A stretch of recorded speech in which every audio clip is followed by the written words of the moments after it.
The Unpleasantness at the Bellona Club by Dorothy L. Sayers. Read by Ian Carmichael. Chapter 1. Old Mossy Face. "What in the world, Wimsey, are you doing in this morgue?" demanded Captain Fentiman, flinging aside the evening banner with the air of a man released from an irksome duty. "Oh, I wouldn't call it that," retorted Wimsey amiably. "Funeral parlour at the very least. Look at the marble, look at the furnishings. Look at the palms and the chased bronze nude in the corner. Yes, and look at the corpses. Place always reminds me of that old thing in Punch, you know. Waiter, take away Lord What's-his-name, he's been dead 2 days. Look at old Ormsby there, snoring like a hippopotamus. Look at my revered grandpa. Dodders in here at 10 every morning, collects the Morning Post in the armchair by the fire and becomes part of the furniture till the evening. Yeah, poor old devil. Suppose I'll be like that one of these days. I wish to God Jerry'd put me out with the rest of 'em. What's the good of coming through for this sort of thing? What'll you have?" Dry martini," said Wimsey. "And you?" 2 dry martinis, Fred, please." "Yeah, cheer up. All this Remembrance Day business gets on your nerves, don't it? It's my belief most of us would only be too pleased to chuck these community hysterics if the beastly newspapers didn't run it for all it's worth. However, it don't do to say so. They'd hoof me out of the club if I raised my voice beyond a whisper." "They'd do that anyway, whatever you were saying," said Fentiman gloomily. "What are you doing here?" "Waiting for Colonel Marchbanks," said Wimsey. "Bungo." "Dining with him?" "Yes." Fentiman nodded quietly. He knew that young Marchbanks had been killed at Hill 60, and that the Colonel was wont to give a small, informal dinner on Armistice night to his son's intimate friends. "I don't mind old Marchbanks," he said after a pause. "He's a dear old boy." Wimsey assented. "And how are things going with you?" he asked. "Oh, rotten as usual. Tummy all wrong and no money. What's the good of it, Wimsey? A man goes and fights for his country, gets his insides gassed out and loses his job, and all they give him is the privilege of marching past the cenotaph once a year and paying 4 shillings in the pound income tax. Sheila's queer, too. Overworked, poor girl. It's pretty damnable for a man to have to live on his wife's earnings, isn't it? Oh, I can't help it, Wimsey. I go sick and have to chuck jobs up. Money? I never thought of money before the war, but I'd swear nowadays I'd commit any damn crime to get hold of a decent income." Fentiman's voice had risen in nervous excitement. A shocked veteran, till then invisible in a neighbouring armchair, poked out a lean head like a tortoise and said, "Shh!" viperishly. "Oh, I wouldn't do that," said Wimsey lightly. "Crime's a skilled occupation, you know. Even a comparative imbecile like myself can play the giddy sleuth on the amateur Moriarty. If you're thinking of putting on a false moustache and lambing a millionaire on the head, don't do it. That disgusting habit you have of smoking cigarettes down to the last millimetre will betray you anywhere. I'd only have to come on with a magnifying glass and a pair of calipers to say, 'The criminal is my dear old friend George Fentiman. Arrest that man.' You might not think it, but I am ready to sacrifice my nearest and dearest in order to curry favour with the police and get a para in the papers." Fentiman laughed and ground out the offending cigarette stub on the nearest ashtray. "I wonder anybody cares to know you," he said. The strain and bitterness had left his voice, and he sounded merely amused. "Well, they wouldn't," said Wimsey. "Only they think I'm too well off to have any brains. It's like hearing that the Earl of Somewhere is taking a leading part in a play. Everybody takes it for granted he must act rottenly. I'll tell you my secret. All my criminological investigations are done for me by a ghost at £3 a week, while I get the headlines and frivol with well-known journalists at the Savoy." "I find you refreshing, Wimsey," said Fentiman languidly. "You're not in the least bit witty, but you have a kind of obvious facetiousness which reminds me of the less exacting class of music hall."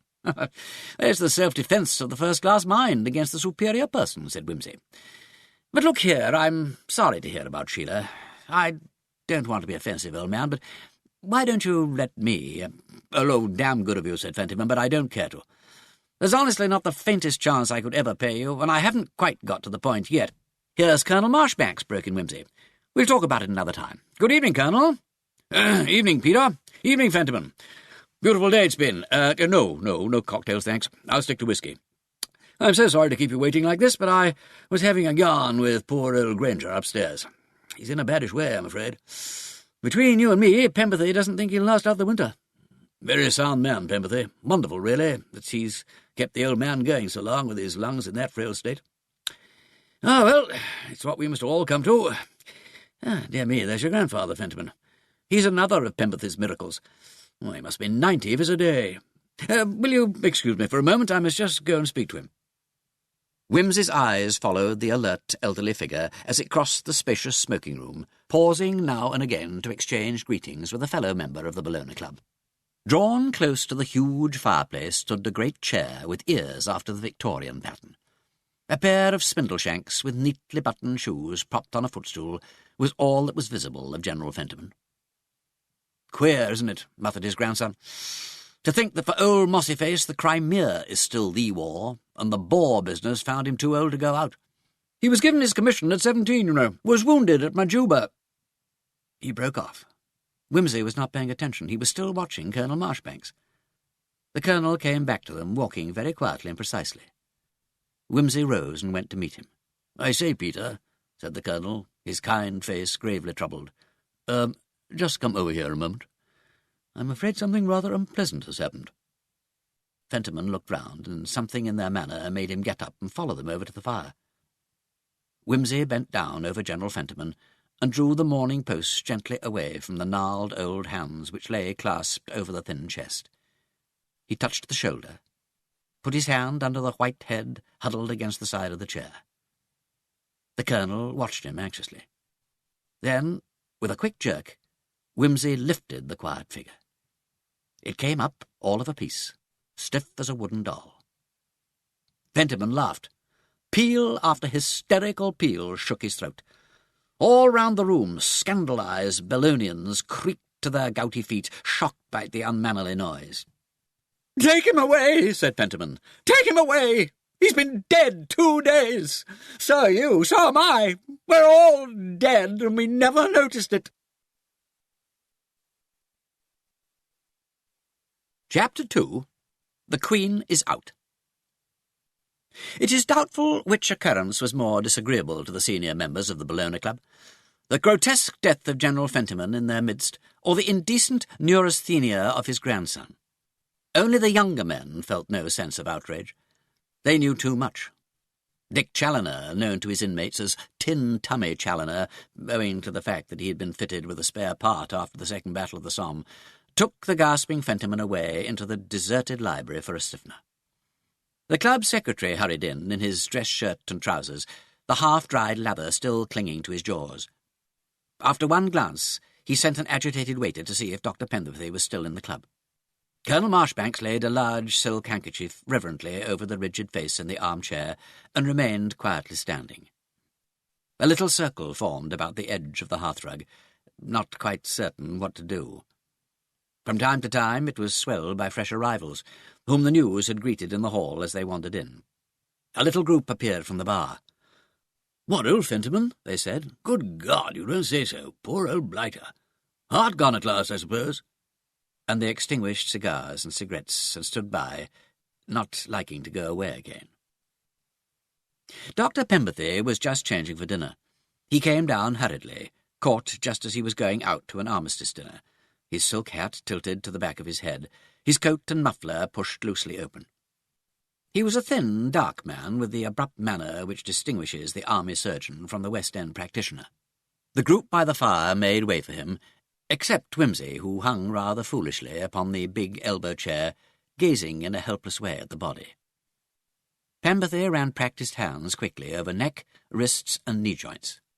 "Dead several hours," he pronounced sharply. "Rigour well established, beginning to pass off." He moved the dead man's left leg in illustration. It swung loosely at the knee. "Have been expecting this. Heart very weak. Might happen any moment." "Anyone spoken to him today?" He glanced round interrogatively. "I saw him here after lunch," volunteered somebody. "I didn't speak." "I thought he was asleep," said another. Nobody remembered speaking to him. They were so used to old General Fentiman slumbering by the fire. "Ah, well," said the doctor. "What's the time? 7?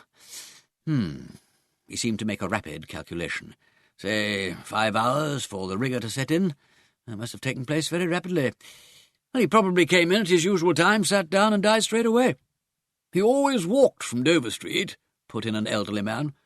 "I told him it was too great an exertion at his age. You've heard me say so, Ormsby." "Oh, yes, yes, quite," said the purple-faced Ormsby. "Really, yes, just so." "Well, there's nothing to be done," said the doctor. "Died in his sleep.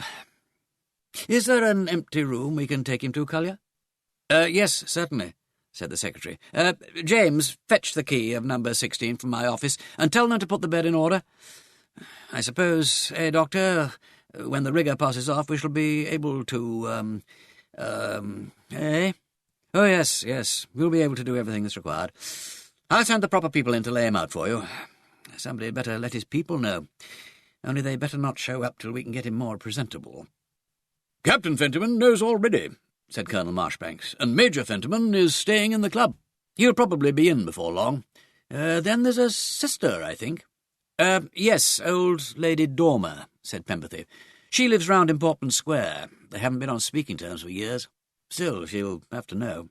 "Well, I'll ring them up," said the Colonel. "We can't leave it to Captain Fentiman. He's in no fit state to be worried, poor fellow.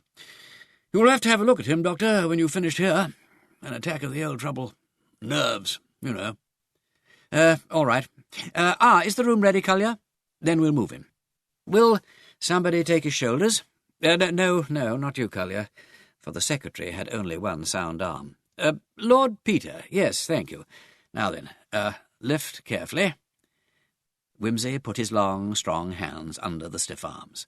The doctor gathered up the legs. They moved away. They looked like a dreadful little Guy Fawkes procession, with that humped and unreverent mannequin bobbing and swaying between them. The door closed after them, and a tension seemed removed. The circle broke up into groups. Somebody lit a cigarette. The planet's tyrant, dotard Death, had held his grey mirror before them for a moment, and shown them the image of things to come. But now it was taken away again. The unpleasantness had passed. Fortunate indeed that Pemberthy was the old man's own doctor. He knew all about it. He could give a certificate. No inquest, nothing undesirable. The members of the Bellona Club could go to dinner. Colonel Marchbanks turned to go through the far door towards the library. In a narrow anteroom between the two rooms there was a convenient telephone cabinet for the use of those members who did not wish to emerge into the semi-publicity of the entrance hall. "Hi, Colonel! Not that one. The instrument's out of order," said a man called Wetheridge, who saw him go. "Disgraceful, I call it. I want to use the phone this morning, and—" "Oh, hello. Notice is gone. Well, I suppose it's all right again. They ought to let one know." Colonel Marchbanks paid little attention to Wetheridge. He was the club grumbler, distinguished even in that fellowship of the dyspeptic and peremptory, always threatening to complain to the committee, harassing the secretary, and constituting a perennial thorn in the sides of his fellow members. He retired, murmuring, to his chair and the evening paper, and the Colonel stepped into the telephone cabinet to call up Lady Dormer's house in Portman Square. Presently he came out through the library into the entrance hall, and met Pemberthy and Wimsey just descending the staircase. "Have you broken the news to Lady Dormer?" asked Wimsey. "Lady Dormer is dead," said the Colonel. "Her maid tells me she passed quietly away at 10:30 this morning." Chapter 3. Hearts Count More Than Diamonds. About 10 days after that notable Armistice Day, Lord Peter Wimsey was sitting in his library reading a rare 14th-century manuscript of Justinian. It gave him particular pleasure, being embellished with a large number of drawings in sepia, extremely delicate in workmanship, and not always equally so in subject. Beside him, on a convenient table, stood a long-necked decanter of priceless old port. From time to time he stimulated his interest with a few sips, pursing his lips thoughtfully and slowly savouring the balmy aftertaste. A ring at the front door of the flat caused him to exclaim, "Oh, hell!" and cock an attentive ear for the intruder's voice. Apparently the result was satisfactory, for he closed the Justinian and had assumed a welcoming smile when the door opened. "Mr. Murbles, my lord." The elderly gentleman who entered was so perfectly the family solicitor as really to have no distinguishing personality at all, beyond a great kindliness of heart and weakness for soda-mint lozenges. "I'm not disturbing you, I trust, Lord Peter?" "Good Lord, no, sir. Always delighted to see you. Bunter, A glass for Mr. Murbles. I'm very glad you turned up, sir. The Coburn 86 always tastes a lot better in company. Discerning company, that is. Once knew a fellow who polluted it with trichinopoly. He was not asked again. 8 months later he committed suicide. I don't say it was on that account, but he was earmarked for a bad end, what? You horrify me, said Mr. Murbles gravely. I've seen many men sent to the gallows for crimes with which I could feel much more sympathy. Thank you, Bunter. Thank you. You're quite well, I trust? I am in excellent health, I am obliged to you, sir. That's good. Been doing any photography lately? A certain amount, sir, but merely of a pictorial description, if I may venture to call it so. Criminological material, sir, has been distressingly deficient of late. Well, perhaps Mr. Murbles has brought us something, suggested Wimsey. No, said Mr. Murbles, holding the Coburn 86 beneath his nostrils and gently agitating the glass to release the ethers. No, I can't say I have. Precisely. Look, I will not disguise that I have come in the hope of deriving benefit from your trained habits of observation and deduction, but I fear, I trust. In fact, I am confident that nothing of an undesirable nature is involved. The fact is, he went on as the door closed upon the retreating Bunter, a curious question has arisen with regard to the sad death of General Fentiman at the Bellona Club, to which I understand you were a witness. If you understand that, Murbles, said his lordship cryptically, you understand a damn sight more than I do. I did not witness the death. I witnessed the discovery of death, which is a very different thing by a long chalk. By how long a chalk? Asked Mr. Murbles eagerly. That is just what I am trying to find out. That's very inquisitive of you, said Wimsey. I think perhaps it would be better. He lifted his glass and tilted it thoughtfully, watching the wine coil down in thin flower petalings from rim to stem. If you were to tell me exactly what you want to know and why. After all, I'm a member of the club. Family associations chiefly, I suppose, but there it is. Mr. Murbles looked up sharply, but Wimsey's attention seemed focused upon the port. Quite so, said the solicitor. Very well. The facts of the matter are these. General Fentiman had, as you know, a sister Felicity, 12 years younger than himself. She was very beautiful and very wilful as a girl, and ought to have made a very fine match, but for the fact that the Fentimans, though extremely well descended, were anything but well off. As usual, at that period, all the money there was went to educating the boy, buying him a commission in a crack regiment and supporting him there in the style which was considered indispensable for a Fentiman. Consequently, there was nothing left to furnish a marriage portion for Felicity, and that was rather disastrous for a young woman 60 years ago. Well, Felicity got tired of being dragged through the social round in her darned muslins and gloves that had been to the cleaners, and she had the spirit to resent her mother's perpetual strategies in the matchmaking line. There was a dreadful, decrepit old viscount, eaten up with disease and dissipations, who would have been delighted to totter to the altar with a handsome young creature of 18, and I'm sorry to say that the girl's father and mother did everything they could to force her into accepting this disgraceful proposal. In fact, the engagement was announced and the wedding day fixed, when, to the extreme horror of her family, Felicity calmly informed them one morning that she'd gone out before breakfast and actually got married, in the most indecent secrecy and haste, to a middle-aged man called Dormer, very honest and abundantly wealthy, and, horrid to relate, a prosperous manufacturer. Buttons, in fact, made of papier-mâché or something, with a patent indestructible shank, were the revolting antecedents to which this headstrong young Victorian had allied herself. Naturally, there was a terrible scandal, and the parents did their best, seeing that Felicity was a minor, to get the marriage annulled. However, Felicity checkmated their plans pretty effectually by escaping from her bedroom. I fear indeed that she actually climbed down a tree in the back garden, crinoline and all, and running away with her husband. After which, seeing that the worst had happened, indeed Dormer, a man of prompt action, lost no time in putting his bride in the family way, the old people put the best face they could on it in the grand Victorian manner. That is, they gave their consent to the marriage, forwarded their daughter's belongings to her new home in Manchester, and forbade her to darken their doors again. Highly proper, murmured Wimsey. I'm determined never to be a parent. Modern manners and the break-up of the fine old traditions have simply ruined the business. I shall devote my life and fortune to the endowment of research on the best method of producing human beings decorously and unobtrusively from eggs. All parental responsibility to devolve upon the incubator."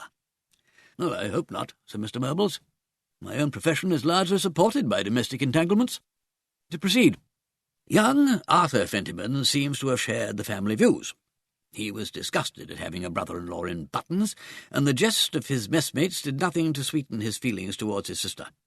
He became impenetrably military and professional, crusted over before his time, and refused to acknowledge the existence of anybody called Dormer. Mind you, the boy was a fine soldier, and absolutely wrapped up in his army associations. In due course he married. Not well, for he had not the means to entitle him to a noble wife, and he would not demean himself by marrying money, like the unspeakable Felicity. He married a suitable gentlewoman with a few £1,000.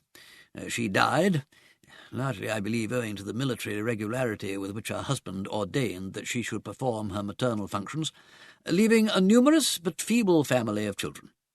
Of these, the only one to attain maturity was the father of the two Fentimans you know, Major Robert and Captain George Fentiman." "I don't know Robert very well," interjected Wimsey. "I've met him.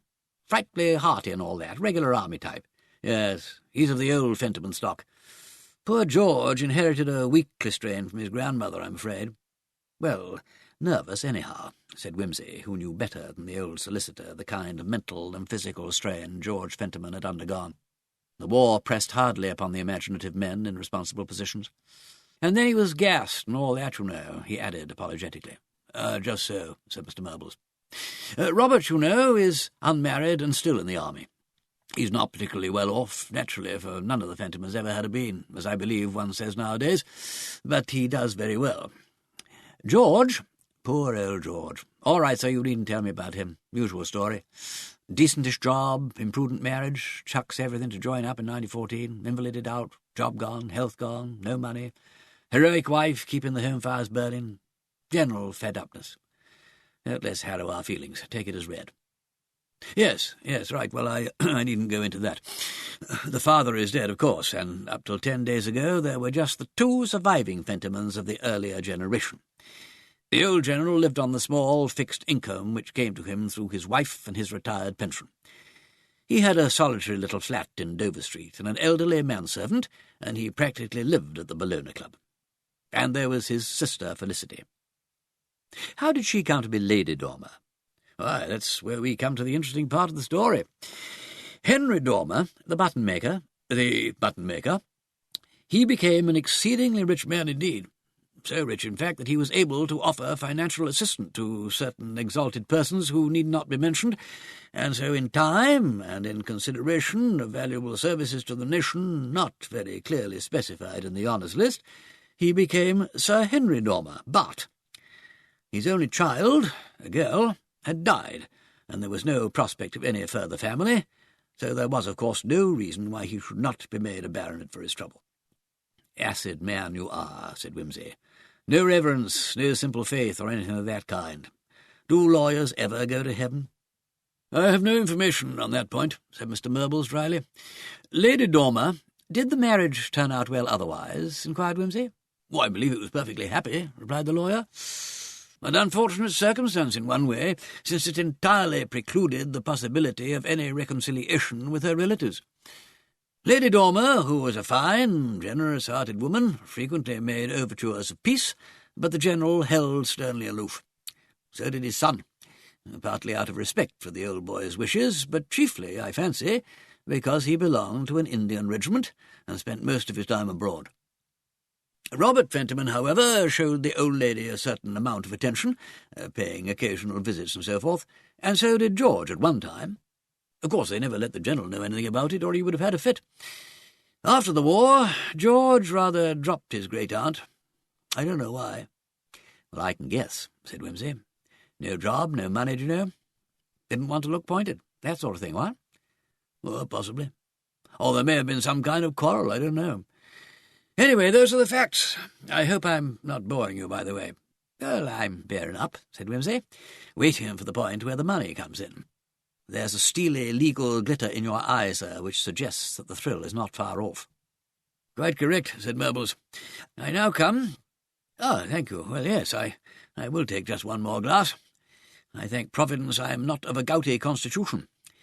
Yes, we now come to the melancholy event of November 11th last, and I must ask you to follow me with the closest attention." "Oh, by all means," said Wimsey politely. "Lady Dormer," pursued Mr. Murbles, leaning earnestly forward and punctuating every sentence with sharp little jabs of his gold-mounted eyeglass held in his right finger and thumb, "was an old woman and had been ailing for a very long time. However, she was still the same headstrong and vivacious personality that she had been as a girl, and on the 5th of November she was suddenly seized with a fancy to go out at night and see a display of fireworks at the Crystal Palace or some such place. It may have been Hampstead Heath or White City, I forget, and it is of no consequence. The important thing is that it was a raw, cold evening. She insisted on undertaking her little expedition nevertheless, enjoyed the entertainment as heartily as the youngest child, imprudently exposed herself to the night air, and caught a severe cold, which, in 2 days' time, turned to pneumonia. On November the 10th, she was sinking fast, and scarcely expected to live out the night. Accordingly, the young lady who lived with her as her ward, a distant relative, Miss Anne Dorland, sent a message to General Fentiman that if he wished to see his sister alive, he should come immediately. For the sake of our common human nature, I am happy to say that this news broke down the barrier of pride and obstinacy that had kept the old gentleman away for so long. He came, found Lady Dormer just conscious, though very feeble, stayed with her about half an hour, and departed, still stiff as a ramrod, but visibly softened. This was about 4 o'clock in the afternoon. Shortly afterwards, Lady Dormer became unconscious, and indeed never moved or spoke again, passing peacefully away in her sleep at 10:30 the following morning. Presumably the shock and nervous strain of the interview with his long-estranged sister had been too much for the old general's feeble system, for, as you know, he died at the Bellona Club at some time not yet clearly ascertained, on the same day, the 11th of November. Now then, at last, and you have been very patient with my tedious way of explaining all this, we come to the point at which we want your help." Mr. Murbles refreshed himself with a sip of port, and looking a little anxiously at Wimsey, who had closed his eyes and appeared to be nearly asleep, he resumed.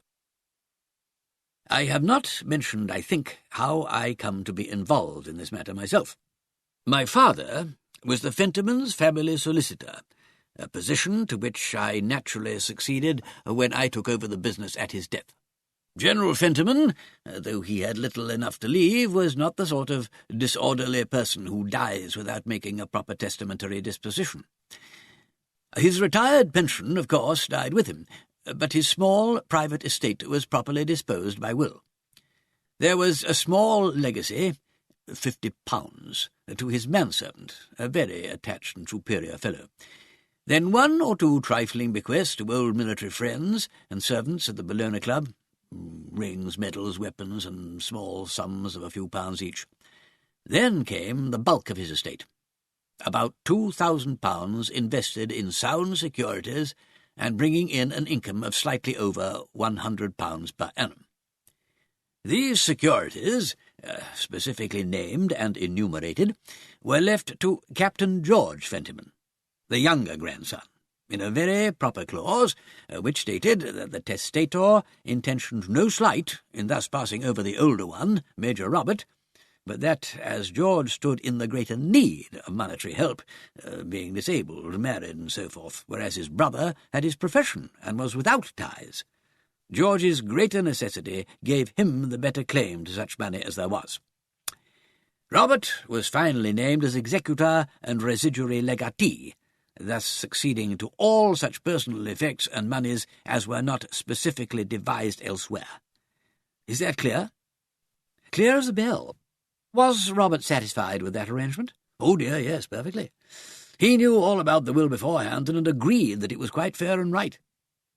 "Nevertheless," said Wimsey, "it appears to be such a small matter on the face of it that you must be concealing something perfectly devastating up your sleeve. Out with it, man, out with it. Whatever the shock may be, I'm braced to bear it." "The shock," said Mr. Burbles, "was inflicted on me personally last Friday by Lady Dormer's man of business, Mr. Pritchard of Lincoln's Inn. He wrote to me asking if I could inform him of the exact hour and minute of General Fentiman's decease. I replied, of course, that owing to the peculiar circumstances under which the event took place, I was unable to answer his question as precisely as I could have wished, but that I understood Dr. Pemberley to have given it as his opinion that the General had died some time in the forenoon of November the 11th. Mr. Pritchard then asked if he may wait upon me without delay, as the matter he had to discuss was of the most urgent importance. Accordingly, I appointed a time for the interview on Monday afternoon, and when Mr. Pritchard arrived, he informed me of the following particulars. A good many years before her death, Lady Dormer, who, as I said before, was an eminently generous-minded woman, made a will. Her husband and her daughter were then dead. Henry Dormer had few relations, and all of them were fairly wealthy people. By his own will he had sufficiently provided for these persons, and he had left the remainder of his property, amounting to something like £700,000, to his wife, with the express stipulation that she was to consider it as her own, to do what she liked with, without any restrictions whatsoever. Accordingly, Lady Dormer's will divided this very handsome fortune, apart from certain charitable and personal bequests, with which I need not trouble you, between the people who, for one reason and another, had the greatest claims on her affection. £12,000 were to go to Miss Anne Dorland. The whole of the remainder was to pass to her brother, General Fentiman, if he was still living at her death. If, on the other hand, he should predecease her, the conditions were reversed. In that case, the bulk of the money came to Miss Dorland, and £15,000 were to be equally divided between Major Robert Fentiman and his brother George. Wimsey whistled softly. "Yes, I quite agree with you," said Mr. Burbles. "It is a most awkward situation.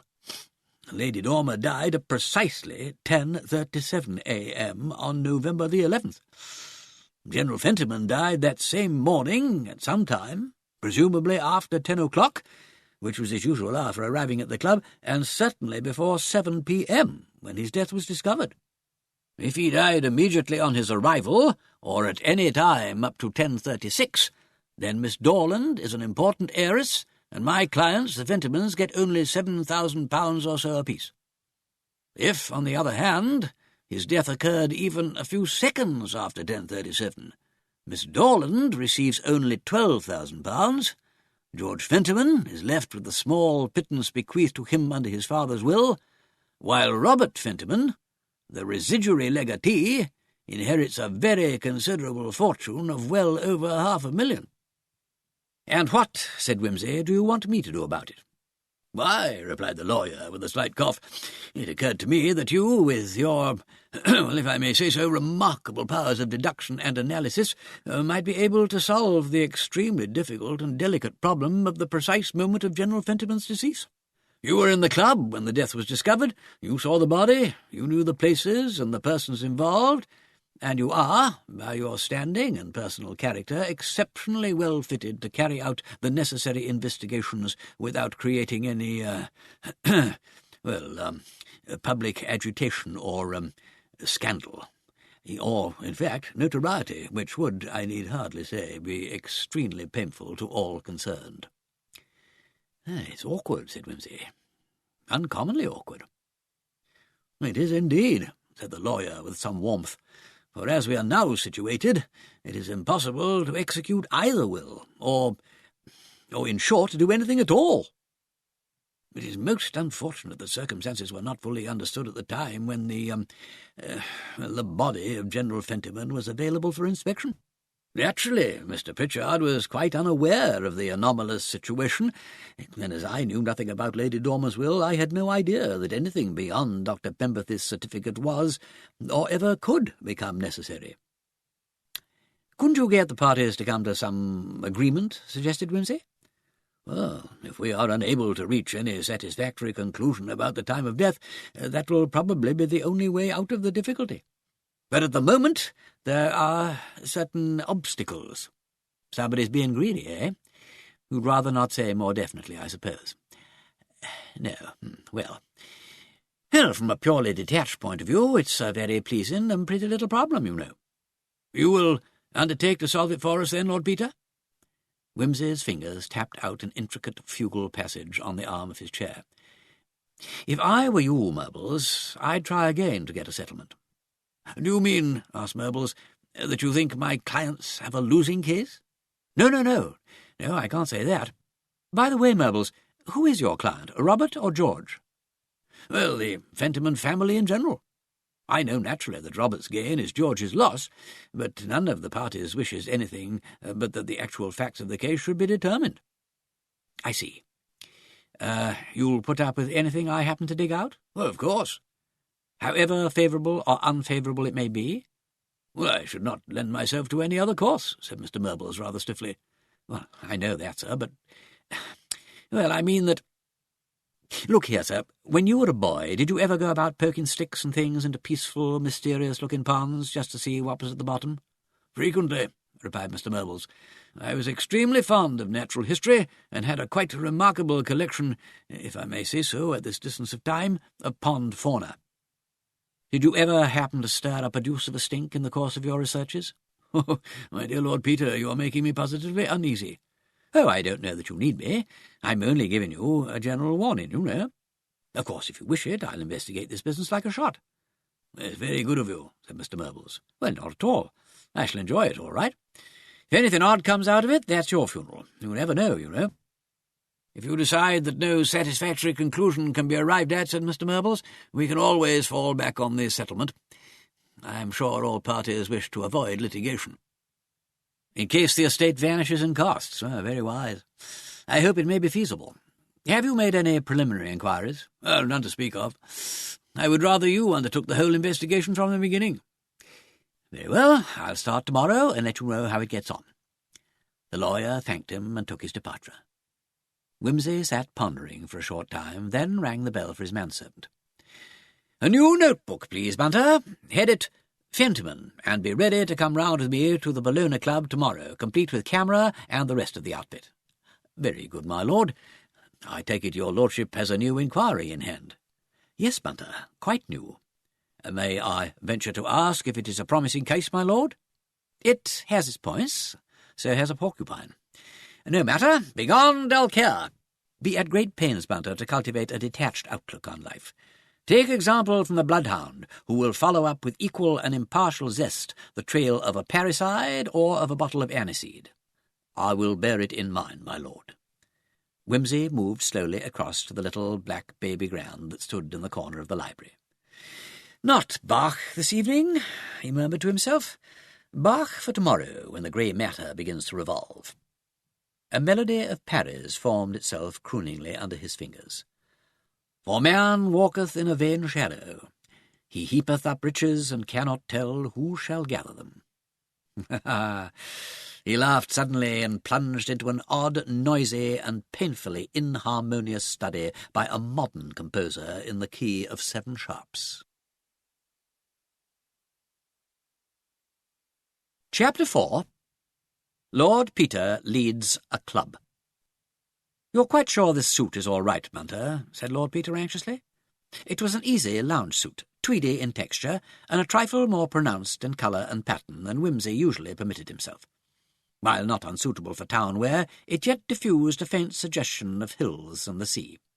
"I want to look approachable," he went on, "but on no account loud.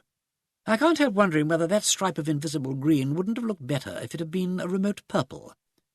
This suggestion seemed to disconcert Bunter. There was a pause while he visualized the remote purple stripe. At length, however, the palpitating balance of his mind seemed to settle definitely down. "No, my lord, no," he said firmly. "I do not think purple would be an improvement. Interesting, yes, but if I may so express myself, decidedly less affable." "Oh, thank goodness," said his lordship. "I'm sure you're right, you always are, and it would have been a bore to get it changed now. You're sure you've removed all the newness, eh? Hate new clothes." Positively, my lord. I assure your lordship that the garments have every appearance of being several months old. Oh, all right. Well, give me the malacca with the foot rule marked on it, and, where's my lens? Here, my lord. Bunter produced an innocent-looking monocle, which was, in reality, a powerful magnifier. And the fingerprint powder is in your lordship's right-hand coat pocket. Thanks. Well, I think that's all. I'll go on now, and I want you to follow on with the doings in about an hour's time. The Bellona Club is situated in Piccadilly, not many hundred yards west of Wimsey's own flat, which overlooks the Green Park. The Commissioner greeted him with a pleased smile. "Morning, Rogers. How are you?" Very well, my lord, I thank you." Do you know if Major Fentiman's in the club, by the way?" No, my lord, no. Major Fentiman is not residing with us at present. I believe he's occupying the late General Fentiman's flat, my lord." "Ah, yes. Very sad business, that." Very melancholy, my lord. Not a pleasant thing to happen in the club. Very shocking, my lord." "Yes. Still, he was a very old man. I suppose it had to be some day. Queer to think of 'em all sitting round him there and never noticing, what?" Yes, my lord. It gave Mrs. Rogers quite a turn when I told her about it." "Seems almost unbelievable, don't it? Sitting round all those hours. Must have been several hours, I gather, from what the doctor says. I suppose the old boy came in at his usual time, eh?" Regular as clockwork, the General was. Always on the stroke of 10. "Good morning, Rogers," he'd say, a bit stiff-like, but very friendly. And then, "Fine morning," he'd say, as like as not. And sometimes ask after Mrs. Rogers and the family. A fine old gentleman, my lord. We shall all miss him." "Did you notice whether he seemed specially feeble or tired that morning at all?" inquired Wimsey casually, tapping a cigarette on the back of his hand. "Why, no, my lord. I beg your pardon, I fancy you knew. I wasn't on duty that day, my lord.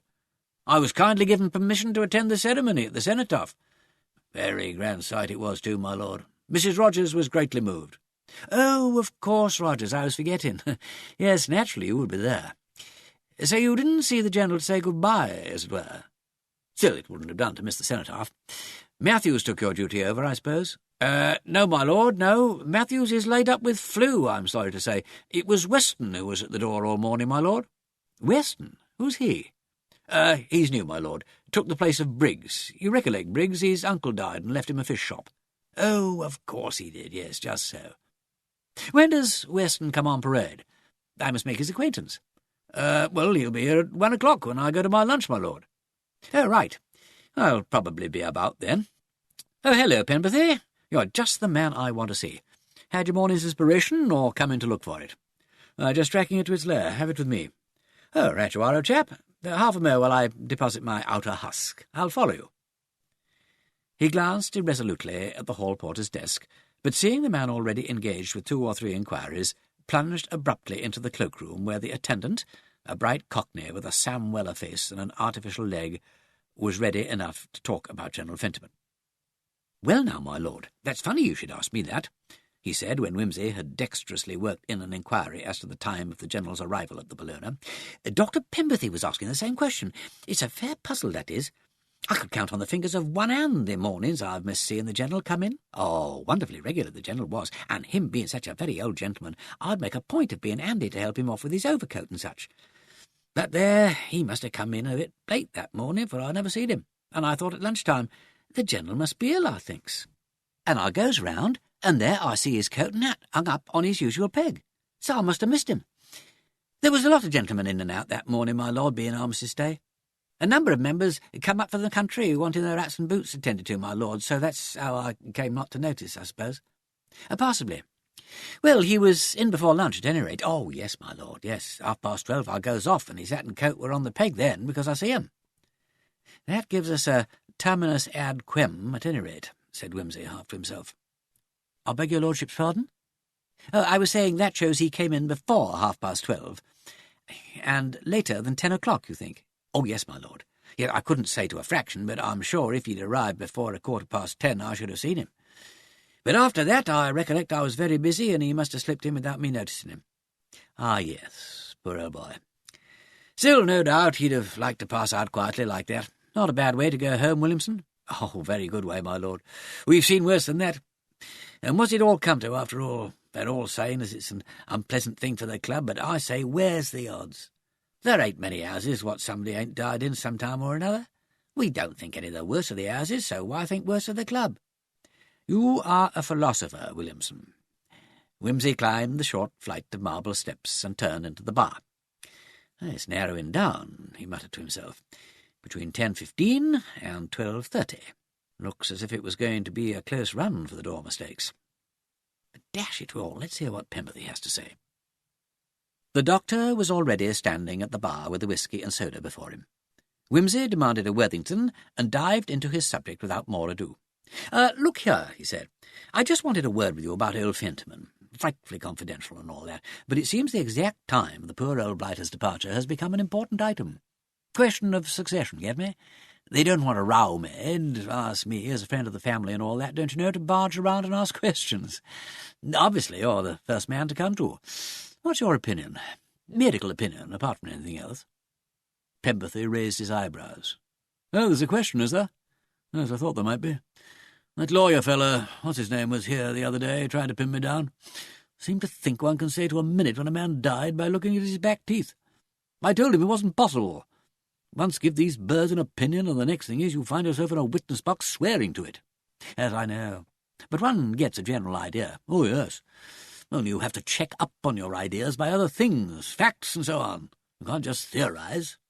"Aha, very dangerous things, theories. For instance, take this case. I've seen one or two stiff uns in my short life, and if I'd started theorizing about this business, just from the look of the body, do you know what I'd have said?" "Well, God knows what a layman would say about a medical question," retorted the doctor with a sour little grin. "Oh, here. Well, I should have said he'd been dead a long time." "Well, that's pretty vague." "You said yourself that rigour was well advanced. Give it, say, 6 hours to set in, and when did it pass off?" "It was passing off then. I remarked upon it at the time." "Oh, so you did, yes. I thought rigour usually lasted 24 hours or so." "Well, it does sometimes. Sometimes it goes off quickly. Quick come, quick go, as a rule. Still, I agree with you that in the absence of other evidence I should have put the death rather earlier than 10 o'clock. "You admit that?" "I do.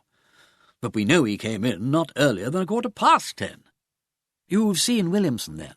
"Oh, yes. I thought it better to check up on the things as far as possible. So I could only suppose that, what with the death being sudden and what with the warmth of the room, he was very close to the fire, you know, the whole thing came on and worked itself off very quickly." "Of course you knew the old boy's constitution very well." "Oh, rather, yes. He was very frail. Heart gets a bit worn out when you're over the 80, you know. I should never have been surprised at his dropping down anywhere. And then he'd had a bit of a shock, you see." "What was that?" "Seeing his sister the afternoon before. They told you about that, I imagine, since you seem to know all about the business. He came along to Harley Street afterwards and saw me. I told him to go to bed and keep quiet. Artery is very strained and pulse erratic. He was excited, naturally. Well, he ought to have taken a complete rest. But as I see it, he must have insisted on getting up in spite of feeling groggy. Walked here, he would do it, and collapsed straight away." "That's all right, Pemberthy, but just when did it happen?" "Well, Lord knows, I don't." "Have another?" No, thanks. No, not for the moment. I say, I suppose you are perfectly satisfied about it all." "Satisfied?" The doctor stared at him. "Yes, of course. If you mean satisfied as to what he died of course I'm satisfied. I shouldn't have given a certificate if I hadn't been satisfied." "Nothing about the body struck you as queer?" "What sort of thing?" "You know what I mean as well as I do," said Wimsey, suddenly turning and looking the other straight in the face. The change in him was almost startling. It was as if a steel blade had whipped suddenly out of its velvet scabbard. Pemberthy met his eye and nodded slowly. "Yes, I do know what you mean, but not here. But we'd better go up to the library. There won't be anybody there." Chapter 5. And finds the club suit blocked. There was never anybody in the library at the Bellona. It was a large, quiet, pleasant room with the bookshelves arranged in bays, each of which contained a writing table and 3 or 4 chairs. Occasionally someone would wander in to consult the Times Atlas, or a work on strategy and tactics, or to hunt up an ancient army list, but for the most part it was deserted. Sitting in the farthest bay, immured by books and silence, confidential conversation could be carried out with all the privacy of the confessional. "Well now," said Wimsey, What about it? About? Prompted the doctor with professional caution. About that leg. I wonder if anybody else noticed that, said Pemberthy. I doubt it. I did, of course, but then I make that kind of thing my hobby. Not a popular one, perhaps, an ill-favoured thing, but mine own. In fact, I've got rather a turn for corpses. But not knowing quite what it meant, and seeing you didn't seem to want to call attention to it, I didn't put myself forward. No, I wanted to think it over. You see, it suggested, at the first blush, something rather unpleasant, said Wimsey. If you knew how often I'd heard that word in the last 2 days. Well, let's face it. Let's admit straight away that once rigour sets in, it stays in till it starts to pass off, and that when it does start to go, it usually begins with the face and jaw, and not suddenly in one knee joint. Now, Fentiman's jaw and neck were as rigid as wood. I felt 'em. But the left leg swung loose from the knee. Now, how do you explain that? Well, it's extremely puzzling. There's no doubt you are aware the obvious explanation would be that the joint had been forcibly loosened by somebody or something after rigour had set in. In that case, of course, it wouldn't stiffen up again. It would remain loose until the whole body relaxed. But how it happened, well, that's just it. Dead people don't go about jamming their legs into things and forcing their own joints. And surely if anybody had found the body like that, he would have mentioned it. I mean, can you imagine one of the waiter-johnnies, for instance, finding an old gentleman stiff as a poker in the best armchair, and then just giving him a dose of knee-jerks and leaving him there? Well, the only thing I could think of, said Pemberthy, was that a waiter or somebody had found him and tried to move him, and then got frightened and barged off without saying anything. It sounds absurd, but people do odd things, especially if they're scared. But what was there to be scared of? Well, it might seem alarming to a man in a very nervous state. We've 1 or 2 shell-shock cases here that I wouldn't answer for in an emergency. It would be worth considering, perhaps, if anyone had shown special signs or agitation or shock that day. Oh, that's an idea, said Wimsey slowly. Suppose, for instance, there was somebody connected in some way with the General who was in an unnerved state of mind, and suppose he came suddenly on this stiff corpse. You think he might possibly lose his head? Well, it's certainly possible. I can imagine that he might behave hysterically or even violently and force the knee joint back with some unbalanced idea of straightening the body out and making it look more seemly. And then, he might just run away for the thing and pretend it hadn't happened. Mind you, I'm not saying that it was so, but I can easily see it happening. And that being so, I thought it better to say nothing about it. It would be a very distressing thing to bring to people's notice. It might do untold harm to the nervous case to question him about it. I'd rather let sleeping dogs lie. There was nothing wrong about the death, that's definite. As for the rest, our duty is to the living. We can't help the dead. Oh, quite. No, I tell you what, though, I'll have a shot at finding out whether... Well, we may as well say what we mean. Whether George Fentiman was alone in the smoking-room at any time during the day. One of the servants may have noticed. It seems the only possible explanation. Well, thanks very much for your help. Oh, by the way, you said at the time that rigour was passing off when we found the body. Was that just camouflage, or does it still hold good? It was just beginning to pass off in the face and jaw, as a matter of fact. It had passed away completely by midnight. Oh, thanks. That's another fact, then.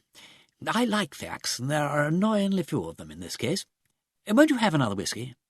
No, thanks, no, due at my surgery. See you another time. Well, cheerio. Wimsey remained for a few moments after he'd gone, smoking meditatively. Then he turned his chair to the table, took a sheet of paper from the rack, and began to jot down a few notes of the case with his fountain pen. He'd not gone far, however, before one of the club's servants entered, peering into all the bays in turn, looking for somebody. "Want me, Fred?" Your lordship's man is here, my lord, and says you may wish to be advised of his arrival." "Oh, quite right. I'm just coming." Wimsey took up the blotting pad to blot his notes. Then his face changed. The corner of a sheet of paper protruded slightly. On the principle that nothing is too small to be looked at, Wimsey poked an inquisitive finger between the leaves and extracted the paper. It bore a few scrawls relating to sums of money, very carelessly and shakily written. Wimsey looked at it attentively for a moment or two, and shook the blotter to see if it held anything further. Then he folded the sheet, handling it with extreme care by the corners, put it in an envelope, and filed it away in his note-case. Coming out of the library, he found Bunter waiting in the hall, camera and tripod in hand. "Ah, there you are, Bunter. Just a minute while I see the secretary." He looked in at the office and found Cullier immersed in some accounts. "Oh, I say, Cullier, morning and all that. Yes, disgustingly healthy, thanks, always am. I say, you recollect old Fentiman popping off in that inconsiderate way a little time ago?" "Well, I'm not likely to forget it," said Cullier with a wry face. "I've had 3 notes of complaint from Wetheridge. One because the servants didn't notice the matter earlier, set of inattentive rascals and all that. 2 because the undertaker's men had to take the coffin past his door and disturbed him. 3 because somebody's lawyer came along and asked him questions, together with distant allusions to the telephone being out of order and a shortage of soap in the bathroom. Who'd be a secretary?" "Oh, awfully sorry for you," said Wimsey with a grin. "I'm not here to make trouble. Au contraire, as the man said in the Bear Biscuit when they asked if he'd dined. Fact is, there's a bit of a muddle about the exact minute when the old boy passed out. Mind you, this is in strict confidence, and I'm having a look into it. Don't want a fuss made, but I'd like a few photographs of the place just to look at in absence and keep the lie of the land under my hawk-like optic, what? I've got my man here with a camera. Do you mind pretending he's the bloke from the Twaddler or the Picture News or something, and giving him your official blessing while he totters round with the doings?" "Mysterious idiot, of course, if you like. Though how photographs of the place today are going to give you a line on the time of death which happened 10 days ago, I don't pretend to understand. But I say, it's all fair and above board. I mean, we don't want any—" "Oh, of course not. No, that's the idea. Strictest confidence. Any sum up to £50,000 on your note of hand alone. Delivered in plain vans, no reference needed. Trust little Peter." "Oh, righto. What do you want done?" "I don't want to go round with Bunter. Give the show away. May he be called in here?" "Certainly." A servant was sent to fetch in Bunter, who came in looking imperturbably prim and point device. Wimsey looked him over and shook his head. "I'm sorry, Bunter, but you don't look in the least like the professional photographer from the Twaddler. That dark grey suit's all right, but you haven't got quite the air of devil-may-care seediness that marks the giants of Fleet Street. Do you mind sticking all those dark slides into one pocket and a few odd lenses and doodahs into the other, and ruffling your manly locks a trifle? That's better. Why have you no pyro stains on the right thumb and forefinger?" "I attribute it, my lord, principally to the circumstance that I prefer metol quinol for the purpose of development." "Well, you can't expect an outsider to grasp a thing like that, what? Now, wait a minute. Cullier, you seem to have a fairly juicy pipe there. Give us a cleaner." Wimsey thrust the instrument energetically through the stem of the pipe, bringing out a revolting collection of brown, oily matter. "Nicotine poisoning, Cullier. That's what you'll die of if you aren't jolly careful. Here you are, Bunter. Judiciously smeared upon the fingertips, that should give quite the right effect. Now look here, Mr. Cullier here will take you round. I want a shot of the smoking room from the entrance, a close-up of the fireplace showing General Fentiman's usual chair, and another shot from the door of the anteroom that leads into the library. Another shot through the anteroom into the library, and some careful studies of the far bay of the library from all points of view. After that I want 2 or 3 views of the hall and a shot of the cloakroom. Get the attendant there to show you which was General Fentiman's customary peg, and take care that that gets into the picture. That's all for the moment, but you can take anything else that seems necessary for the purposes of camouflage. And I want all the detail you can possibly get, so stop down to whatever it is, and take as long as you like. You'll find me knocking about somewhere when you've finished, and you'd better get some more plates in, because we're going on to another place." "Very good, my lord. Oh, and, Cullier, by the way, Dr. Pempathy sent a female in to lay the General out, didn't he? Do you happen to remember when she arrived?" About 9 o'clock the next morning, I think. Have you got her name by any chance?" "I don't think so, but I know she came from Merritt's, the undertaker's, round Shepherd's Market way. They'd probably put you on to her." "Oh, thanks frightfully, Cullier. I'll make myself scarce now. Carry on, Bunter." Wimsey thought for a moment, then strolled across to the smoking-room, exchanged a mute greeting with 1 or 2 of the assembled veterans, picked up the Morning Post, and looked round for a seat. The great armchair with ears still stood before the fire, but some dim feeling of respect for the dead had left it vacant. Wimsey sauntered over to it and dropped lazily into its well-sprung depths. The veteran close at hand looked angrily at him and rustled the Times loudly. Wimsey ignored these signals, barricading himself behind his paper. The veteran sank back again, muttering something about young men and no decency. Wimsey sat on unmoved and paid no attention, even when a man from the Twaddler came in, escorted by the secretary, to take photographs of the smoking-room. A few sensitives retired before this attack. Witheridge waddled away with a grumbling protest into the library. It gave Wimsey considerable satisfaction to see the relentless camera pursue him into that stronghold. It was 12:30 before a waiter approached Lord Peter to say that Mr. Collier would be glad to speak to him for a moment. In the office, Bunter reported his job done, and was dispatched to get some lunch and a fresh supply of plates. Wimsey presently went down to the dining-room, where he found Witheridge, already established, getting the first cut off the saddle of mutton and grumbling at the wine. Wimsey went deliberately over, greeted him heartily, and sat down at the same table. Witheridge said it was beastly weather. Wimsey agreed amiably. Witheridge said it was scandalous, seeing what one paid for one's food in this place, that one couldn't get anything fit to eat. Wimsey, who was adored by the chef and waiters alike for his appreciation of good food, and had been sent the choicest cut without having to ask for it, sympathised with this sentiment too. Witheridge said he had been chased all over the club that morning by an infernal photographer fellow, and that one got no peace these days with all this confounded publicity. Wimsey said it was all done for advertisement, and that advertisement was the curse of the age. Look at the papers, nothing but advertisements from cover to cover. Witheridge said that in his time, by gad, a respectable club would have scorned advertisements, and that he could remember the time when newspapers were run by gentlemen for gentlemen. Wimsey said that nothing was what it had been. He thought it must be due to the war. Infernal snackless, that's what it is," said Witheridge. "The service in this place is a disgrace. That fellow Collier doesn't know his job. This week it's the soap. Would you believe it? There was none, actually none, in the bathroom yesterday. Had to ring for it. Made me late for dinner. Last week it was a telephone. Wanted to get through to a man down in Norfolk. Brother was a friend of mine, killed on the last day of the war, half an hour before the guns stopped firing. Damnable shame. Always ring him up on Armistice Day. Say a few words, don't you know? Witheridge, having unexpectedly displayed this softer side of his character, relapsed into a snorting silence. "Couldn't you get through, sir?" inquired Wimsey with feeling. Anything that had happened at the Bellona Club on Armistice Day was of interest to him. "I got through all right," said Witheridge morosely.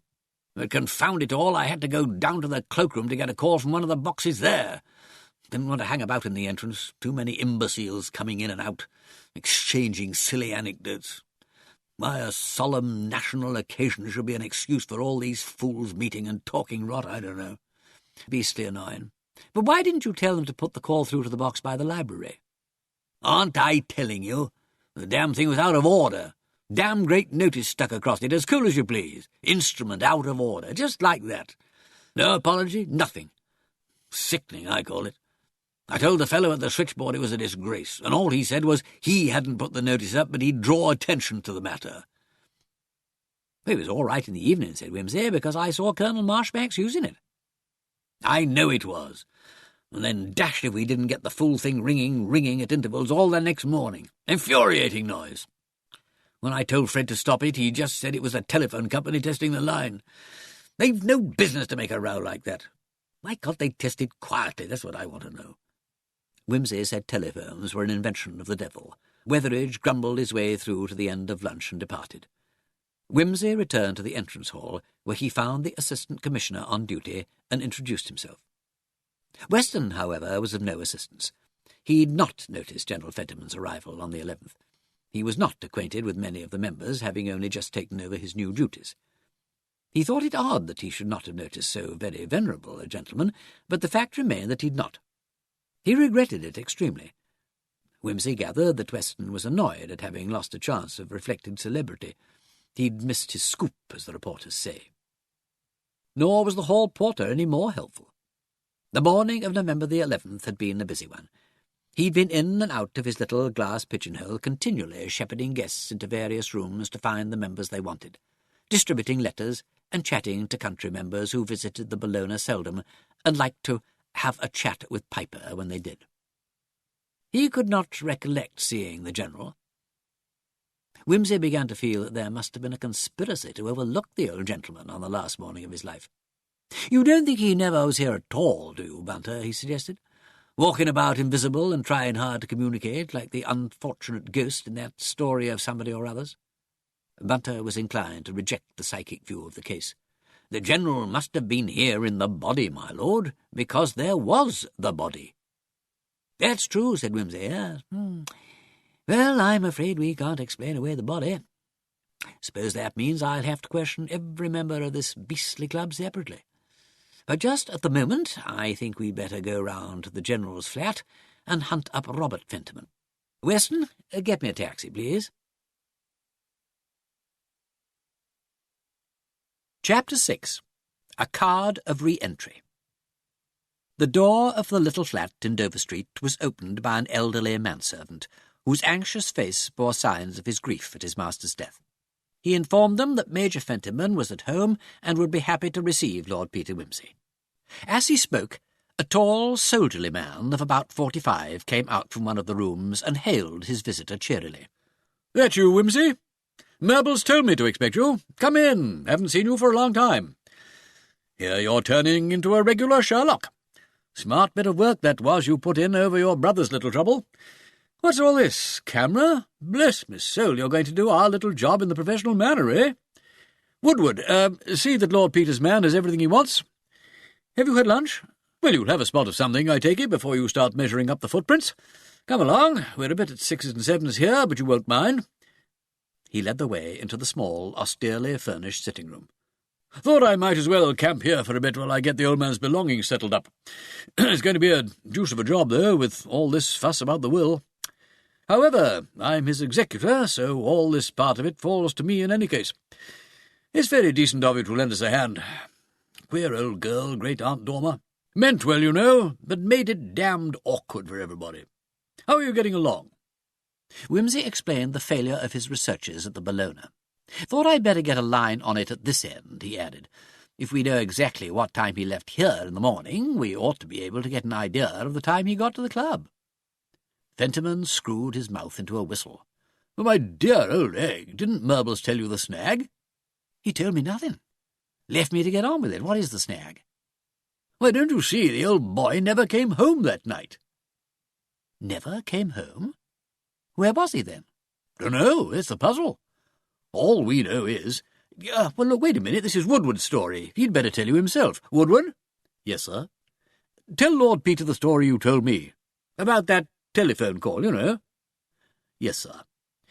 About 9 o'clock.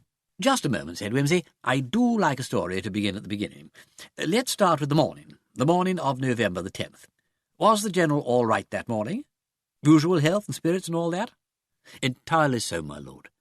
General Fentiman was accustomed to rise early, my lord, being a light sleeper, as was natural at his great age.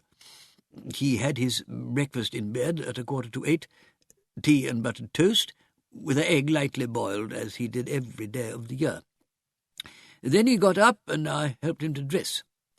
That would be about 8:30 to 9, my lord. Then he took a little rest after the exertion of dressing, and at 9:45 I fetched his hat, overcoat, muffler, and stick, and saw him start off to walk to the club. That was his daily routine.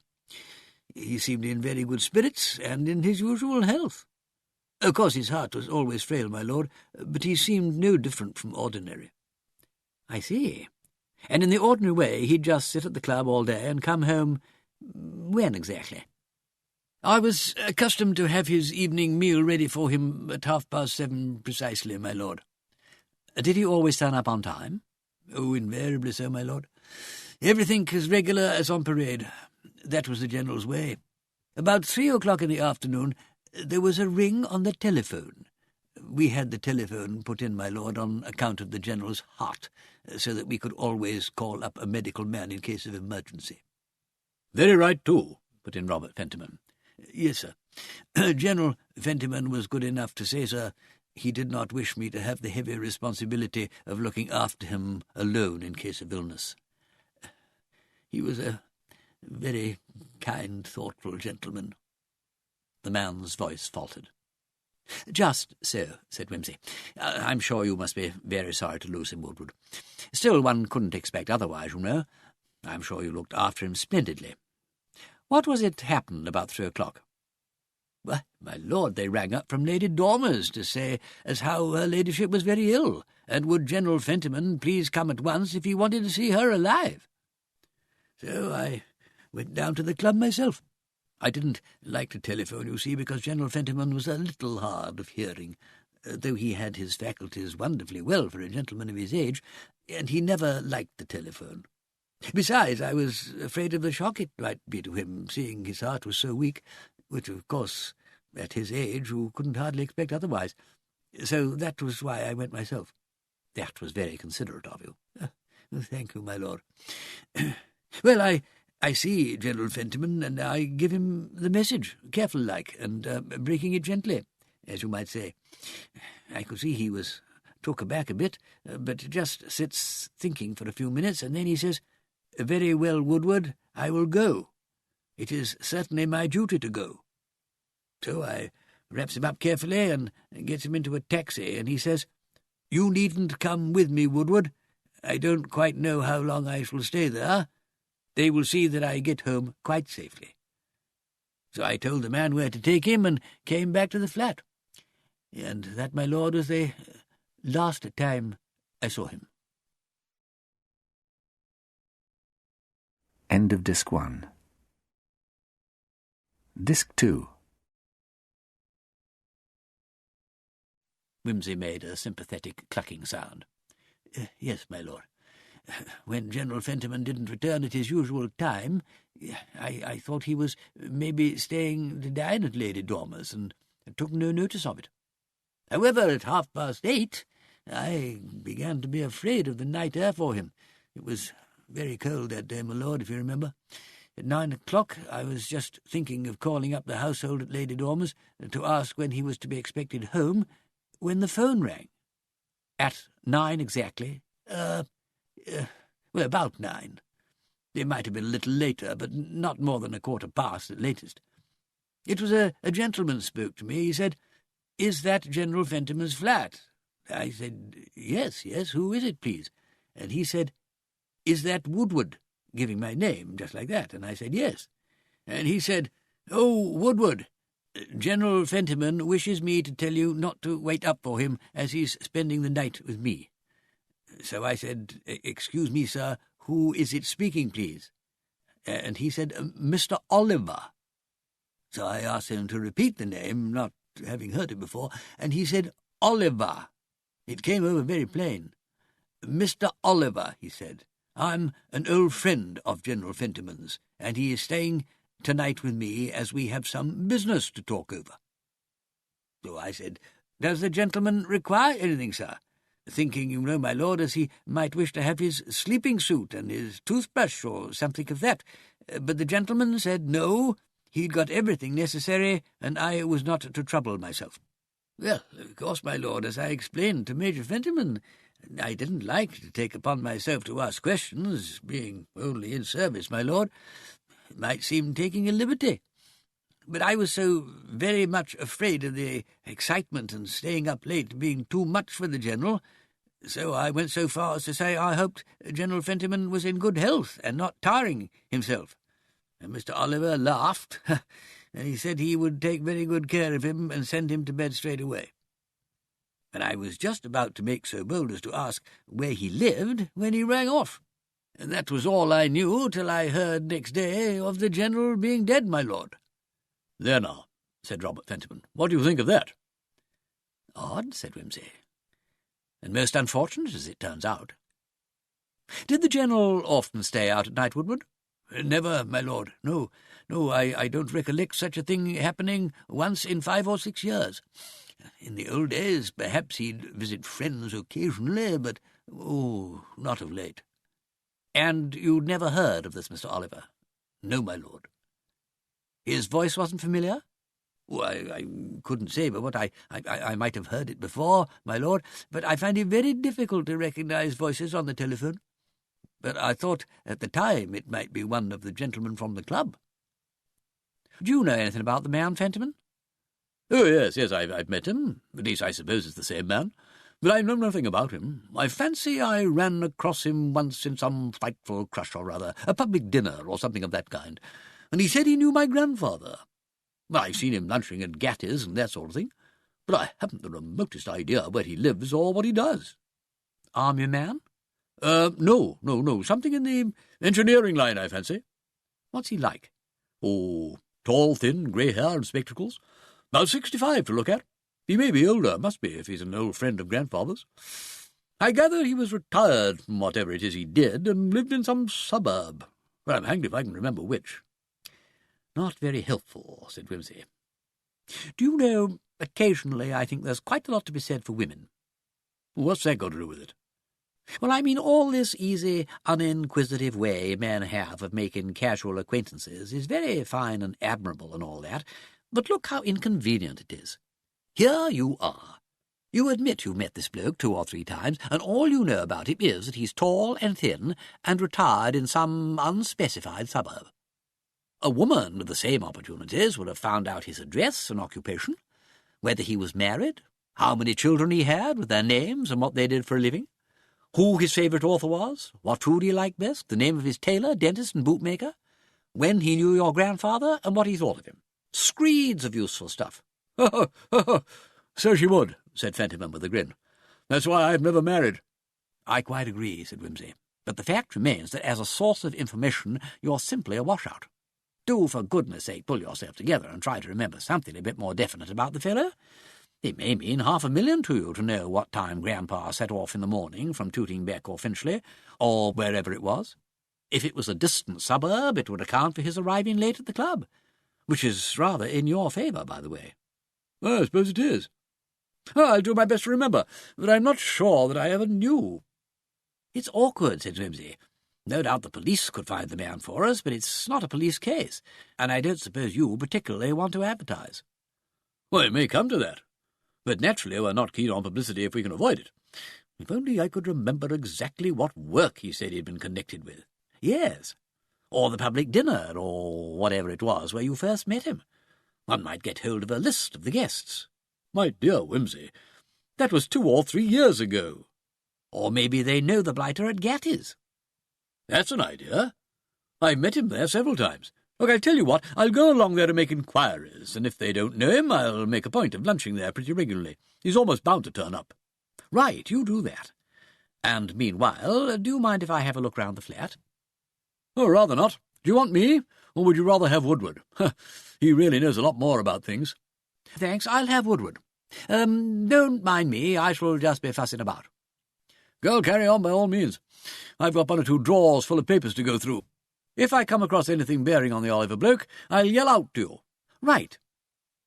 Wimsey went out, leaving him to it, and joined Woodward and Bunter, who were conversing in the next room. A glance told Wimsey that this was the General's bedroom. On a table beside the narrow iron bedstead was an old-fashioned writing desk. Wimsey took it up, weighed it in his hands a moment, and then took it to Robert Fentiman in the other room. "Have you opened this?" he asked. Yes, only old letters and things. You didn't come across Oliver's address, I suppose? No. Well, of course I looked for that. Looked anywhere else? Any drawers, cupboards, that sort of thing? Not so far, said Fentiman rather shortly. No telephone memorandum or anything? You tried the telephone book, I suppose? Well, no, I can't very well ring up perfect strangers and sing 'em the Frothblowers' anthem? Good God, man, anybody'd think you were chasing a lost umbrella, not $500,000 of money. The man rang you up, so he may very well be on the phone himself. Better let Bunter tackle the job. He has an excellent manner on the line. People find it a positive pleasure to be troubled by him. Robert Fentiman greeted this feeble pleasantry with an indulgent grin and produced the telephone directory, to which Bunter immediately applied himself. Finding 2.5 columns of Oliver's, he removed the receiver and started to work steadily through them in rotation. Wimsey returned to the bedroom.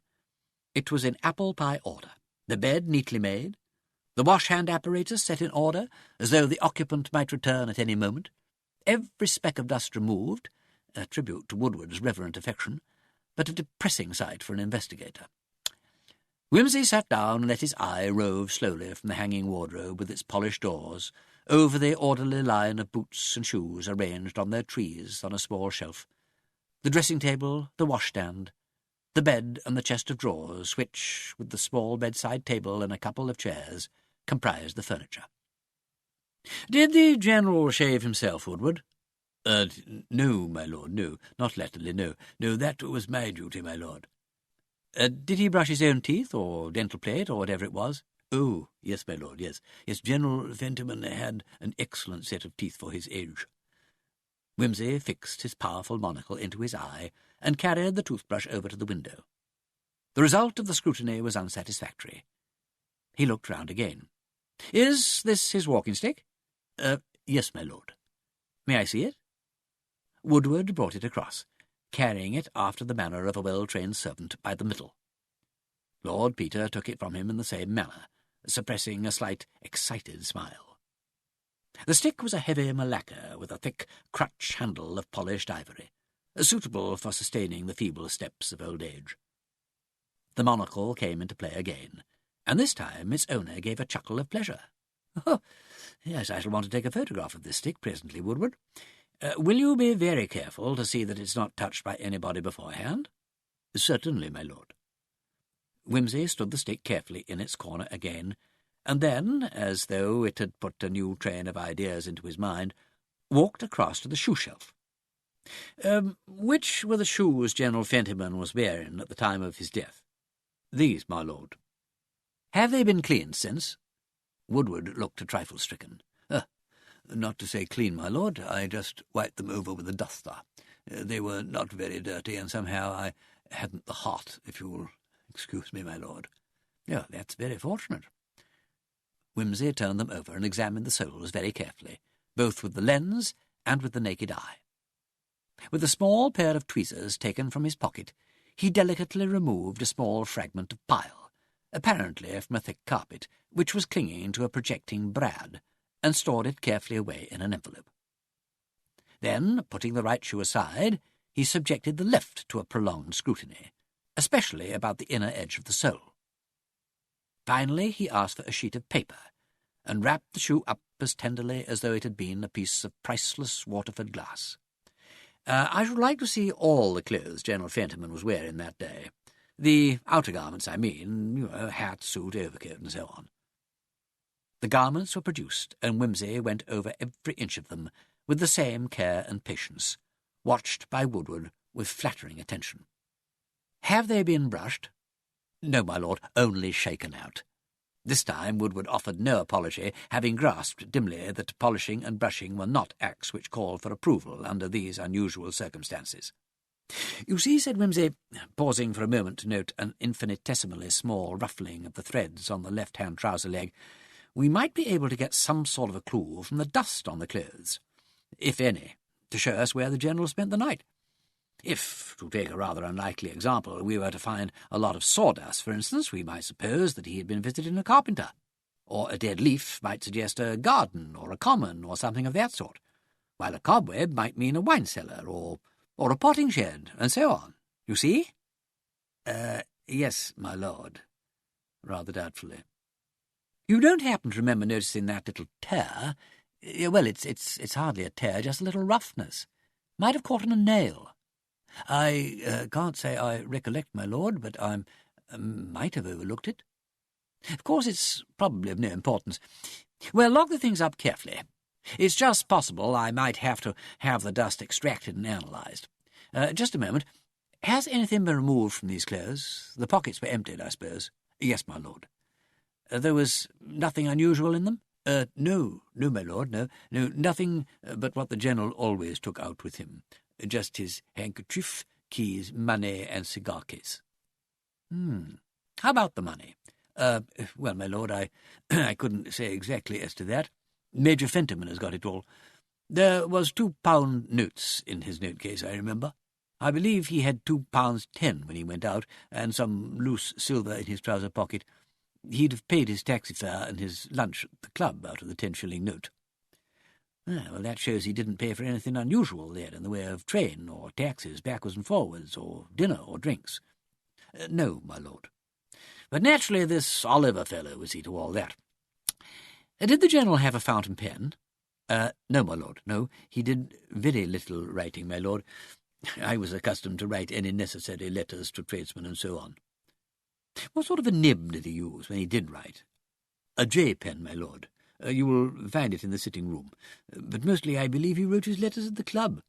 He had a very small private correspondence. It might be a letter or so to the bank or to his man of business, my lord. I see. Have you his cheque-book? Major Fentiman has it, my lord. Do you remember whether the General had it with him when he last went out? No, my lord. It was kept in his writing desk as a rule. He would write the cheques for the household here, my lord, and give them to me.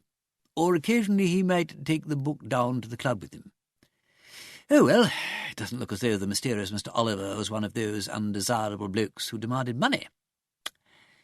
Right you are, Woodward. You're perfectly certain that you removed nothing whatsoever from these clothes except what's in the pockets. I am quite positive of that, my lord. Well, that is very odd, said Wimsey, half to himself. I'm not sure that it isn't the oddest thing about the case. Indeed, my lord. Might I ask why? Why? Said Wimsey. Well, I should have expected... He checked himself. Major Fentiman was looking in at the door. What's odd, Wimsey? Oh, just a little thing struck me, said Wimsey vaguely. I expected to find something among those clothes which isn't there, that's all. Impenetrable sleuth, said the Major, laughing. What are you driving at? Well, work it out for yourself, my dear Watson, said his lordship, grinning like a dog. You have all the data. Work it out for yourself, and let me know the answer. Woodward, a trifle pained by this levity, gathered up the garments and put them away in the wardrobe. How's Bunter getting on with those calls? No luck at present. Oh, well, he'd better come in now and do some photographs. We can finish the telephoning at home. Bunter!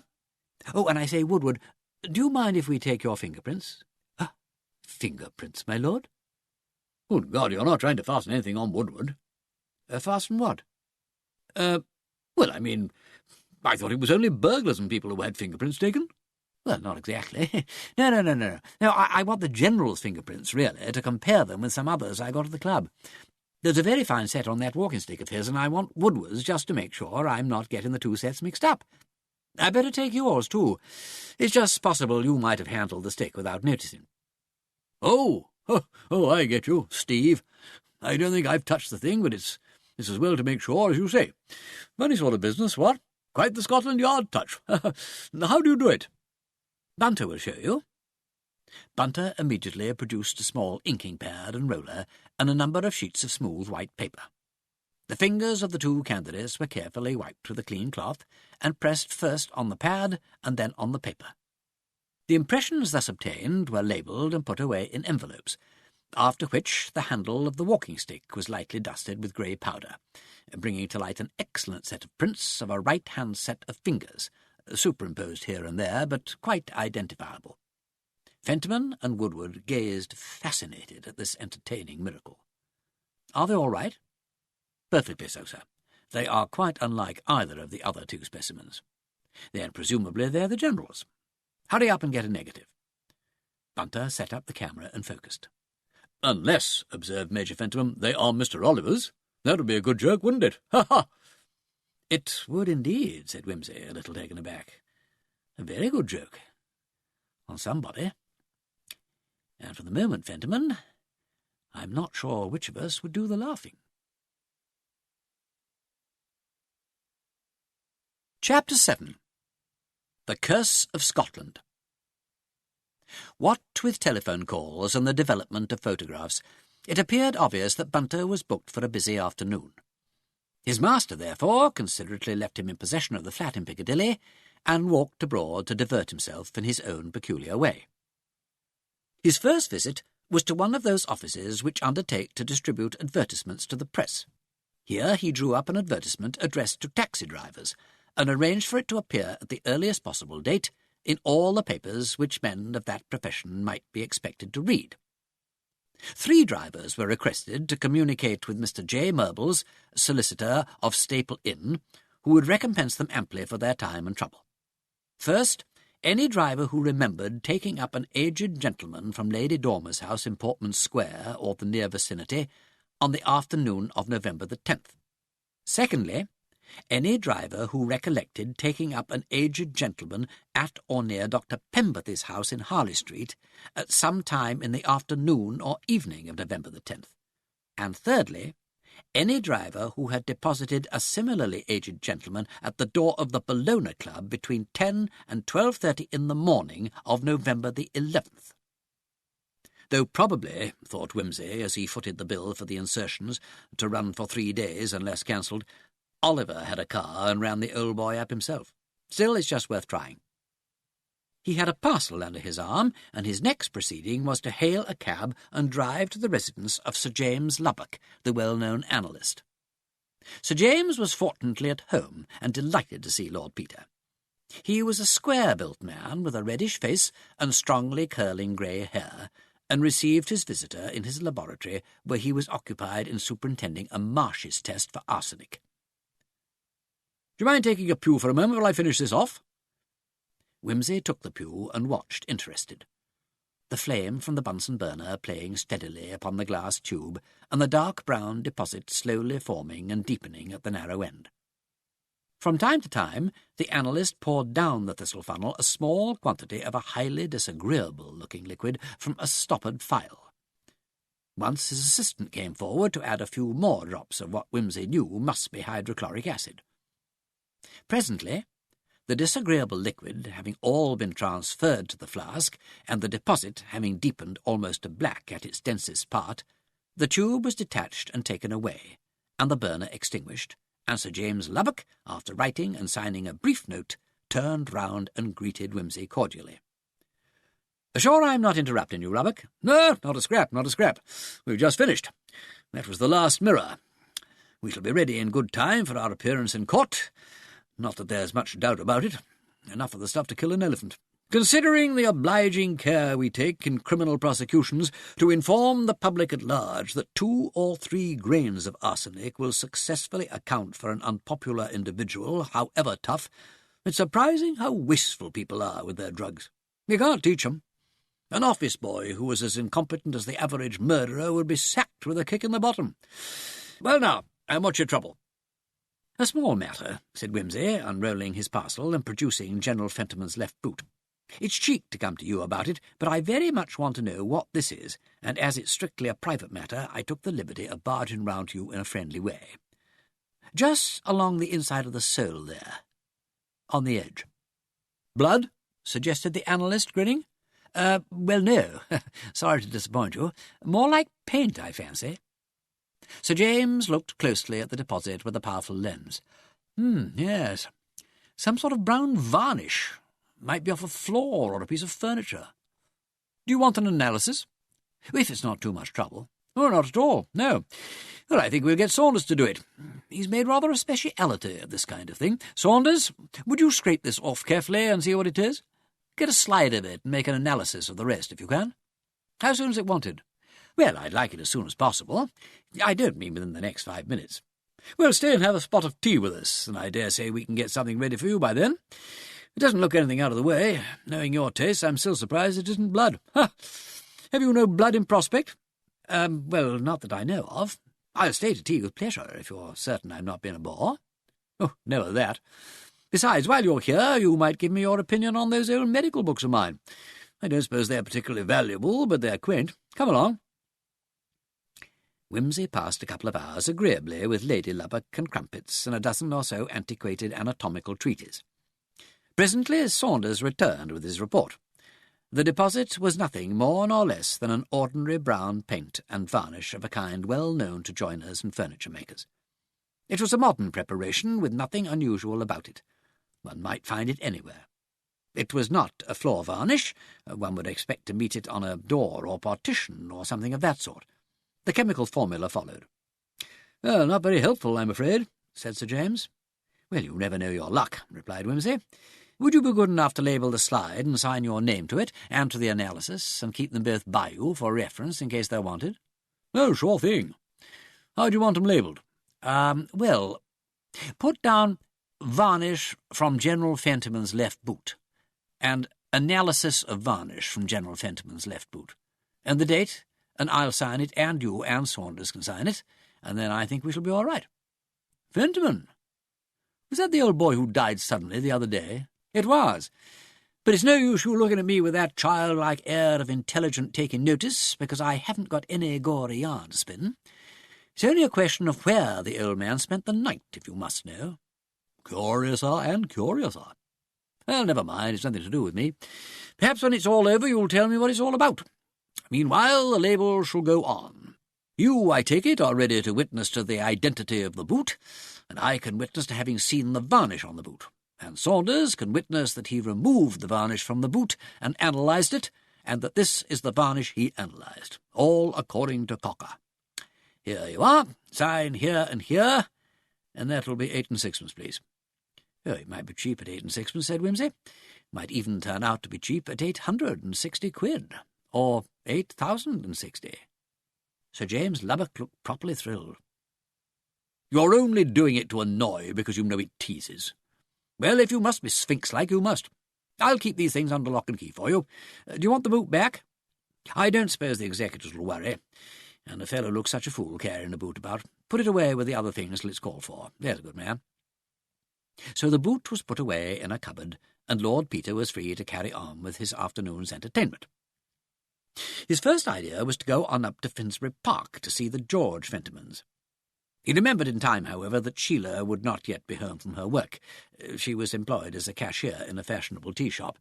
And further, with a forethought rare in the well-to-do, that if he arrived too early he would have to be asked to supper, and that there would be very little supper, and that Sheila would be worried about it and George annoyed.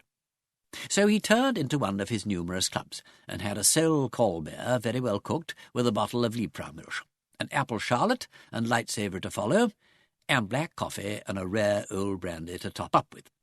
A simple and satisfactory meal, which left him in the best of tempers. The George Fentimans lived in 2 ground-floor rooms, with use of kitchen and bathroom, in a semi-detached house with a blue and yellow fanlight over the door and madras muslin over the windows. They were really furnished apartments, but the landlady always referred to them as a flat, because that meant that the tenants had to do their own work and provide their own service. The house felt stuffy as Lord Peter entered it, because somebody was frying fish in oil at no great distance, and a slight unpleasantness was caused at the start by the fact that he had rung only once, thus bringing up the person in the basement, whereas a better instructed caller would have rung twice to indicate that he wanted the ground floor. Hearing explanations in the hall, George put his head out of the dining-room and said, "Oh, hello." "Hello," said Wimsey, trying to find room for his belongings on an overladen hat-stand, and eventually disposing of them on the handle of a perambulator. "Thought I'd just come and look you up. Hope I'm not in the way." "No, of course not. Jolly good of you to penetrate to this ghastly hole. Come in. Everything's in a beastly muddle as usual, and when you're poor you have to live like pigs. Sheila, here's Lord Peter Wimsey. You have met, haven't you?" "Yes, of course. How nice of you to come round. Have you had dinner?" "Yes, thanks." "Coffee?" "No, thanks, really, no. I've only just had some." "Well," said George, "there's only whisky to offer you." Well, later on, perhaps, thanks, old man. Not just now. I've had a brandy. Never mix grape and grain." "Wise man," said George, his brow clearing, since, as a matter of fact, there was no whisky nearer than the public-house, and acceptance would have meant 6 and 6 at least, besides the exertion of fetching it. Sheila Fentiman drew an armchair forward, and herself sat down on a low poof. She was a woman of 35 or so, and would have been very good-looking but for an appearance of worry and ill health that made her look older than her age. "Miserable fire," said George gloomily. "Is this all the coal there is?" "I'm sorry," said Sheila. "She didn't fill it properly this morning." "Well, why can't you see that she does? It's always happening. If the scuttle isn't absolutely empty, she seems to think she needn't bother about filling it up." "I'll get some." No, it's all right, I'll go. But you ought to tell her about it." "I will. I'm always telling her. The woman's no more sense than a hen. No, don't you go, Sheila. I won't have you carrying coal. Nonsense, said his wife rather acidly. What a hypocrite you are, George. It's only because there's somebody here that you're so chivalrous all at once. Here, let me, said Wimsey desperately. I like fetching coal. Always loved coal as a kid. Anything grubby or noisy, where is it? Lead me to it. Mrs. Fentiman released the scuttle, for which George and Wimsey politely struggled. In the end, they all went out together to the inconvenient bin in the backyard. Wimsey quarrying the coal, George receiving it in the scuttle, and the lady lighting them with a long candle, insecurely fixed in an enamel candlestick several sizes too large. "And tell Mrs. Cricket," said George, irritably sticking to his grievance, "that she must fill that scuttle up properly every day." "I'll try, but she hates being spoken to. I'm always afraid she'll give warning." "Well, there are other charwomen, I suppose." "Mrs. Cricket is very honest." "I know, but that's not everything. You could easily find one if you took the trouble." "Well, I'll see about it. But why don't you speak to Mrs. Cricket? I'm generally out before she gets here." "Oh, yes, I know. You needn't keep on rubbing it in about your having to go out to work. You don't suppose I enjoy it, do you? Wimsey can tell you how I feel about it." "Oh, don't be so silly, George. Why is it, Lord Peter, that men are so cowardly about speaking to servants?" "It's a woman's job to speak to the servants," said George. "No business of mine." All right, I'll speak, and you'll have to put up with the consequences." "Well, there won't be any consequences, my dear, if you do it tactfully. Can't think why you want to make all this fuss." "Oh, righto. I'll be as tactful as I can. You don't suffer from char ladies, I suppose, Lord Peter?" "Good Lord, no," interrupted George. "Wimsey lives decently. They don't know the dignified joys of hard-upness in Piccadilly." "I'm rather lucky," said Wimsey, with that apologetic air which seems forced on anybody accused of too much wealth. "I have an extraordinarily faithful and intelligent man who looks after me like a mother." "Oh, I dare say he knows when he's well off," said George disagreeably. "Well, I don't know. I believe Bunter would stick to me whatever happened. He was my NCO during part of the war, and we went through some roughish bits together. And after the whole thing was over, I hunted him up and took him on. He was in service before that, of course, but his former master was killed, and the family broken up, so he was quite pleased to come along. I don't know what I should do without Bunter now." "Is that the man who takes the photographs for you when you were on a crime hunt?" suggested Sheila, hurriedly seizing on this, as she hoped, non-irritant topic. "Yes, he's a great hand with a camera. Only drawback is that he's occasionally immured in the dark room, and I'm left to forage for myself. I've got a telephone extension through to him. Bunter?" "Yes, my lord." "Where are my dress studs?" "In the middle section of the third small right-hand drawer of the dressing cabinet, my lord." "Bunter?" "Yes, my lord." "Where have I put my cigarette case?" "I fancy I observed it last on the piano, my lord." "Bunter?" "Yes, my lord." "I've got into a muddle with my white tie." "Indeed, my lord." "Well, can't you do anything about it?" "Excuse me, my lord, I am engaged in the development of a plate." "To hell with the plate." "Very good, my lord." "Bunter, stop. Don't be precipitate. Finish the plate and then come and tie my tie." "Certainly, my lord." "And then I have to sit about miserably till the infernal plate is fixed, or whatever it is. Perfect slave in my own house. That's what I am." Sheila laughed. "You look a very happy and well-treated slave. Are you investigating anything just now?" "Yes. In fact, there you are again. Bunter has retired into photographic life for the evening. I haven't a roof to cover me. I've been wandering around like the bird, which has no feet." "I'm sorry you were driven to such desperation as to seek asylum in our poverty-stricken hovel," said George with a sour laugh. Wimsey began to wish he'd not come. Mrs. Fentiman looked vexed. "You needn't answer that," she said, with an effort to be light. "There is no answer." "I'll send it to Aunt Judith of Rosie's Weekly Bits," said Wimsey. "A makes a remark to which there is no answer. What is B to do?" Sorry," said George. "My conversation doesn't seem to be up to standard. I'm forgetting all my civilized habits. You better go on and pay no attention to me." "What's the mystery on hand now?" asked Sheila, taking her husband at his word. "Well, actually, it's about this funny business of the old General's will," said Wimsey.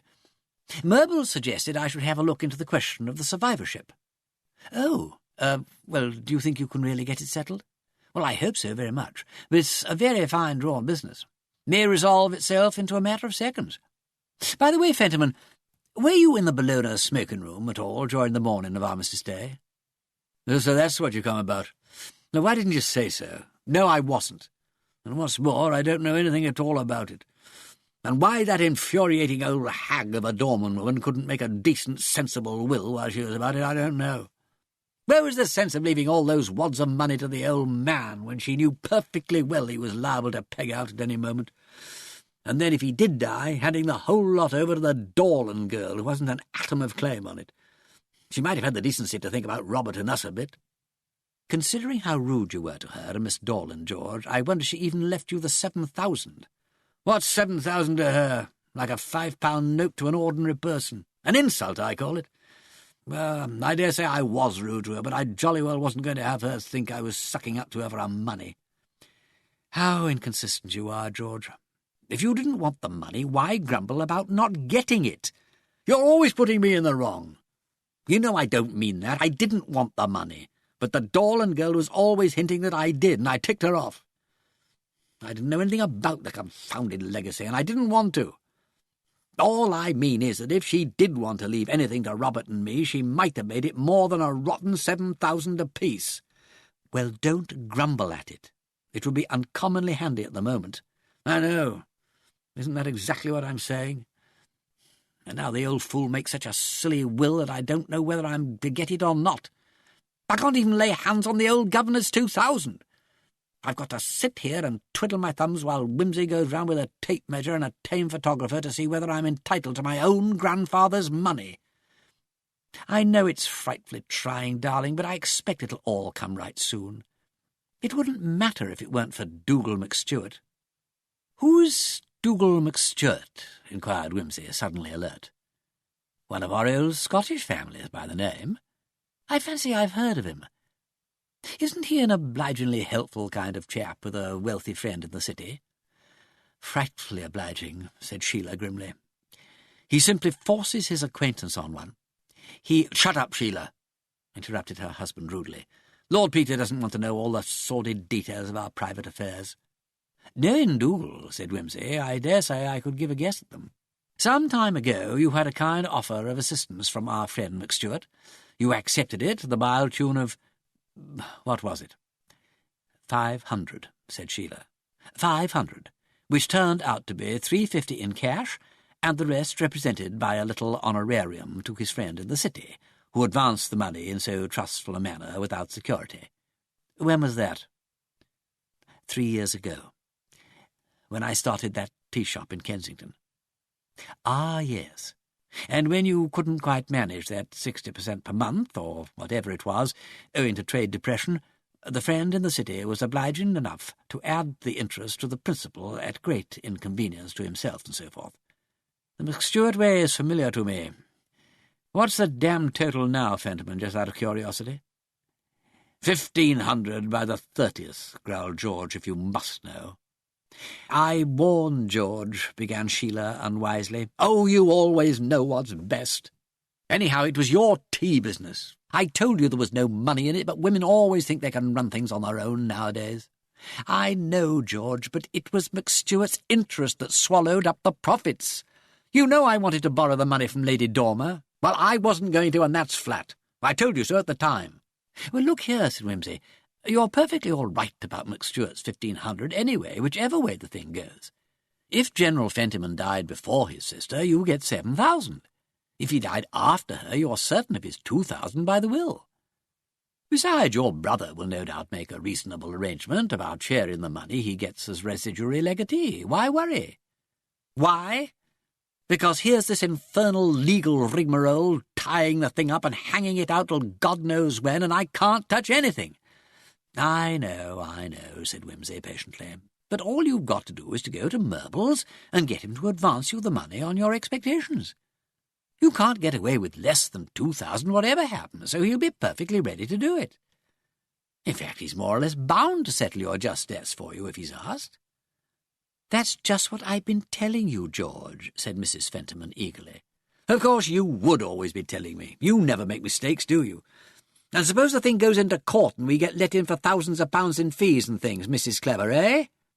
"Well, I should leave it to your brother to go into court, if necessary," said Wimsey sensibly. "If he wins, he'll have plenty of cash for fees, and if he loses, you'll still have your 7,000. You go to Murple's, he'll fix things up. Or look, I'll tell you what, I'll get hold of friend McStuart and see if I can't arrange to get the debts transferred to me. He won't consent, of course, if he knows it's me, but I can probably do it through Murple's. Then we'll threaten to fight him on the ground of extortionate interest and so on. We'll have some fun with it." "Well, it's dashed good of you, but I'd rather not, thanks." "Oh, just as you like. But anyway, go to Murple's. He'll get it squared up for you. Anyhow, I don't think there'll be any litigation about the will. If we can't get to the bottom of the survivorship question, I should think you and Miss Dorland would be far better advised to come to a settlement out of court. It will probably be the fairest way in any case. Why don't you?" "Why? Because the Dorland female wants her pound of flesh, that's why." "Does she? What kind of woman is she? One of those modern Chelsea women, ugly as sin and hard as nails, paints things, ugly, skinny prostitutes with green bodies and no clothes on. I suppose she thinks that if she can't be a success as a woman, she'll be a half-baked intellectual. And no wonder a man can't get a job these days, with all these hard-mouthed, cigarette-smoking females all over the place pretending they're geniuses and businesswomen and all the rest of it. Oh, come, George, Miss Dorland isn't doing anybody out of a job. She couldn't just sit there all day being Lady Dormer's companion. What's the harm in her painting things? Why couldn't she be a companion? In the old days, heaps of unmarried women were companions, and let me tell you, my dear girl, they had a much better time than they have now, with all this jazzing and short skirts and pretending to have careers. The modern girl hasn't a scrap of decent feeling or sentiment about her.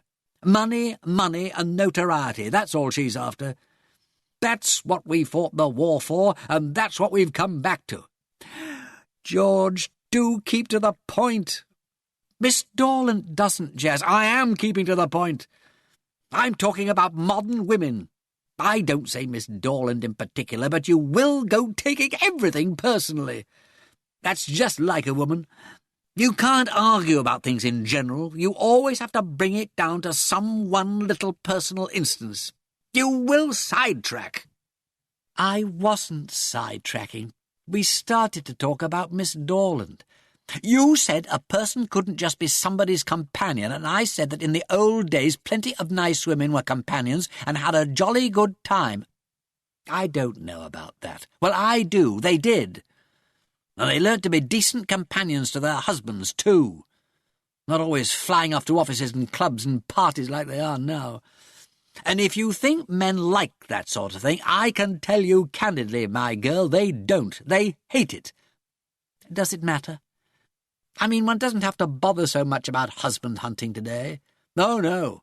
No, husbands don't matter at all, I suppose, to you advanced women. Any man'll do, as long as he's got money. Why do you say you advanced women? I didn't say I felt that way about it. I don't want to go out to work. There you go. Taking everything to yourself. I know you don't want to work. I know it's only because of the damn rotten position I'm in. You needn't keep on about it. I know I'm a failure. Thank your stars, Wimsey, that when you marry you'll be able to support your wife. George, you have no business to speak like that. I didn't mean that at all. Oh, dear. Look, you said, I know what I said, but you took it all the wrong way. You always do. Oh, it's no good arguing with a woman. No, that's enough. For God's sake, don't start all over again. I want a drink. Wimsey, you'll have a drink. Sheila, tell that girl and Mrs. Mums to go round for half a bottle of Johnny Walker. Couldn't you get it yourself, dear? Mrs. Mums doesn't like us sending her girl. She was frightfully disagreeable last time. Well, how can I go? I'll take my boots off. Oh, you do make such a fuss about nothing. What does it matter if old Mother Mums does kick up a shindy? She can't eat you. No, put in Wimsey, but think of the corrupting influence of the jug and bottle department on Mrs. Munn's girl. I approve of Mrs. Munn. She has a motherly heart. I myself will be the St. George to rescue Mrs. Munn's girl from the Blue Dragon. Nothing shall stop me. No, don't bother to show me the way. I have a peculiar instinct about pubs. I can find one blindfold in a pea souper with both hands tied behind me. Mrs. Fentiman followed him to the front door. You mustn't mind what George says tonight. His tummy's feeling rotten and it makes him irritable. It has been so worrying about this wretched money business. Oh, that's all right, said Wimsey. I know exactly. You should see me when my tummy's upset. Took a young woman out the other night. Lobster mayonnaise, meringues, and sweet champagne. Oh, her choice. Oh, Lord. He made an eloquent grimace and departed in the direction of the public house. When he returned, George Fentiman was standing on the doorstep. I say, Wimsey, I do apologise for being so bloody rude. Oh, it's my filthy temper, rotten bad form. Sheila's gone up to bed in tears, poor kid. All my fault. Oh, if you knew how this damnable situation gets on my nerves. Oh, I know there's no excuse. Oh, it's quite all right, said Wimsey. Cheer up, it'll all come out in the wash. My wife, began George again. She's damn fine, old man. But what it is, you both want a holiday, as we do badly. We'll never say die. I'll see Myrbles as you suggest, Wimsey. Bunter received his master that evening with a prim smirk of satisfaction. Had a good day, Bunter? Very gratifying indeed, I thank your lordship. The prints on the walking stick are indubitably identical with those on the sheet of paper you gave me. They are they? Well, that's something. I'll look at them tomorrow, Bunter. I've had a tiring evening. Chapter 8. Lord Peter leads through strength. At 11 o'clock the next morning, Lord Peter Wimsey, unobtrusively attired in a navy blue suit and dark grey tie, suitable for a house of mourning, presented himself at the late Lady Dormer's house in Portman Square. Is Miss Dorland at home? I will inquire, sir. Kindly give her my card and ask if she can spare me a few moments. Certainly, my lord. Will your lordship be good enough to take a seat? The man departed, leaving his lordship to cool his heels in a tall, forbidding room, with long crimson curtains, a dark red carpet, and mahogany furniture of repellent appearance. After an interval of nearly 15 minutes, he reappeared, bearing a note upon a salver. It was briefly worded. Miss Dorland presents her compliments to Lord Peter Wimsey, and regrets that she is not able to grant him an interview. If, as she supposes, Lord Peter has come to see her as the representative of Major and Captain Fentiman, Miss Dorland requests that he will address himself to Mr. Pritchard, solicitor of Lincoln's Inn, who is dealing on her behalf with all matters connected with the will of the late Lady Dormer. Dear me, said Wimsey to himself, this looks almost like a snub. Very good for me, no doubt. Now, I wonder... He read the note again. Myrbles must have been rather talkative. I suppose he told Pritchard he was putting me onto it. Very indiscreet of Myrbles, not like him. The servant still stood mutely by, with an air of almost violently disassociating himself from all commentary. "Thank you," said Wimsey. "Would you be good enough to say to Miss Dorland that I am greatly obliged to her for this information?" "Very good, my lord." "Perhaps you would kindly call me a taxi." "Certainly, my lord." Wimsey entered the taxi with all the dignity he could summon, and was taken to Lincoln's Inn. Mr. Pritchard was nearly as remote and snubbing in his manner as Miss Dorland. He kept Lord Peter waiting for 20 minutes, and received him glacially in the presence of a beady-eyed clerk. "Oh, good morning," said Wimsey affably. "Excuse my calling on you like this. More regular to do it through Myrbles, I suppose. Nice old boy, Myrbles, isn't he? But I always believe in going as direct to the point as may be. Saves time, what?" Mr. Pritchard bowed his head and asked how he might have the pleasure of serving his lordship. "Well, it's about this Fentiman business, survivorship and all that." "No, nearly said survival. Appropriate, what? You might call the old general a survival, eh?" Mr. Pritchard waited without moving. "I take it Myrbles told you I was looking into the business, what? Trying to check up on the timetable and all that." Mr. Pritchard said neither yea nor nay, but placed his fingers together and sat patiently. "Well, it's a bit of a problem, you know. Mind if I smoke? Have one yourself?" "I am obliged to, but I never smoke in business hours." "Oh, very proper, very proper. Much more impressive. Puts the wind up the client's, what? Well, now, I just thought I'd let you know that it's likely to be a closish thing. Very difficult to tell to a minute or so, don't you know? May turn out one way, may turn out the other, may turn out completely baffling and all that. You get me?" "Indeed." "Oh, yes, absolutely. Perhaps you'd like to hear how far I've got." And Wimsey recounted the history of his researches at the Bellona insofar as the evidence of the commissionaires and the hall porter were concerned.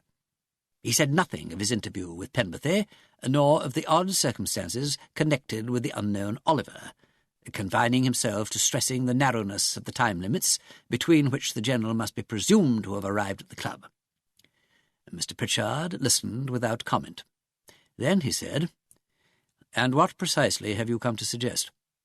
"Well, now, what I mean to say is, don't you know, wouldn't it be rather a good thing if the parties could be got to come to terms? A give and take, you see. Split the doings and share the proceeds. After all, $500,000's a goodish bit of money. Quite enough for 3 people to live on in a quiet way, don't you think? And it would save an awful lot of trouble and, lawyers' fees and things." "Ah," said Mr. Pritchard, "I may say that I have been expecting this. A similar suggestion was made to me earlier by Mr. Murbles, and I then told him that my client preferred not to entertain the idea. You will permit me to add, Lord Peter, that the reiteration of this proposal by you, after your employment to investigate the facts of the case in the interests of the other party, has a highly suggestive appearance. You will excuse me, perhaps, if I warn you further that your whole course of conduct in this matter seems to me open to a very undesirable construction." Wimsey flushed. "Oh, well, you will perhaps permit me, Mr. Pritchard, to inform you that I am not employed by anybody. I have been requested by Mr. Murbles to ascertain the facts. They are rather difficult to ascertain, but I have learnt one very important thing from you this afternoon. I am obliged to you for your assistance. Good morning." The beady-eyed clerk opened the door with immense politeness. "Good morning," said Mr. Pritchard. "Employed, indeed," muttered his lordship wrathfully. "Undesirable construction? I'll construct him. That old brute knows something, and if he knows something, that shows there's something to be known. Perhaps he knows Oliver. Well, I shouldn't wonder. Wish I thought to spring the name on him and see what he said. Well, too late now. Never mind, we'll get Oliver. Bunter didn't have any luck with those phone calls, apparently.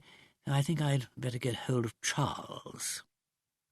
He turned into the nearest telephone booth and gave the number of Scotland Yard. Presently an official voice replied, of which Wimsey inquired whether Detective Inspector Parker was available. A series of clicks proclaimed that he was being put through to Mr. Parker, who presently said, "Hello." "Hello, Charles. This is Peter Wimsey. Now, look here. I want you to do something for me. It isn't a criminal job, but it's important. A man calling himself Oliver rang up a number in Mayfair at a little after 9 on the night of November the 10th. Do you think you could get that call traced for me?" "Probably. What was the number?" Wimsey gave it. "All right you are, old chap. I'll have it looked up and let you know. How goes it? Anything doing?" Yes, rather a cosy little problem. Nothing for you people, as far as I know, that is. Come round one evening and I'll tell you about it, unofficially." "Oh, thanks very much. Not for a day or two, though. We're run off our feet with this crate business." "Oh, I know. The gentleman who was sent from Sheffield to Euston in a crate, disguised as York hams. That's splendid. Well, work hard and you will be happy.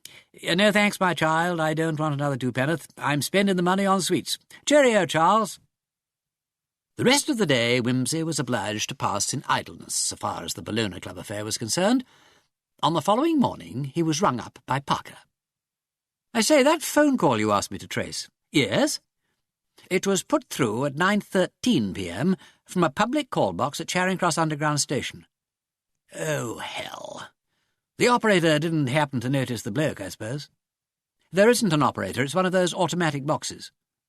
"Oh, may the fellow who invented them fry in oil. Well, thanks frightfully all the same. He gives us a line on the direction, anyhow. Well, I'm sorry I couldn't do better for you. Cheerio.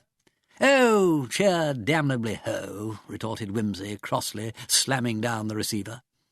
"What is it, Bunter?" A district messenger with a note, my lord." "Ah, from Mr. Murbles. Good. Well, this may be something." "Yes. Look, tell the boy to wait. There's an answer." He scribbled quickly. "Mr. Murbles has got an answer to that cabman advertisement, Bunter. There are 2 men turning up at 6 o'clock, and I'm arranging to go down and interview them." "Very good, my lord. Let's hope that means we get a move on. Get me my hat and coat. I'm running round to Dover Street for a moment." Robert Fentiman was there when Wimsey called, and welcomed him heartily. "Any progress?" Possibly a little this evening. I've got a line on those cabmen. I just came round to ask if you could let me have a specimen of old Fentiman's fist." "Certainly. Pick what you like. He hasn't left much about. Not exactly the pen of a ready writer. There are a few interesting notes of his early campaigns, but they're rather antiques by this time." "I'd rather have something quite recent." "Well, there's a bundle of cancelled cheques here, if that would do." "Well, it would do particularly well. I want something with figures in it, if possible. Well, many thanks. I'll take these." "How on earth is his handwriting going to tell you when he pegged out?" "That's my secret, that it all. Have you been down to Gatty's?" "Yes. They seem to know Oliver fairly well by sight, but that's all. He lunched there fairly often, say once a week or so, but they don't remember seeing him since the 11th. Perhaps he's keeping under cover. However, I'll haunt the place a bit and see if he turns up." "Well, I wish you would. His call came from a public box, so that line of inquiry peters out." "Oh, bad luck." "You've found no mention of him in any of the General's papers?" "Not a thing, and I've gone through every bit and scrap of writing in the place. By the way, have you seen George lately?" "Night before last. Why?" "He seems to me to be in a rather queer state. I went round last night, and he complained of being spied on or something." "Spied on?" "Followed about, watched, like the biters in the tech stories. Afraid all this business is getting on his nerves. Hope he doesn't go off his rocker or anything. It's bad enough for Sheila as it is. Decent little woman." "Oh, thoroughly decent," agreed Wimsey, "and very fond of him." "Yes. Works like Billio to keep the home together and all that. Tell you the truth, I don't know how she puts up with George. Of course, married couples are always sparring and so on, but he ought to behave before other people. Dashed bad form, being rude to your wife in public. I like to give him a piece of my mind." "Well, he's in a beastly galling position," said Wimsey. "She's his wife, and she's got to keep him, and I know he feels it very much." "Do you think so?" "Well, it seems to me he takes it rather as a matter of course, and whenever the poor little woman reminds him of it, he thinks she's rubbing it in. Well, naturally he hates being reminded of it, and I've heard Mrs. Fentiman say 1 or 2 sharp things to him." "I dare say. The trouble with George is he can't control himself. He never could. The fellow ought to pull himself together and show a bit of gratitude. He seems to think that because Sheila has to work like a man, she doesn't want the courtesies and, tenderness and so on that a woman ought to get." "It always gives me the pip," says Wimsey, "to see how rude people are when they're married. I suppose it's inevitable. Women are funny. They don't seem to care half so much about a man's being honest and faithful, and I'm sure your brother's all of that, as for their opening doors and saying thank you. I've noticed it lots of times." "A man ought to be just as courteous after marriage as he was before," declared Robert Fentiman virtuously. "So he ought, but he never is. Possibly there's some reason we don't know about," said Wimsey. "I've asked people, you know, my usual inquisitiveness, and they generally grunt and say that their wives are sensible and take their affection for granted. I don't believe women ever get sensible, not even through prolonged association with their husbands." The 2 bachelors wagged their heads solemnly. "Well, I think George is behaving like a sweep," said Robert. "And perhaps I'm hard on him. We never did get on well, and anyhow I don't pretend to understand women. Still, this persecution mania, or whatever it is another thing. He ought to see a doctor." "He certainly ought. We must keep an eye on him. If I see him at the Bellona, I'll have a talk to him and try and get out of him what it's all about." "You won't find him at the Bellona. He's avoided it since all this unpleasantness started. I think he's out hunting for jobs. He said something about one of those motor people in Great Portland Street wanting a salesman. He can handle a car pretty well, you know." "Well, I hope he gets it. Even if it doesn't pay very well, it would do him a world of good to have something to do with himself. Well, I'd better be ambling off. Well, many thanks, and let me know if you get hold of Oliver." "Oh, rather." Wimsey considered a few moments on the doorstep, and then drove straight down to New Scotland Yard, where he was soon ushered into Detective Inspector Parker's office. Parker, a square-built man in the late 30s, with the nondescript features which lend themselves so excellently to detective purposes, was possibly Lord Peter's most intimate, in some ways his only intimate, friend. The two men had worked out many cases together, and each respected the other's qualities, though no two characters could have been more widely different. Wimsey was the Roland of the combination, quick, impulsive, careless, and an artistic jack-of-all-trades. Parker was the Oliver, cautious, solid, painstaking, his mind a blank to art and literature, and exercising itself in spare moments with evangelical theology. He was the one person who was never irritated by Wimsey's mannerisms, and Wimsey repaid him with a genuine affection foreign to his usually detached nature. "Well, how goes it?" "Oh, not so bad, not so bad. I want you to do something for me." "Not really?" "Yes, really, blast your eyes. Did you ever know me when I didn't? I want you to get hold of one of your handwriting experts to tell me if these two fists are the same." He put on the table, on the one hand the bundle of used cheques, and on the other the sheet of paper he had taken from the library at the Bellona Club. Parker raised his eyebrows. "That's a very pretty set of fingerprints you've been pulling up there. What is it, forgery?" No, nothing of that sort. I just want to know whether the same bloke who wrote these cheques made the notes too." Parker rang a bell and requested the attendance of Mr. Collins. "Nice fat sums involved, from the look of it," he went on, scanning the sheet of notes appreciatively. £150,000 to R, 300,000 to G. Oh, lucky G. Who's G? 20,000 here and 50,000 there. Hoo-hoo. Who's your rich friend, Peter? It's that long story I was going to tell you about when you'd finished your crate problem. Oh, is it? Then I'll make a point of solving the crate without delay. As a matter of fact, I'm rather expecting to hear something about it before long.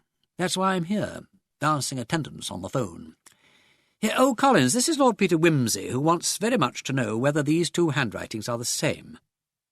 The expert took up the papers and the cheques and looked them over attentively.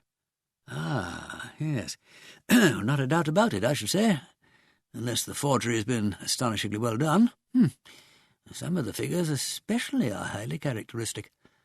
The fives, for instance, and the threes and the fours, made all of a piece with the two little loops. It's a very old-fashioned handwriting, and made by a very old man, in not too good health, especially this sheet of notes. Is that the old Fentimore who died the other day?" "Well, it is, but you needn't shout about it. It's just a private matter." "Oh, just so. Well, I should say you need have no doubt about the authenticity of that bit of paper, if that's what you are thinking." "Thanks, that's precisely what I do want to know. I don't think there's the slightest question of forgery or anything. In fact, it was just whether we could look on these rough notes as a guide to his wishes, nothing more." "Oh, yes, well, if you rule out forgery, I'd answer for it any day that the same person wrote all these cheques and the notes." "Oh, that's fine. That checks up the results of the fingerprint test, too. I don't mind telling you, Charles," he added, when Collins had departed, "that this case is getting damned interesting." At this point the telephone rang, and Parker, after listening for some time, ejaculated, "Good work!" and then, turning to Wimsey, "That's our man. They've got him. Excuse me if I rush off, but between you and me we've pulled this off rather well. It may mean rather a big thing for me. Sure we can't do anything else for you, because I've got to get to Sheffield. See you tomorrow or next day."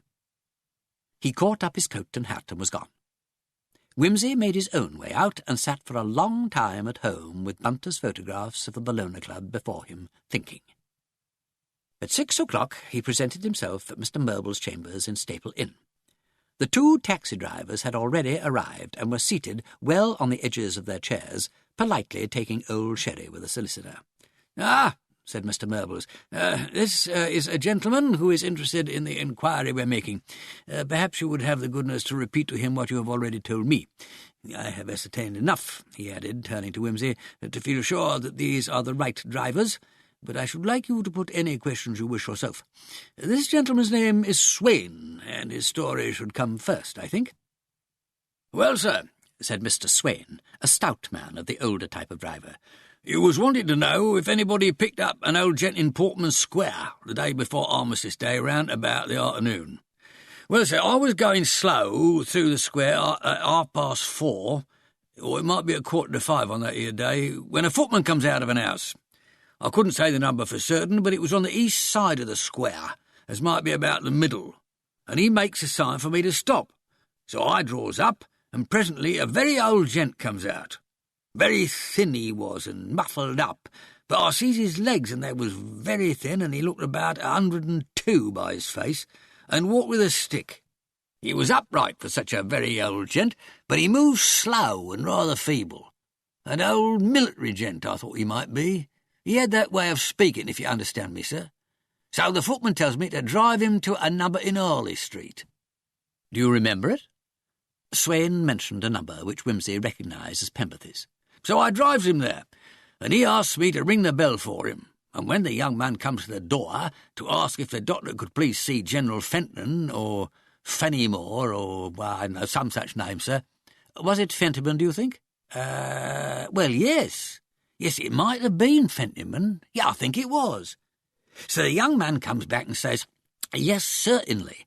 So I helps the old gent out. Very faint he seemed, and a very bad colour, sir. Breathing heavy and blue-like about the lips. Poor old blighter, I thinks. You're begging your pardon, sir. He won't be here for long, I thinks. So he helps him up the steps into the house, and he gives me my fare and a shilling for myself, and that's the last I seed of him, sir. Well, that fits in all right with what Pembroke said, agreed Wimsey. The General felt the strain of his interview with his sister and went straight round to see him. Right, now, how about this other part of the business? Well, said Mr. Burbles, I think this gentleman whose name is, let me see, Hinkins. Yes, I think Mr. Hinkins picked up the General when he left Harley Street. Yes, sir, agreed the other driver, a smartish-looking man with a keen profile and a sharp eye. A very old gentleman, like what I've described, took my taxi at this same number in Harley Street at 5:30. I remember the day very well, sir. November the 10th it was, and I remember it because after I'd done taking him where I'm telling you, my magneto started to give trouble, and I didn't have the use of the bus on Armistice Day, which was a great loss to me because that's a good day as a rule. Well, this old military gentleman gets in, with his stick and all, just as Swain says. Only I didn't notice him looking particularly ill, though I sees he was pretty old. Maybe the doctor would have given him something to make him better. Very likely, said Mr. Murbles. Yes, sir. Well, he gets in and he says, take me to Dover Street, he says. But if you was to ask me the number, sir, I'm afraid I don't rightly remember, because, you see, we never went there after all. Never went there, cried Wimsey. No, sir, no. Just as we was coming out into Cavendish Square, the old gentleman puts his head out and says, stop. So I stops, and I see him waving his hand to a gentleman on the pavement. So this other one comes up, and there's a few words together, and then the old one... one moment. What was the other man like? Dark and thin, sir, and looked about 40. He had on a grey suit and an overcoat and a soft hat with a dark handkerchief round his throat. Oh, yes, and he had a small black moustache. So the old gentleman says, cabman, he says, just like that. Cabman, go back to Regent's Park and drive round till I tell you to stop. So the other gentleman gets in with him, and I goes back and drives round the park, quiet-like, because I guess they wanted to have a bit of a talk. So I goes twice round, and as we was going round the third time, the young gentleman sticks his head out and says, put me down at Gloucester Gate. So I puts him down there, and the old gentleman says, goodbye, George, bear in mind what I have said. So the gentleman says, I will, sir, I will. And I see him cross the road like as if he might be going up Park Street. Mr. Murbles and Wimsey exchanged glances. And then where did you go? Then, sir, the fare says to me, do you know the Bellona Club in Piccadilly, he says. So I says, yes, sir. The Bellona Club? Yes, sir. What time was that? Oh, well, it might be getting on for 6:30, sir. I've been driving very slow, as I tells you, sir. So I takes him to the club, like he said, and in he goes, and that's the last I see of him, sir. Well, thanks very much, said Wimsey. Did he seem to be at all upset or agitated when he was talking to the man he called George? No, sir, no, I couldn't say that, but I thought he spoke a bit sharp-like, what you might call telling him off, sir. I see.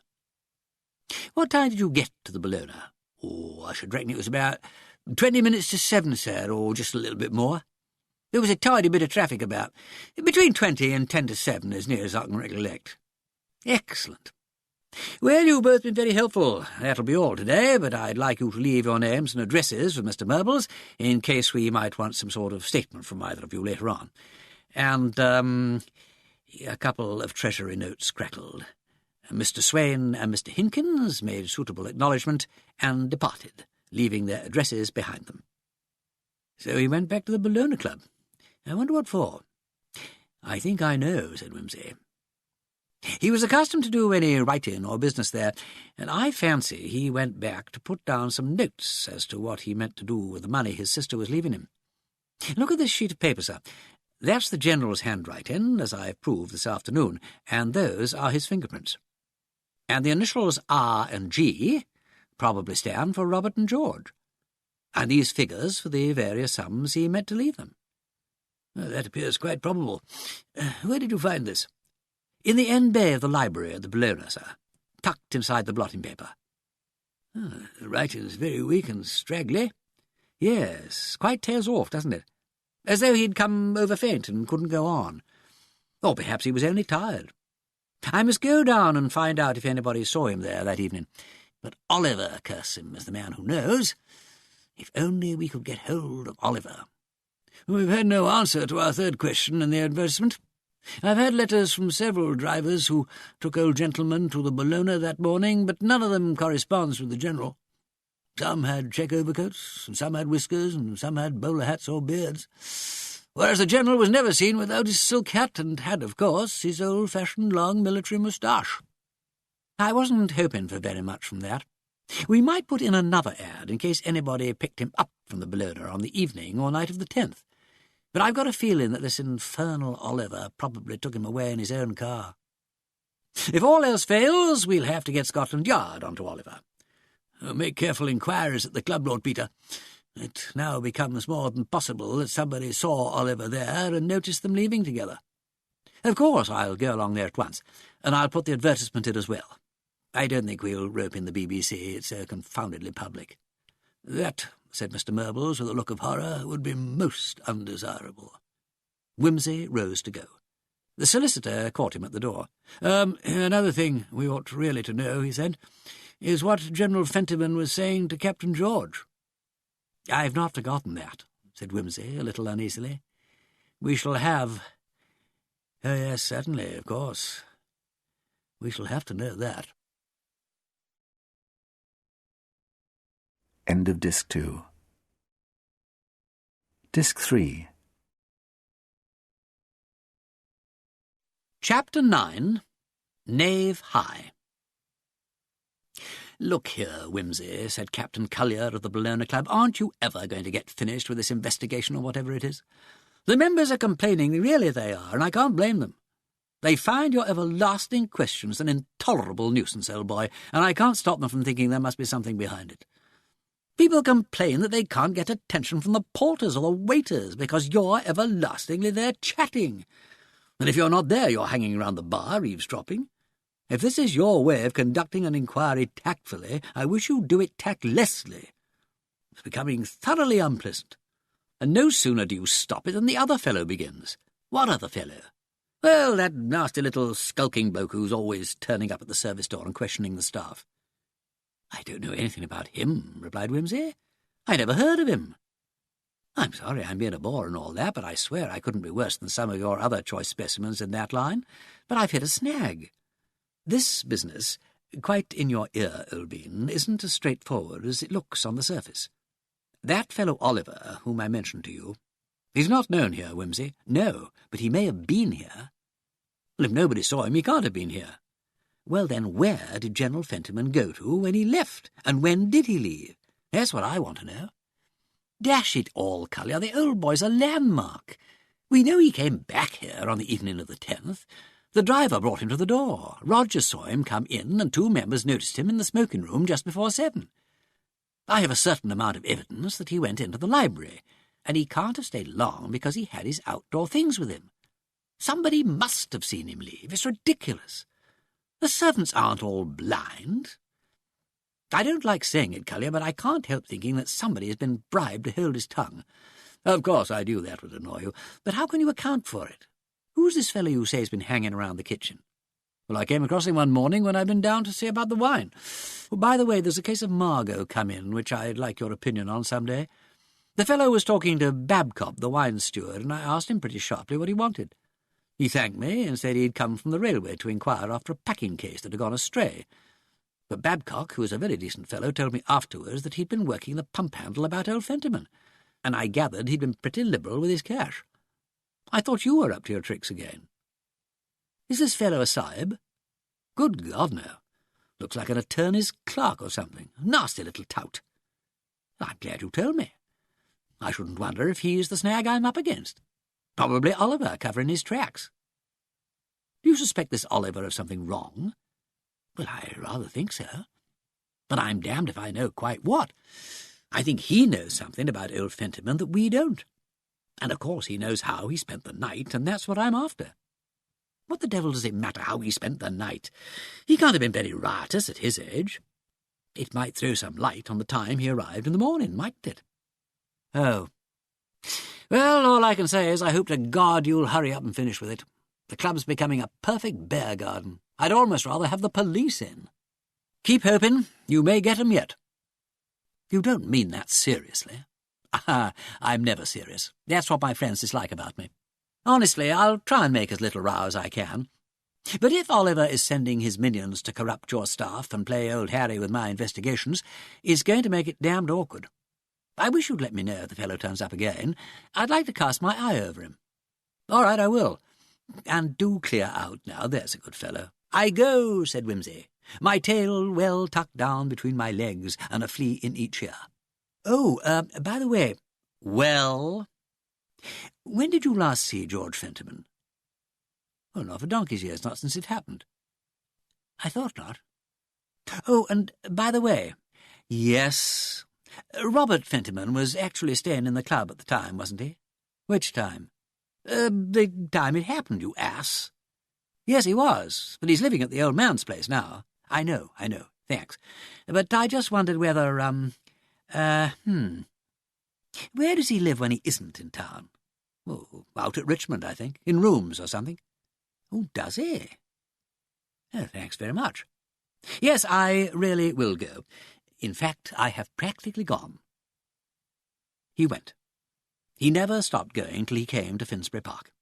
George was out, and so, of course, was Mrs. Fentiman, but the charwoman said she'd heard the captain mention he was going down to Great Portland Street. Wimsey went in pursuit. A couple of hours spent lounging round showrooms and talking to car demonstrators, nearly all of whom were, in one manner or another, his dear old pals, resulted in the discovery that George Fentiman was being taken on by the Walmsley Hubbard outfit for a few weeks to show what he could do. Oh, he'll do all right, said Wimsey. He's a damn fine driver. Oh, Lord, yes, he's all right. He looks a bit nervy, said the particular dear old pal attached to the Walmsley Hubbard show. Wants bucking up, what? That reminds me. I say, what about a quick one? Wimsey submitted to a mild quick one, and then wandered back to look at a new type of clutch. He spun out this interesting interview till one of the Walmsley Hubbard shop buses came in with Fentiman at the wheel. "Hello," said Wimsey. "Trying her out?" Yes, I've got the hang of her all right." "Think you could sell her?" asked the old pal. "Oh, yes. Soon learn to show her off. She's a jolly decent bus." "Oh, that's good. Well, I expect you're about ready for a quick one. How about it, Wimsey?" They had a quick one together. After this, the dear old pal remembered that he must buzz off because he'd promised to hunt up a customer. "You'll turn up tomorrow, then," he said to George. "There's an old bird down at Malden wants to have a trial trip. I can't go, so you can have a shot at him, all right?" "Perfectly. Righto. I'll have the bus ready for you at 11. Cheer most frightfully ho. So long." "Little sunbeam about the house, isn't he?" said Wimsey. "Rather. Have another? I was thinking about lunch. Come along with me if you've nothing better to do." George accepted and put forward the names of one or two restaurants. "No," said Wimsey. "I've got a fancy to go to Gatti's today, if you don't mind." "Not at all. That'll do splendidly." I've seen Merbles, by the by, and he's prepared to deal with the McStuart man. He thinks he can hold him off till it's all settled up, if it ever is settled." "That's good," said Wimsey, rather absently. "And I'm damn glad about this chance of a job," went on George. "If it turns out any good, it'll make things a lot easier, in more ways than one." Wimsey said heartily that he was sure it would, and then relapsed into a silence unusual with him, which lasted all the way to the Strand. At Gatty's he left George in a corner while he went to have a chat with the head waiter, emerging from the interview with a puzzled expression which aroused even George's curiosity, full as he was of his own concerns. "What's up? Isn't there anything you can bear to eat?" "Oh, no, it's all right. I was just wondering whether to have moule marinière or not." "Ah, good idea." Wimsey's face cleared, and for some time they absorbed mussels from the shell with speechless, though not altogether silent, satisfaction. "By the way," said Wimsey suddenly, "you never told me that you'd seen your grandfather the afternoon before he died." George flushed. He was struggling with a particularly elastic mussel firmly rooted to the shell, and could not answer for a moment. "How on earth— Confound it all, Wimsey, are you behind this infernal watch that's being kept on me?" "Watch?"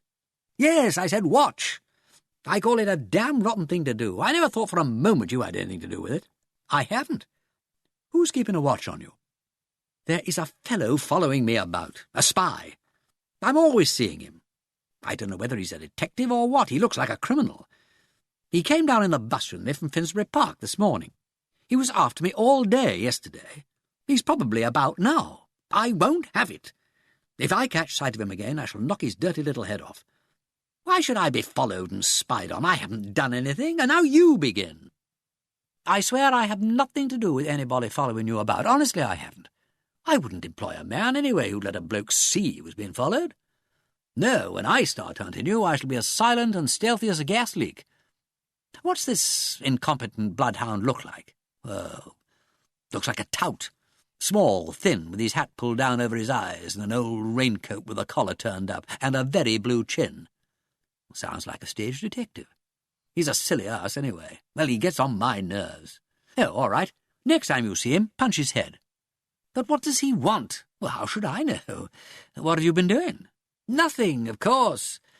I tell you, Wimsey, I believe there's some sort of conspiracy going on to get me into trouble or do away with me or something. I can't stand it.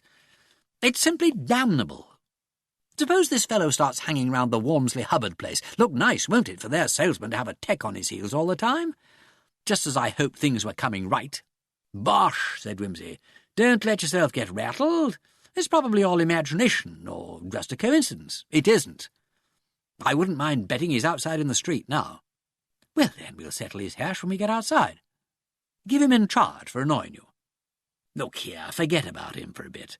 Tell me about the old general. How did he seem that last time you saw him?"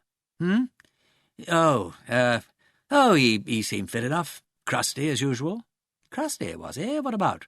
"Oh, private matters," said George sullenly. Wimsey cursed himself for having started his questions tactlessly. The only thing now was to retrieve the situation as far as possible.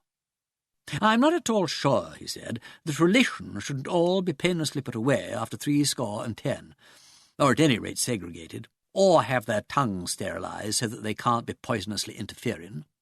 "I wish they were," growled George.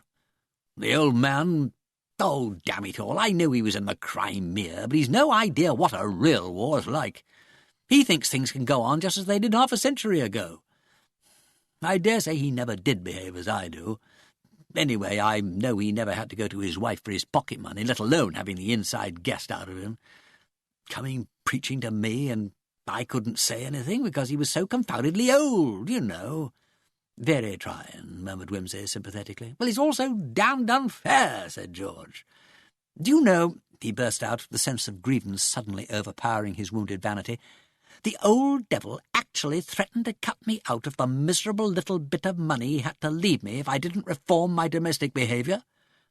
That's the way he talked, just as if I was carrying on with another woman or something. I know I did have an awful row with Sheila one day, but of course I didn't mean half I said.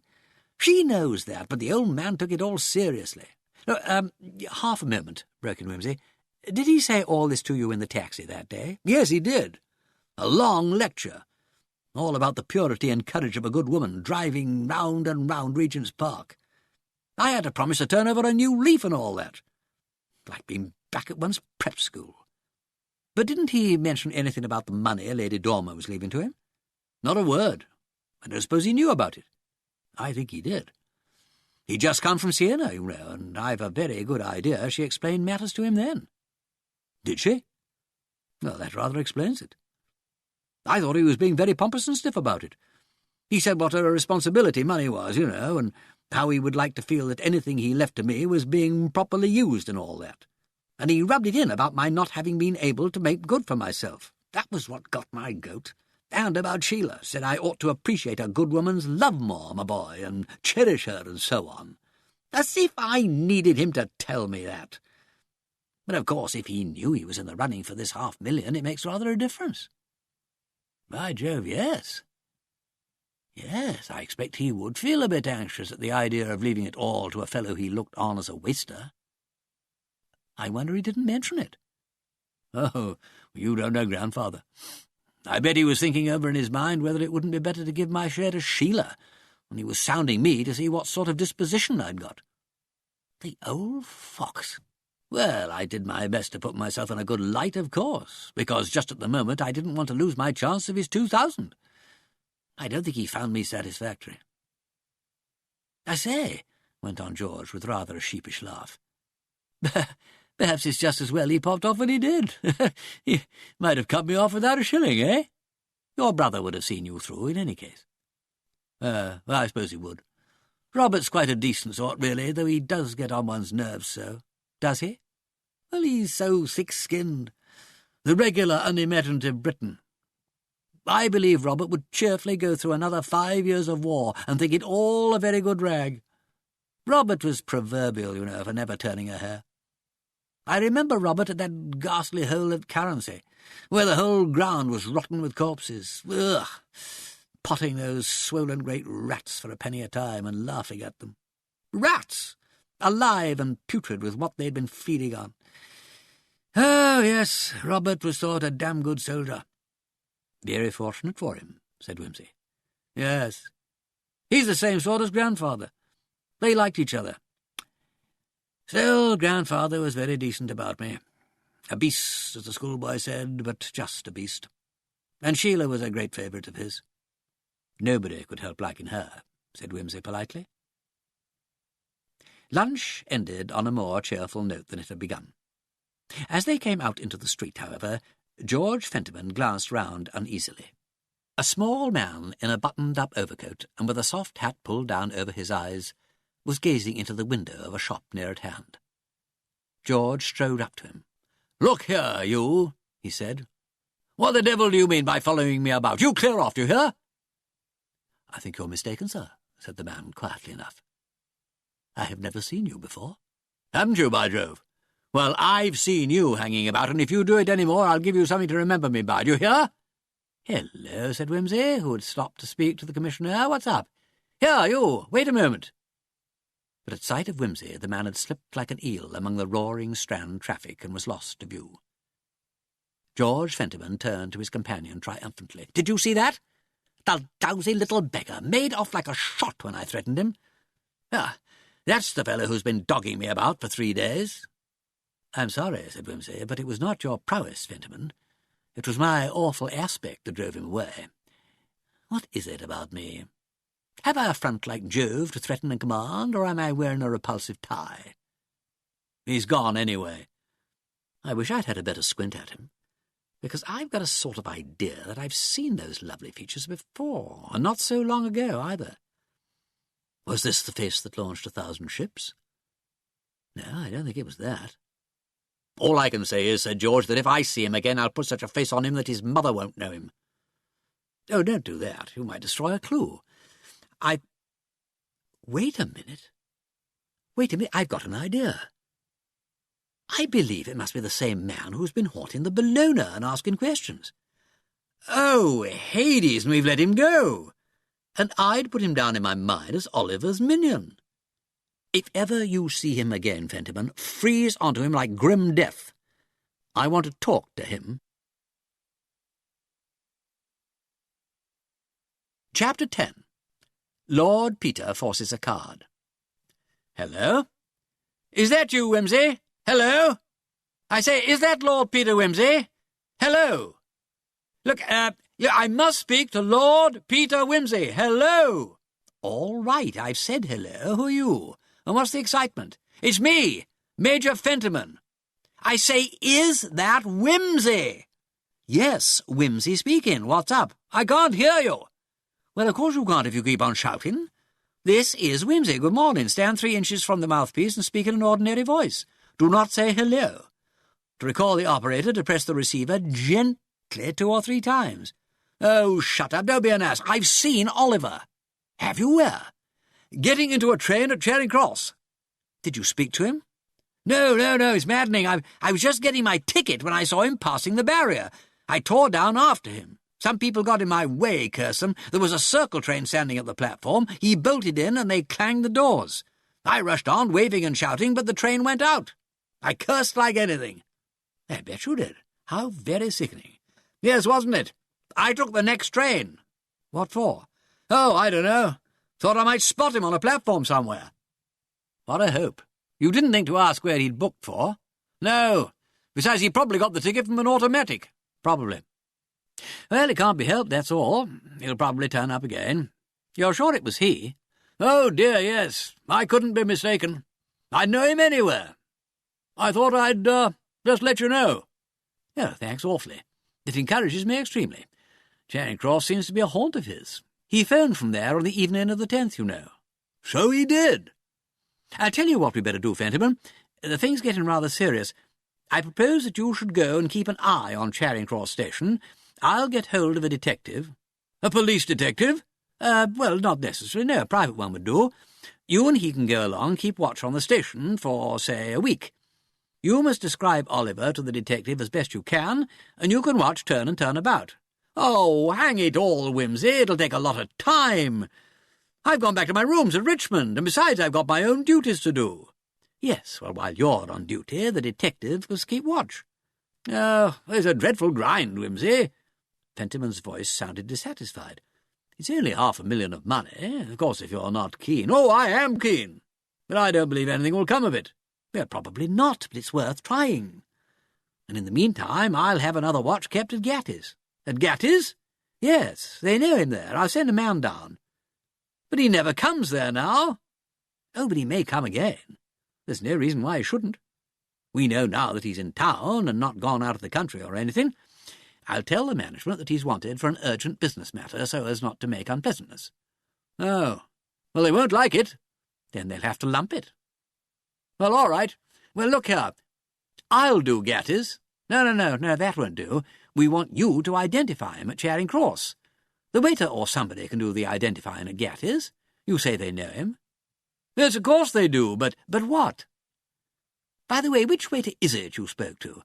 I had a talk with the head man there yesterday, and he didn't seem to know anything about it. No? Well, it wasn't the head waiter. No, one of the others. The plump, dark one. All right. I'll find the right one. Now, will you see to the Charing Cross end? Of course, if you really think it's any good. Yes, I do. Right you are. I'll get hold of the tech and send him along to you, and you can arrange with him. Very well. Cheerio. Lord Peter rang off and sat for a moment grinning to himself. Then he turned to Bunter. I don't often prophesy, Bunter, but I'm going to do it now.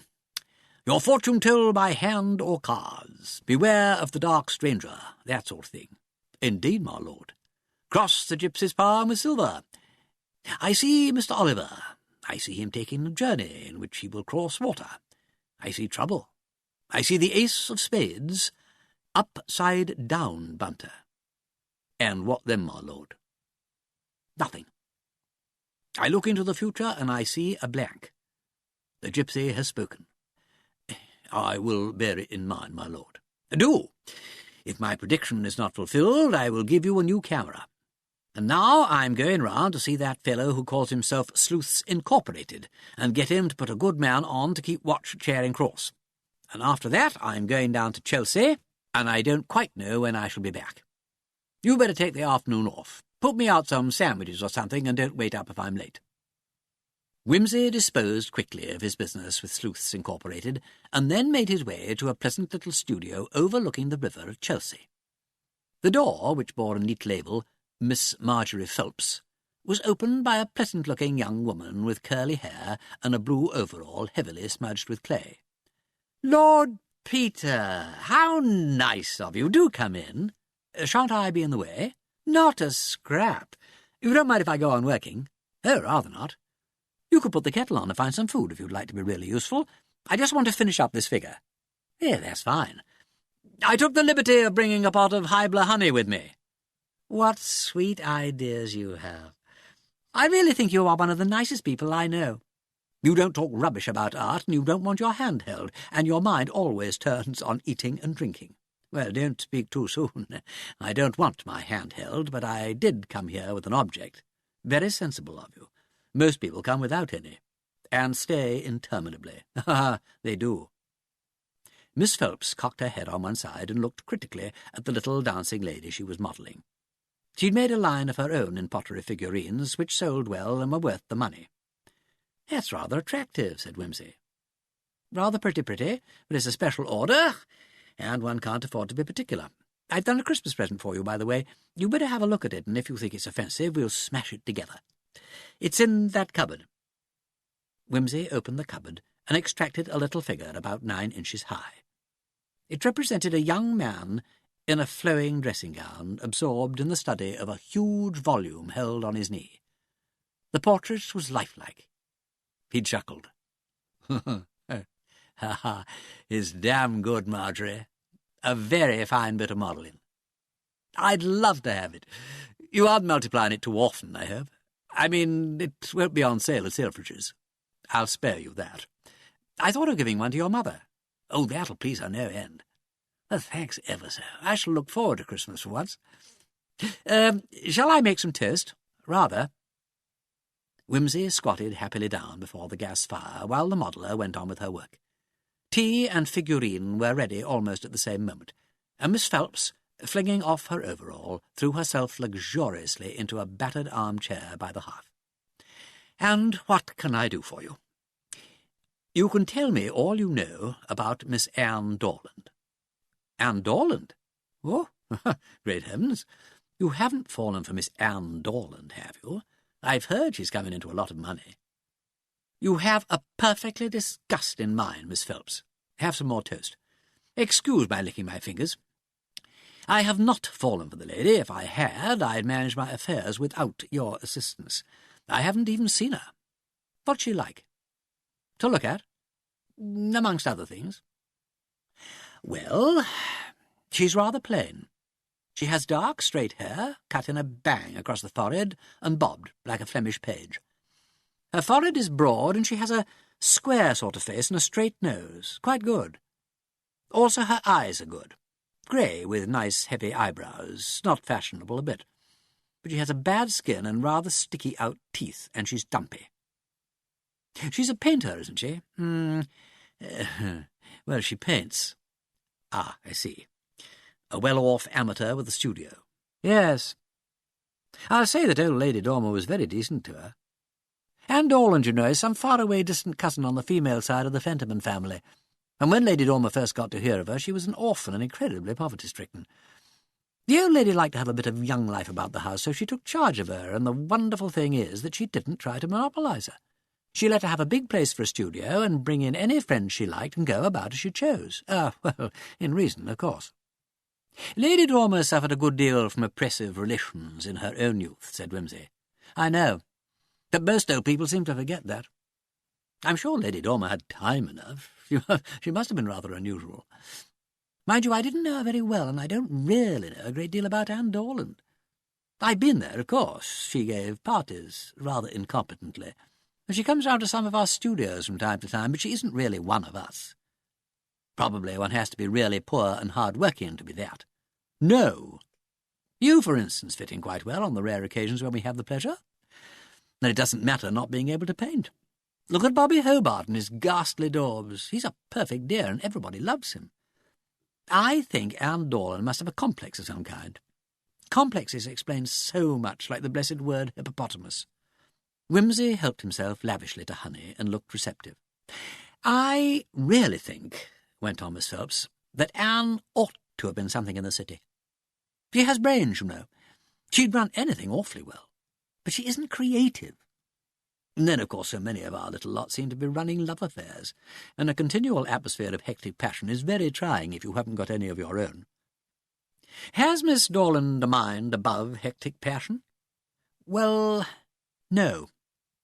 I dare say she would quite have liked, but nothing ever came of it. Why are you interested in having Anne Dorland analysed?" "I'll tell you some day. It isn't a vulgar curiosity."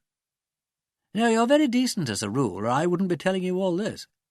I think, really, Anne has a sort of fixed idea that she couldn't ever possibly attract anyone, and so she's either sentimental or tiresome, or rude and snubbing, and our crowd does hate sentimentality and simply can't bear to be snubbed. Anne's rather pathetic, really. As a matter of fact, I think she's gone off art a bit. Last time I heard about her, she'd been telling someone she was going in for social service, or sick nursing, or something of that kind. I think it's very sensible. She'd probably get along much better with people who do that sort of thing. They're so much more solid and polite." "I see. Look here. Suppose I ever wanted to run across Miss Dorland accidentally on purpose. Where should I be likely to find her?" "You do seem thrilled about her." "I think I should try the Rushworths. They go in rather for science and improving the submerged tenth and things like that. Of course, I suppose Anne's in mourning now, but I don't think that would necessarily keep her away from the Rushworths. Their gatherings aren't precisely frivolous." "Well, thank you very much. You're a mine of valuable information, and for a woman you don't ask many questions." "Thank you for those few kind words, Lord Peter. I am now free to devote my invaluable attention to your concerns. Now, what is the news, and who is in love with whom?" Life is a perfect desert. Nobody's in love with me, and the Schlitzers have had a worse row than usual and separated." "No?" "Yes. Only owing to financial considerations, they've got to go on sharing the same studio. You know, that big room over the Mews. Must be very awkward having to eat and sleep and work in the same room with somebody you're being separated from. They don't even speak, and it's very awkward when you call on one of them and the other has to pretend not to be able to see or hear you. I shouldn't think one could keep it up under those circumstances. It's difficult. I'd have had Olga here, only she's so dreadfully bad-tempered. Besides, neither of them will give up the studio to the other." "I see. But isn't there any third party in the case?" "Yes. Ulrich Fiennes, the sculptor, you know. But he can't have her at his place because his wife's there, and he's really dependent on his wife because his sculpting doesn't pay. And besides, he's at work on that colossal group for the exhibition, and he can't move it. It weighs about 20 tons, and if he went off and took Olga away, his wife would lock him out of the place. It's very inconvenient being a sculptor. It's like playing the double bass. One's so handicapped by one's luggage." "True. Whereas when you run away with me, we'll be able to put all the pottery shepherds and shepherdesses in a handbag." "Of course. What fun it will be. Where shall we run to?" "How about starting tonight and getting as far as Oronino's and going on to a show? If you're not doing anything." "You are a lovable man, and I shall call you Peter. Shall we see Betwixt and Between? The thing they had such a job to get past the censor? Yes, if you like. Is it particularly obscene?" "No. Epicene, I fancy." "Oh, I see. Well, I'm quite agreeable. Only I warn you that I shall make a point of asking you the meaning of all the risky bits in a very audible voice." "That's your idea of amusement, is it?" "Yes. It does make them so wild. People say, 'Hush,' and giggle, and if I'm lucky I end up with a gorgeous row in the bar. Then I won't risk it. No, I'll tell you what I'd really love. We'll go and see George Barnwell at the Elephant and have a fish and chip supper afterwards." This was agreed upon, and was voted in retrospect a most profitable evening. It finished up with grilled kippers at a friend's studio in the early hours. Lord Peter returned home to find a note upon the hall table. "My lord, the person from Sleuths Incorporated rang up today that he was inclined to acquiesce in your lordship's opinion, but that he was keeping his eye upon the party and would report further tomorrow. The sandwiches are on the dining-room table if your lordship should require refreshment. Yours obediently, M. Bunter." "Cross the gypsy's palm with silver," said his lordship happily, and rolled into bed. Chapter 11. Lord Peter Clears Trumps. Sleuths Incorporated's report, when it came, might be summed up as nothing doing and Major Fentiman convinced that there never will be anything doing. Opinion shared by Sleuths Incorporated.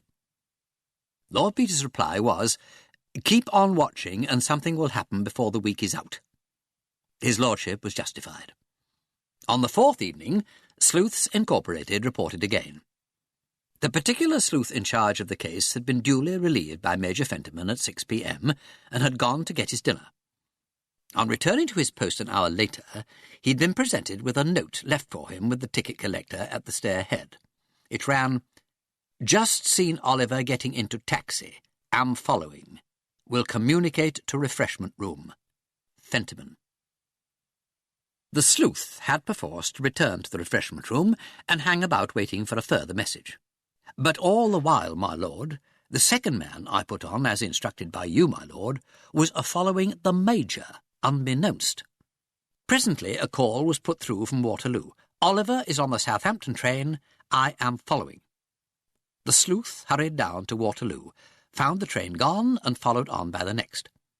At Southampton he made inquiries and learned that a gentleman answering to Fentiman's description had made a violent disturbance as the Havre boat was just starting, and had been summarily ejected at the insistence of an elderly man whom he appeared to have annoyed or attacked in some way.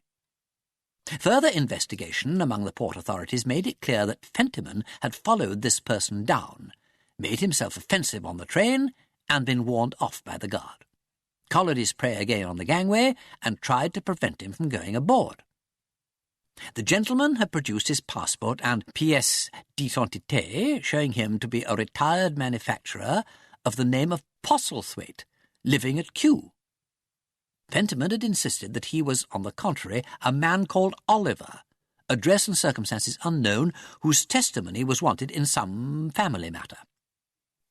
As Fentiman was unprovided with a passport and appeared to have no official authority for stopping and questioning travellers, and as his story seemed vague and his manner agitated, the local police had decided to detain Fentiman. Postlethwaite was allowed to proceed on his way, after leaving his address in England and his destination, which, as he contended, and as he produced papers and correspondence to prove, was Venice. The sleuth went round to the police station, where he found Fentiman apoplectic with fury, threatening proceedings for false imprisonment. He was able to get him released, however, on bearing witness to Fentiman's identity and good faith, and after persuading him to give a promise to keep the peace. He had then reminded Fentiman that private persons were not entitled to assault or arrest peaceable people against whom no charge could be made, pointing out to him that his proper course, when Oliver denied being Oliver, would have been to follow on quietly and keep a watch on him while communicating with Wimsey or Murbles or Sleuths Incorporated. He added that he was himself now waiting at Southampton for further instructions from Lord Peter. Should he follow to Venice or send his subordinate, or should he return to London? In view of the frank behaviour of Mr. Postlethwaite, it seemed probable that a genuine mistake had been made as to his identity, but Fentiman insisted that he was not mistaken. Lord Peter, holding the trunk-line, considered for a moment, then he laughed.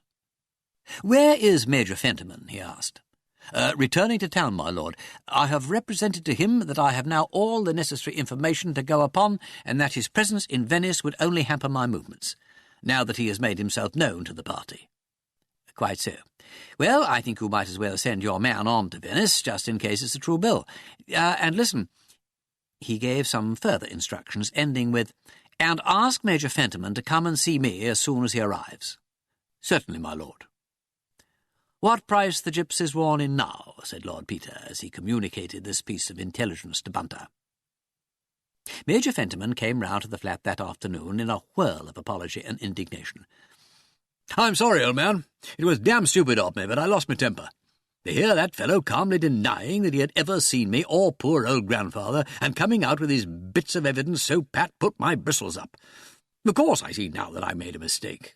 I quite realise that I ought to have followed him up quietly, but how was I to know that he wouldn't answer to his name? But you ought to have guessed, when he didn't, that either you had made a mistake, or that he had some very good motive for trying to get away, said Wimsey. I wasn't accusing him of anything. Well, of course not, but he seems to have thought you were. But why? I mean, when I first spoke to him, I just said, Mr. Oliver, I think, and he said, you are mistaken, and I said, surely not. My name's Fentiman, and you knew my grandfather, old General Fentiman. And he said he hadn't the pleasure. So I explained that we wanted to know where the old boy had spent the night before he died, and he looked at me as if I was a lunatic. That annoyed me, and I said I knew he was Oliver, and then he complained to the guard. And when I saw him just trying to hop off like that without giving us any help, and when I thought about that $500,000, it made me so mad I just collared him. Oh, no, you don't, I said. And that was how the fun began, don't you see? I see perfectly, said Wimsey. But don't you see that if he really is Oliver and has gone off in that elaborate manner with false passports and everything, he must have something important to conceal? Fentiman's jaw dropped. You don't mean there's anything funny about the death? Oh, surely not. Well, there must be something funny about Oliver anyway, mustn't there, on your own showing? Well, if you look at it that way, I suppose there must be. Look, I tell you what, he's probably got into some bother or other and is clearing out. Debt or a woman or something. Of course, that must be it. And I was beastly inconvenient popping up like that, so he pushed off.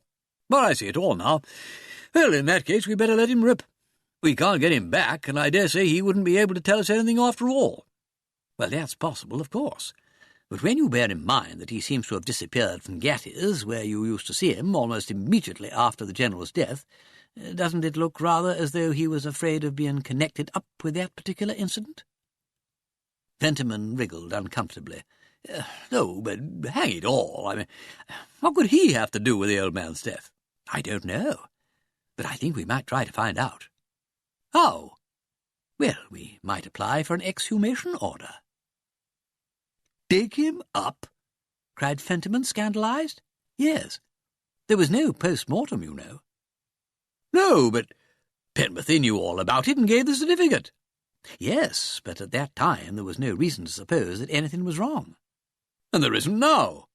There are a number of peculiar circumstances, to say the least. There's only Oliver, and I may have been mistaken about him. But I thought you were so sure.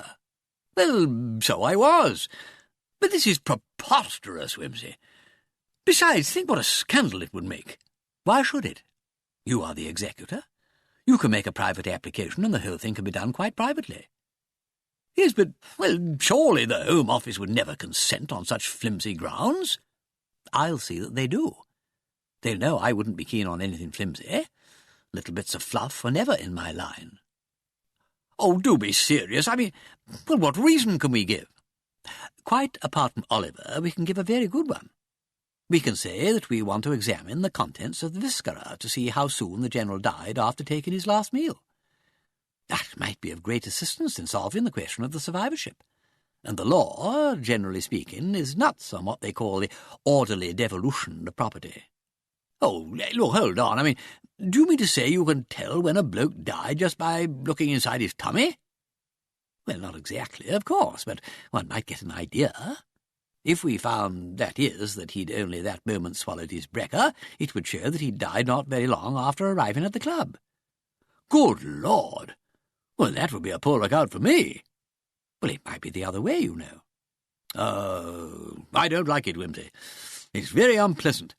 I wish to goodness we could compromise on it. But the lady in the case won't compromise, you know that. We've got to get at the facts somehow. I shall certainly get Murbles to suggest the exhumation to Pritchard. Oh, Lord! Well, what'll he do? Pritchard? Well, if he's an honest man and his client's an honest woman, they'll support the application. If they don't, I shall fancy they've something to conceal. Well, I wouldn't put it past them. They're a low-down lot. But they can't do anything without my consent, can they? Well, not exactly. At least not without a lot of trouble and publicity. But if you're an honest man, you'll give your consent. You've nothing to conceal, I suppose? Of course not. Still, it seems rather They suspect us already of some kind of dirty work, persisted Wimsey. That brute Pritchard as good as told me so. I'm expecting every day to hear that he has suggested exhumation off his own bat. I'd rather we got in first with it. Well, if that's the case, I suppose we must do it. I can't believe it'll do a bit of good, and it's sure to get round and make an upheaval. Isn't there some other way? You're so darn clever. Now, look here, Fentiman. Do you want to get at the facts? Or are you out to collar the cash by hook or by crook? You may as well tell me frankly which it is. Well, of course I want to get at the facts. Very well. Now, I've told you the next step to take. Damn it all, said Fentiman discontentedly. I suppose it'll have to be done, then. But I don't know whom to apply to or how to do it. Now, sit down, then, and I'll dictate the letter for you. From this there was no escape, and Robert Fentiman did as he was told, grumbling. There's George. Now I ought to consult him. It doesn't concern George, except indirectly. That's right. Now, write to Murbles, telling him what you're doing, and instructing him to let the other party know. Well, oughtn't we to consult about the whole thing with Murbles first? I have already consulted Murbles, and he agrees it's the thing to do. These fellows would agree to anything that means fees and trouble. Just so. Still, solicitors are necessary evils. Is that finished? Yes. Give the letters to me. I'll see they're posted. Now, you needn't worry any more about it. Murbles and I will see to it all. The detective Waller is looking after Oliver all right, so you can run away and play. I'm sure you're going to say how good it is of me to take all this trouble. Delighted, I'm sure. It's of no consequence. A pleasure, in fact. Have a drink?" The disconcerted Major refused the drink rather shortly and prepared to depart. "You mustn't think I'm not grateful, Wimsey, and all that, but it's rather unseemly." "With all your experience," said Wimsey, "you oughtn't to be so sensitive about corpses. We've seen many things much unseemlier than a nice, quiet little resurrection in a respectable cemetery." "Oh, I don't care twopence about the corpse," retorted the Major. "The thing doesn't look well, that's all." "Think of the money," grinned Wimsey, shutting the door of the flat upon him. He returned to the library, balancing the 2 letters in his hand. "There's many a man now walking the streets of London," he said, "through not clearing trumps. Take these letters to the post-bunter, and Mr. Parker will be dining here with me this evening. We will have Perdrix au choux and a savoury to follow, and you can bring up 2 bottles of the Chambertin." "Very good, my lord." Wimsey's next proceeding was to write a little confidential note to an official whom he knew very well at the Home Office. This done, he returned to the telephone and asked for Pemberthy's number. "That you, Pemberthy? Wimsey speaking. Look here, old man. You know that Fentiman business?" Yes. Well, we're applying for an exhumation." "For what?" An exhumation. Nothing to do with your certificate. We know that's all right. It's just by way of getting a bit more information about when the beggar died." He outlined his suggestion. "Think there's something in it?" "Well, there might be, of course." "I'm glad to hear you say that. I'm a layman in these matters, but it occurred to me as a good idea." "Very ingenious." "I always was a bright lad. You'll have to be present, of course." Am I to do the autopsy?" "If you like. Lubbock will do the analysis." "Analysis of what?" "Well, contents of the doings. Whether he had kidneys on toast or eggs and bacon and all that." "Oh, I see. Well, I doubt if you'll get much from that after all this time." "Well, possibly not, but Lubbock had better have a squint at it." "Well, yes, certainly. As I gave the certificate, it's better that my findings should be checked by somebody." "Exactly. I knew you'd feel that way. You quite understand about it?" "Oh, perfectly. Of course, if we'd had any idea there was going to be all this uncertainty, I'd have made a post-mortem at the time." "Well, naturally you would. Well, it can't be helped. All in the day's work. I'll let you know when it's to be. I suppose the Home Office will send somebody along. I thought I ought just to let you know about it." "Very good of you. Yes, I'm glad to know. Hope nothing unpleasant will come out." Thinking of your certificate?" "Oh, well, no, I'm not worrying much about that.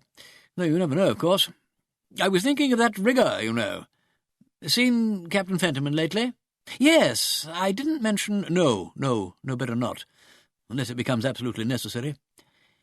"Well, I'll hear from you later, then." "That's the idea. Goodbye." That day was a day of incident.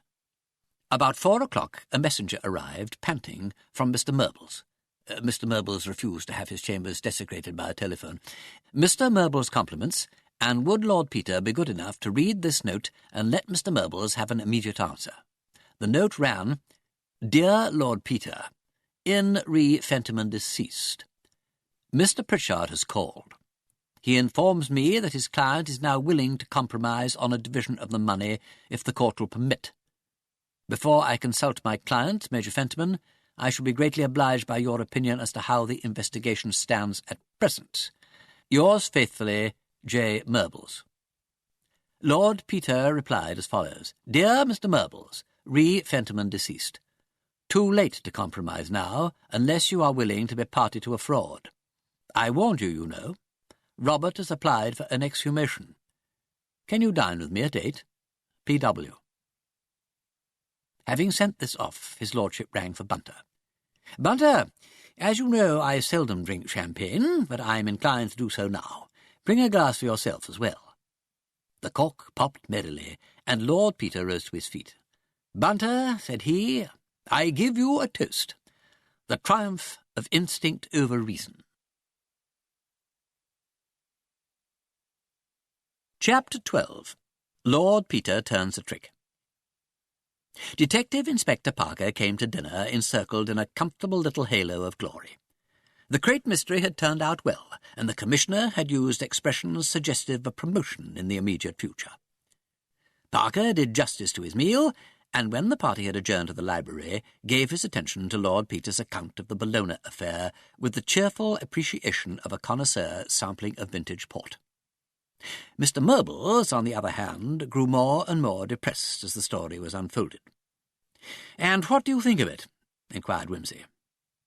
Parker opened his mouth to reply, but Mr. Murbles was beforehand with him. This Oliver appears to be a very elusive person," said he. "Isn't he?" agreed Wimsey dryly. "Almost as elusive as the famous Mrs. Harris.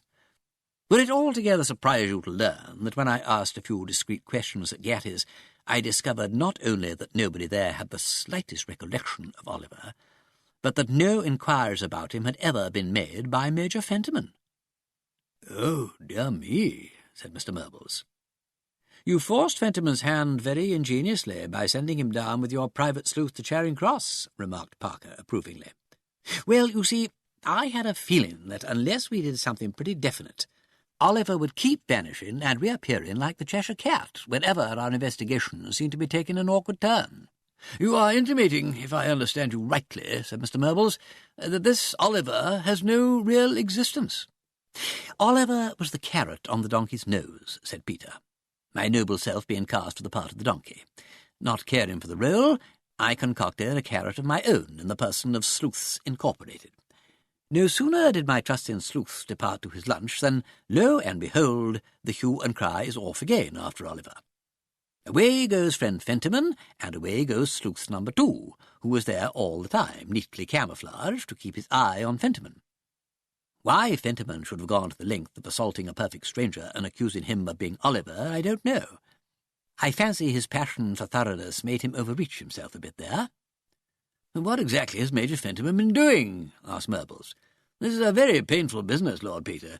It distresses me beyond words.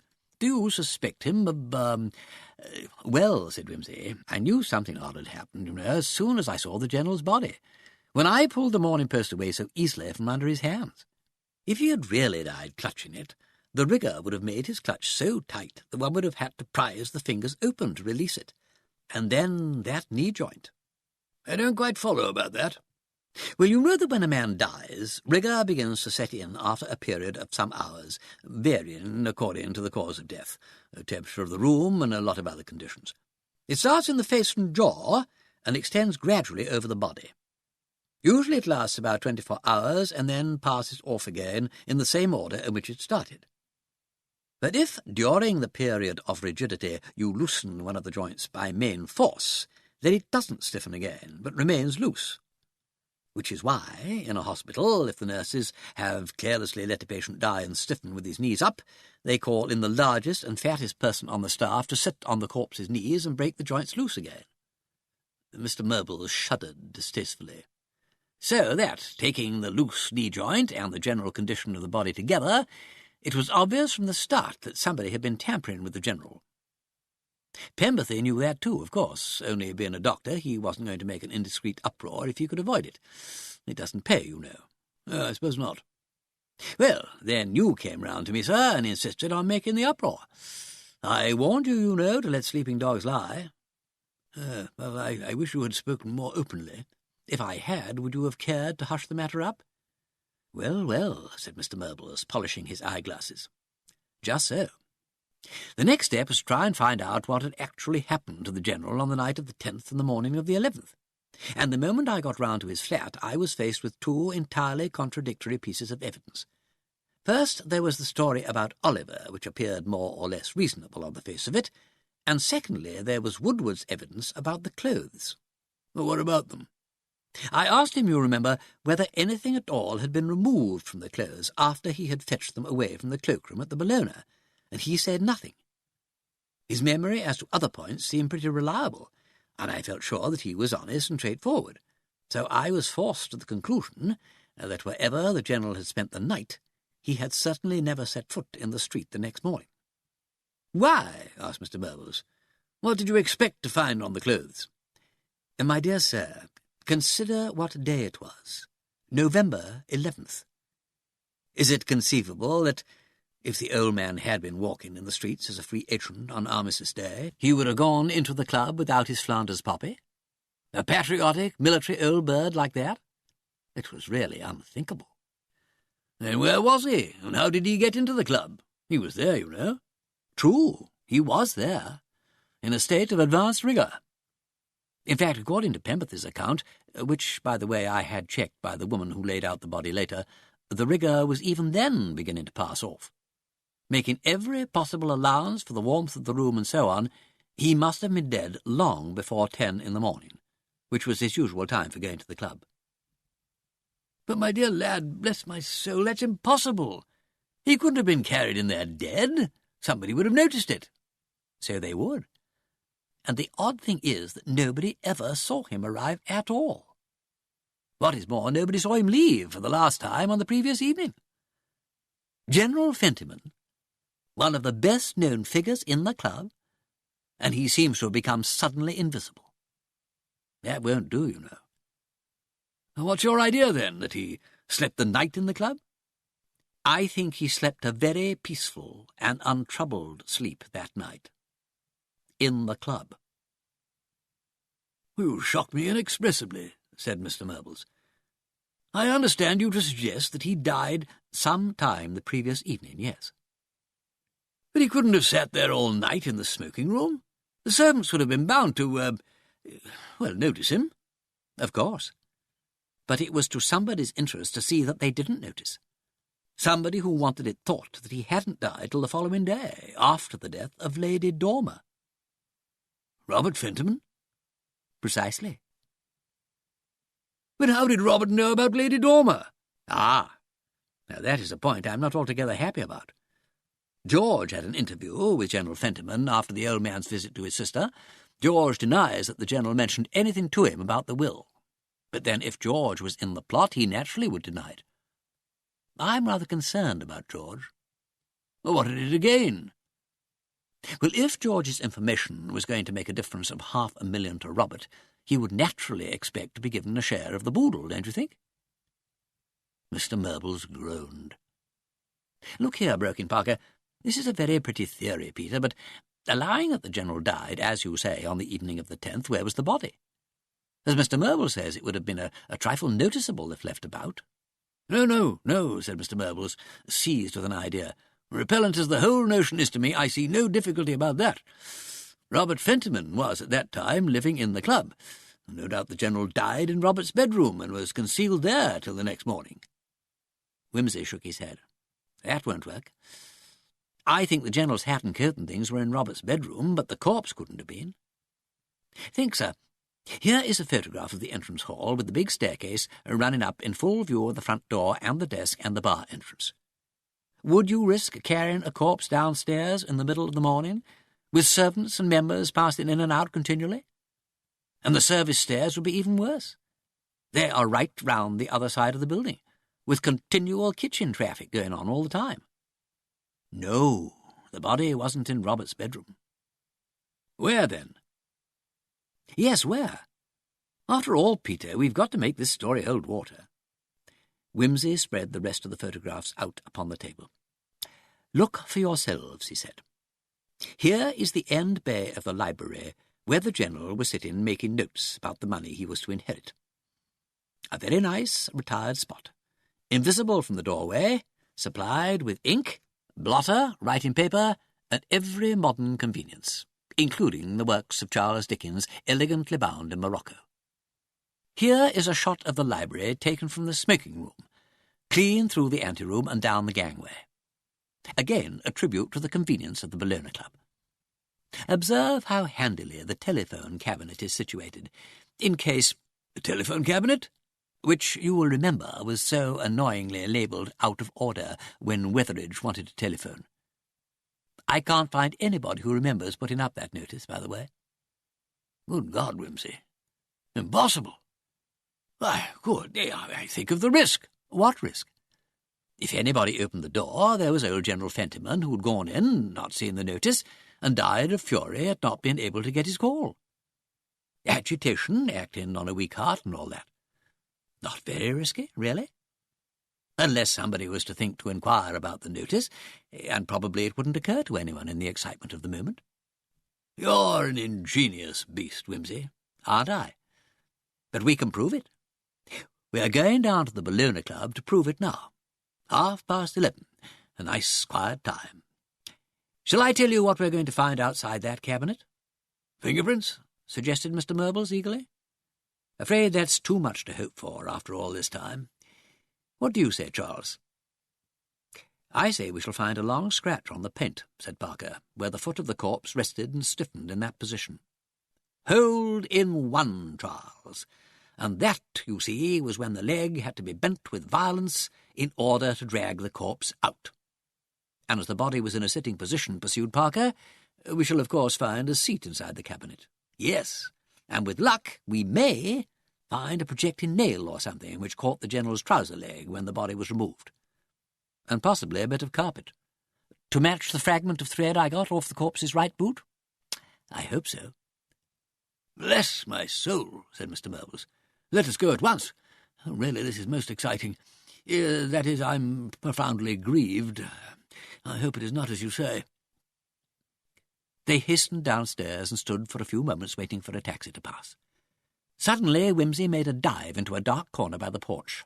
There was a scuffle, and out into the light came a small man, heavily muffled in an overcoat, with his hat thrust down to his eyebrows in the manner of a stage detective. Wimsey unbonneted him with the air of a conjurer producing a rabbit from a hat. So it's you, is it? Yes, I thought I knew your face. What the devil do you mean by following people about like this?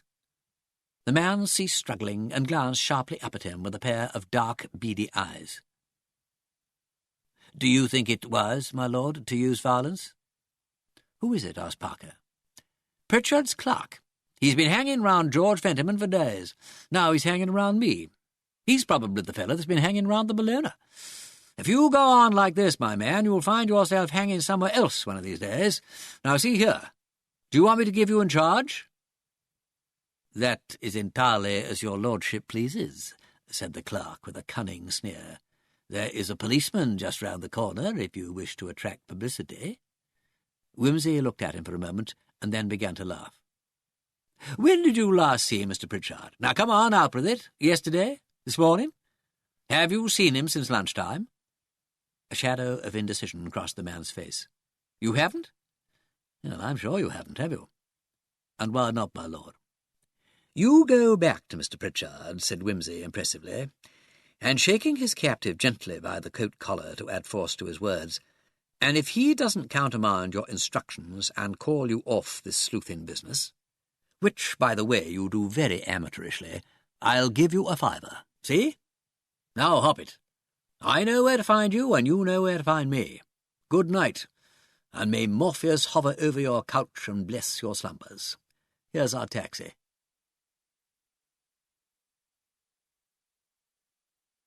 Chapter 13.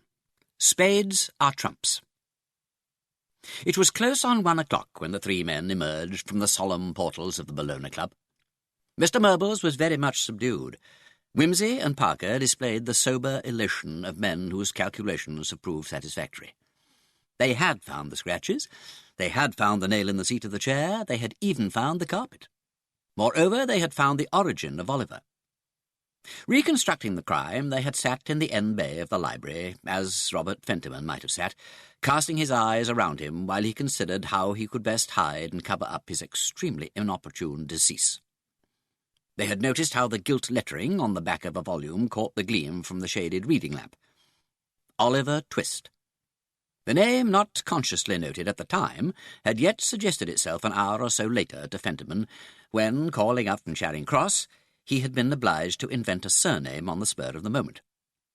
And finally, placing the light, spare form of the unwilling Mr. Murbles in the telephone cabinet, Parker had demonstrated that a fairly tall and strong man could have extricated the body from the box, carried it into the smoking-room, and arranged it in the armchair by the fire, all in something under 4 minutes. Mr. Murbles made one last effort on behalf of his client. "There were people in the smoking-room all morning, my dear Lord Peter. If it were as you suggest, how could Fentiman have made sure of 4 or even 3 minutes ago from observation while he brought the body in?" Were people there all morning, sir? Are you sure? Wasn't there just one period when one could be certain that everybody would be either out in the street or upstairs on the balcony that runs along in front of the first-floor windows, looking out and listening? It was Armistice Day, remember? Mr. Murbles was horror-struck. The 2 minutes' silence! Oh, God bless my soul! How abominable! Oh, how blasphemous! Really, I cannot find words. This is the most disgraceful thing I have ever heard of. At the moment when all our thought should be concentrated on the brave fellows who laid down their lives for us, to be engaged in perpetrating a fraud, an irreverent crime. $500,000 is a good bit of money, said Parker thoughtfully. Oh, horrible, said Mr. Murbles. Meanwhile, said Wimsey, what do you propose to do about it? Do? Spluttered the old solicitor indignantly. Do? Robert Fentiman will have to confess to his disgraceful plot immediately. Oh, bless my soul! To think that I should be mixed up in a thing like this. He will have to find another man of business in future. We shall have to explain matters to Pritchard and apologise. I really hardly know how to tell him such a thing. I rather gather he suspects a good deal of it already, said Parker mildly. Else, why should he have sent that clerk of his to spy on you and George and Fentiman? I dare say he's been keeping tabs on Robert, too. I shouldn't wonder, said Wimsey. He certainly treated me like a conspirator when I called on him. The only thing that puzzles me now is why he should have suddenly offered to compromise. Probably Miss Dorland lost patience, or they despaired of proving anything, said Parker. While Robert stuck to that Oliver story, it would be very hard to prove anything. Exactly, said Wimsey. That is why I had to hang on so long and press Robert so hard about it. I might suspect Oliver to be non-existent, but one can't prove a negative. And suppose he still sticks to the story now? Oh, I think we can put the wind up him all right, said Wimsey. By the time we've displayed our proofs and told him exactly what he was doing with himself on November 10 and 11, he'll have no more spirit in him than the Queen of Sheba. They must be done at once, said Mr. Murbles. And, of course, this exhumation business will have to be stopped. I will go round and see Robert Fentiman tomorrow. This morning, that is. Better tell him to trot round to your place, said Wimsey. I'll bring all the evidence round there. I'll have the varnish on the cabinet analysed and shown to correspond with the sample I took from the General's boots. Make it for 2 o'clock, and then we can all go round and interview Pritchard afterwards. Parker supported this suggestion. Mr. Murbles was so wrought up that he would gladly have rushed away to confront Robert Fentiman immediately. It being, however, pointed out to him that Fentiman was in Richmond, that an alarm at this ungodly hour might drive him to do something desperate, and also that all 3 investigators needed repose, the old gentleman gave way and permitted himself to be taken home to Staple Inn. Wimsey went round to Parker's flat in Great Ormond Street to have a drink before turning in, and the session was prolonged till the small hours had begun to grow into big hours, and the early workmen were abroad. Lord Peter, having set the spring for his woodcock, slept the sleep of the just until close upon 11 o'clock the next morning. He was aroused by voices without, and presently his bedroom door was flung open to admit Mr. Murbles, of all people, in a high state of agitation, followed by Bunter protesting. Hello, sir," said his lordship, much amazed. "What's up?" "We have been outwitted," cried Mr. Murbles, waving his umbrella. "We have been forestalled. We should have gone to Major Fentiman last night. I wished to do so, but permitted myself to be persuaded against my better judgment. It'll be a lesson to me." He sat down, panting a little. "My dear Mr. Murbles," said Wimsey pleasantly, "your method of recalling one to the dull business of the day is as delightful as it is unexpected. Anything better calculated to dispel that sluggish feeling I can scarcely imagine. But, pardon me, you are somewhat out of breath. Bunter, a whisky and soda for Mr. Murbles." "Oh, indeed, no," ejaculated the solicitor hurriedly. "Oh, no, I couldn't touch it." "Lord Peter, "A glass of sherry?" suggested his lordship helpfully. No, nothing, thanks. No, a shocking thing has occurred. We are left better and better. A shock is exactly what I feel to need. My café au lait, Bunter, and you may turn the bath on. Now, sir, out with it. I am fortified against anything." "Robert Fentiman," announced Mr. Murbles impressively, "has disappeared." He thumped his umbrella. "Good God," said Wimsey. "He has gone," repeated the solicitor. "At 10 o'clock this morning I attended in person at his rooms in Richmond, in person, in order to bring him the more effectually to a sense of his situation. I rang the bell. I asked for him. The maid told me he had left the night before. I asked where he'd gone. She said she didn't know. He had taken a suitcase with him. I interviewed the landlady.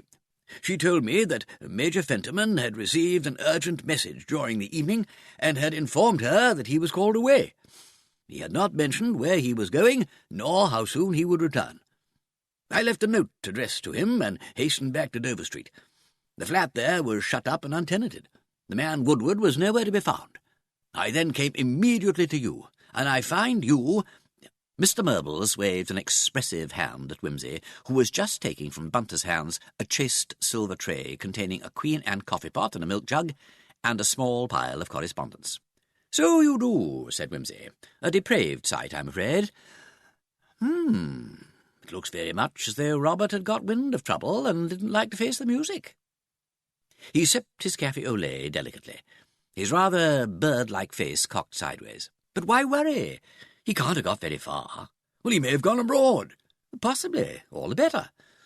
The other party won't want to take proceedings against him over there. Too much bother, however spiteful they may feel. Hello. Here's a writing I seem to recognise. Yes, it's my sleuth from Sleuths Incorporated. I wonder what he wants. I told him to go home and send the bill in." End of Disc 3. Disc 4. Whew. What is it? This is the bloke who chased Fentiman to Southampton, not the one who went on to Venice after the innocent Mr. Postlethwaite, the other. He's writing from Paris. He says, "My lord, while making a few inquiries at Southampton, pursuant to the investigation with which your lordship entrusted me—" What marvellous English these fellows write, don't they? Nearly as good as the regular police. "I came, almost accidentally, almost as good, upon a trifling clue which led me to suppose that the party whom I was instructed by your lordship to keep under observation had been less in error than we were led to suppose, and had merely been misled by a confusion of identity natural in a gentleman not scientifically instructed in the art of following up suspected persons. In short, thank God for that, in short, I believe that I have myself come upon the track of O. These fellows are amazingly cautious. He might just as well write Oliver and have done with it. And have followed the individual in question to this place. I have telegraphed to the gentleman, your friend, and I presume that he means Fentiman, to join me immediately with a view to identifying the party. I will, of course, duly acquaint your lordship with any further developments in the case, and believe me, and so forth, and so forth.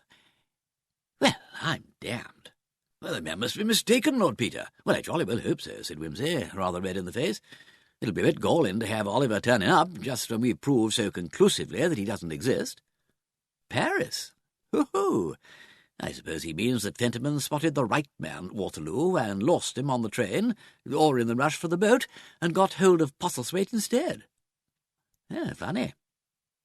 Meanwhile, Fentiman's off to France. Probably taken the 10:30 boat at Folkestone. I don't know how we're to get hold of him. How very extraordinary, said Mr. Murbles. Where does that detective person write from? Just Paris, said Wimsey. Bad paper and worse ink, and a small stain of Van Ordinaire, probably written in some little cafe yesterday afternoon. Well, not much hope there, but he's certain to let me know where they get to. We must send someone to Paris immediately in search of them, declared Mr. Murbles. Why? Well, to fetch Major Fentiman back. Yes, but look here, sir. If there really is an Oliver, after all, it rather upsets our calculations, doesn't it? Mr. Murbles considered this. I cannot see that it affects our conclusions as to the hour of the General's death, he said. Well, perhaps not, but it considerably alters our position with regard to Robert Fentiman. Yes, that is so. Said Mr. Murbles severely.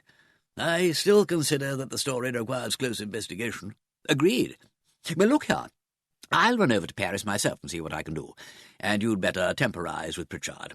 Tell him you think there will be no need to compromise, and that we hope soon to be in possession of the precise facts. That'll show him we don't mean to have any truck with anything fishy. I'll learn him to cast nasturtiums at me. And, oh dear, yes, there's another thing. We must try and get hold of Major Fentiman to stop this exhumation. Oh, Lord, yes. Yes, that's a bit awkward. Can't you stop it by yourself? Well, I hardly think I can. Major Fentiman has applied for it as executor, and I cannot quite see what I can do in the matter without his signature. The Home Office would hardly... Yes, I quite see that you can't mess about with the Home Office. Well, though, that's easy. Robert never was keen on the resurrection idea. Once we've got his address, he'll be only too happy to send you a chit to call the whole thing off. You leave it to me.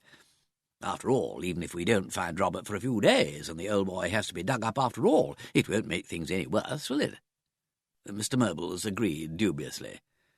Then I'll pull the old carcass together, said Wimsey brightly, flinging the bedclothes aside and leaping to his feet, and toddle off to the City of Light.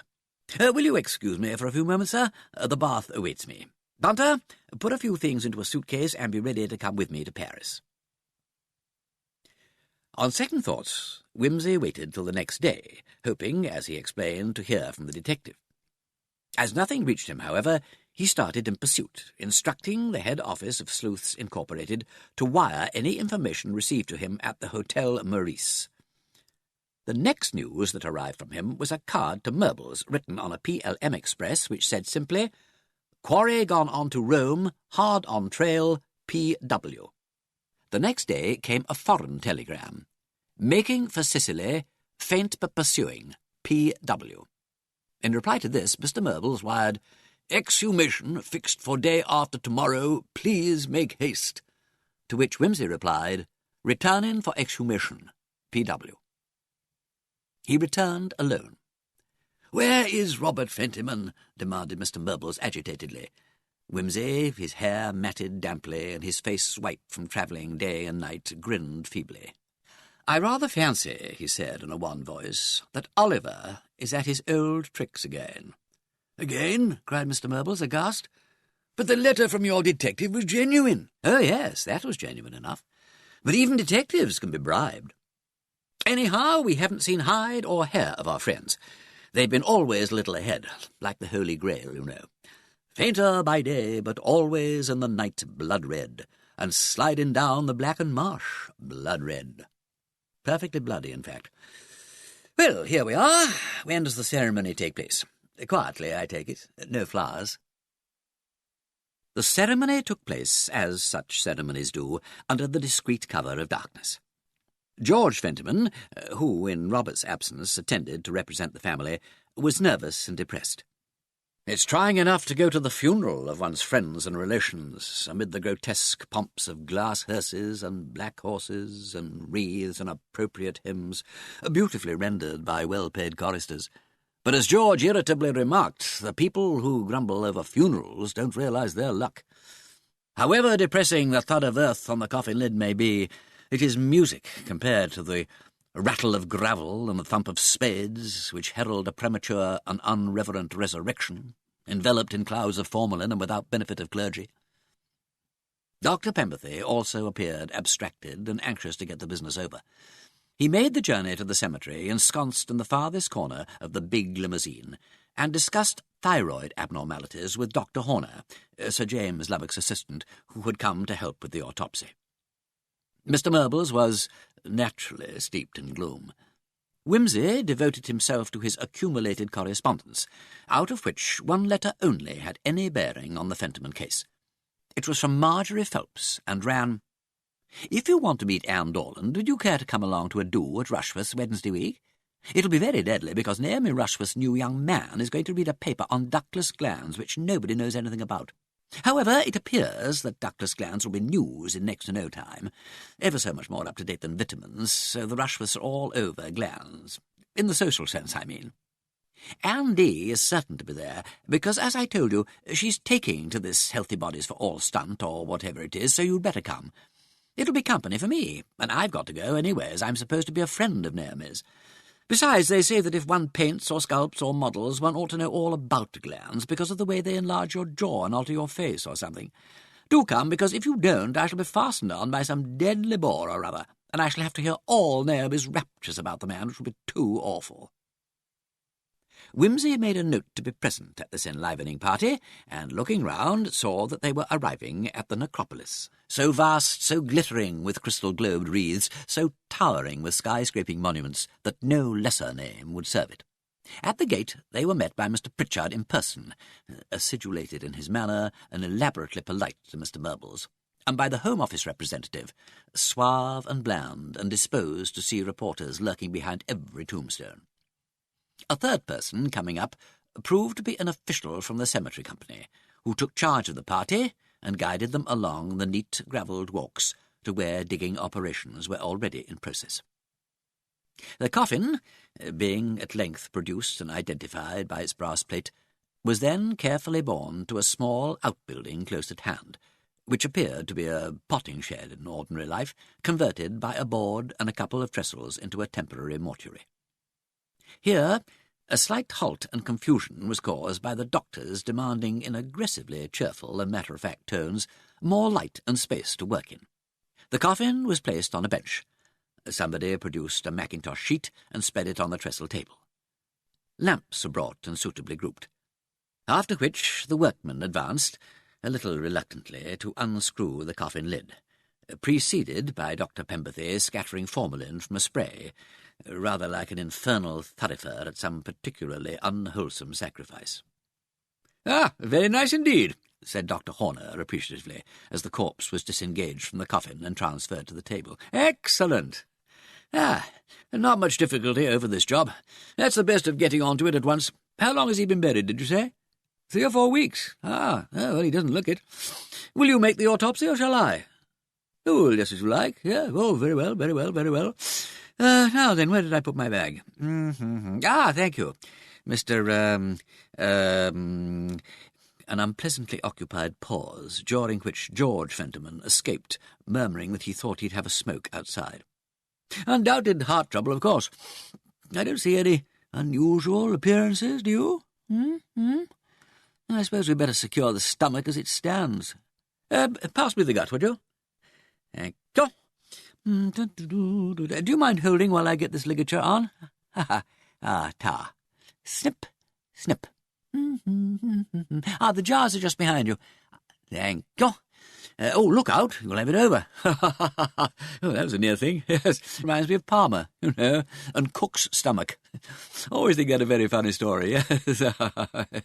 No, I won't take all the liver, just a sample. It's only a matter of form, and sections of the rest. Yes. Better have a look at the brain while we're about it, I suppose. Have you got the large saw? How callous these medical men seem, murmured Mr. Murbles. There's nothing to them, said Wimsey. Horner does this kind of job several times a week. Yes, but he needn't be so noisy about it. Dr. Pemberthy behaves with decorum. "Penberthy runs a practice," said Wimsey with a faint grin. "He has to exercise a little restraint over himself. Besides, he knew well Fentiman, and Horner didn't." At length, the relevant portions of General Fentiman's anatomy having been collected into suitable jars and bottles, the body was returned to the coffin and screwed down.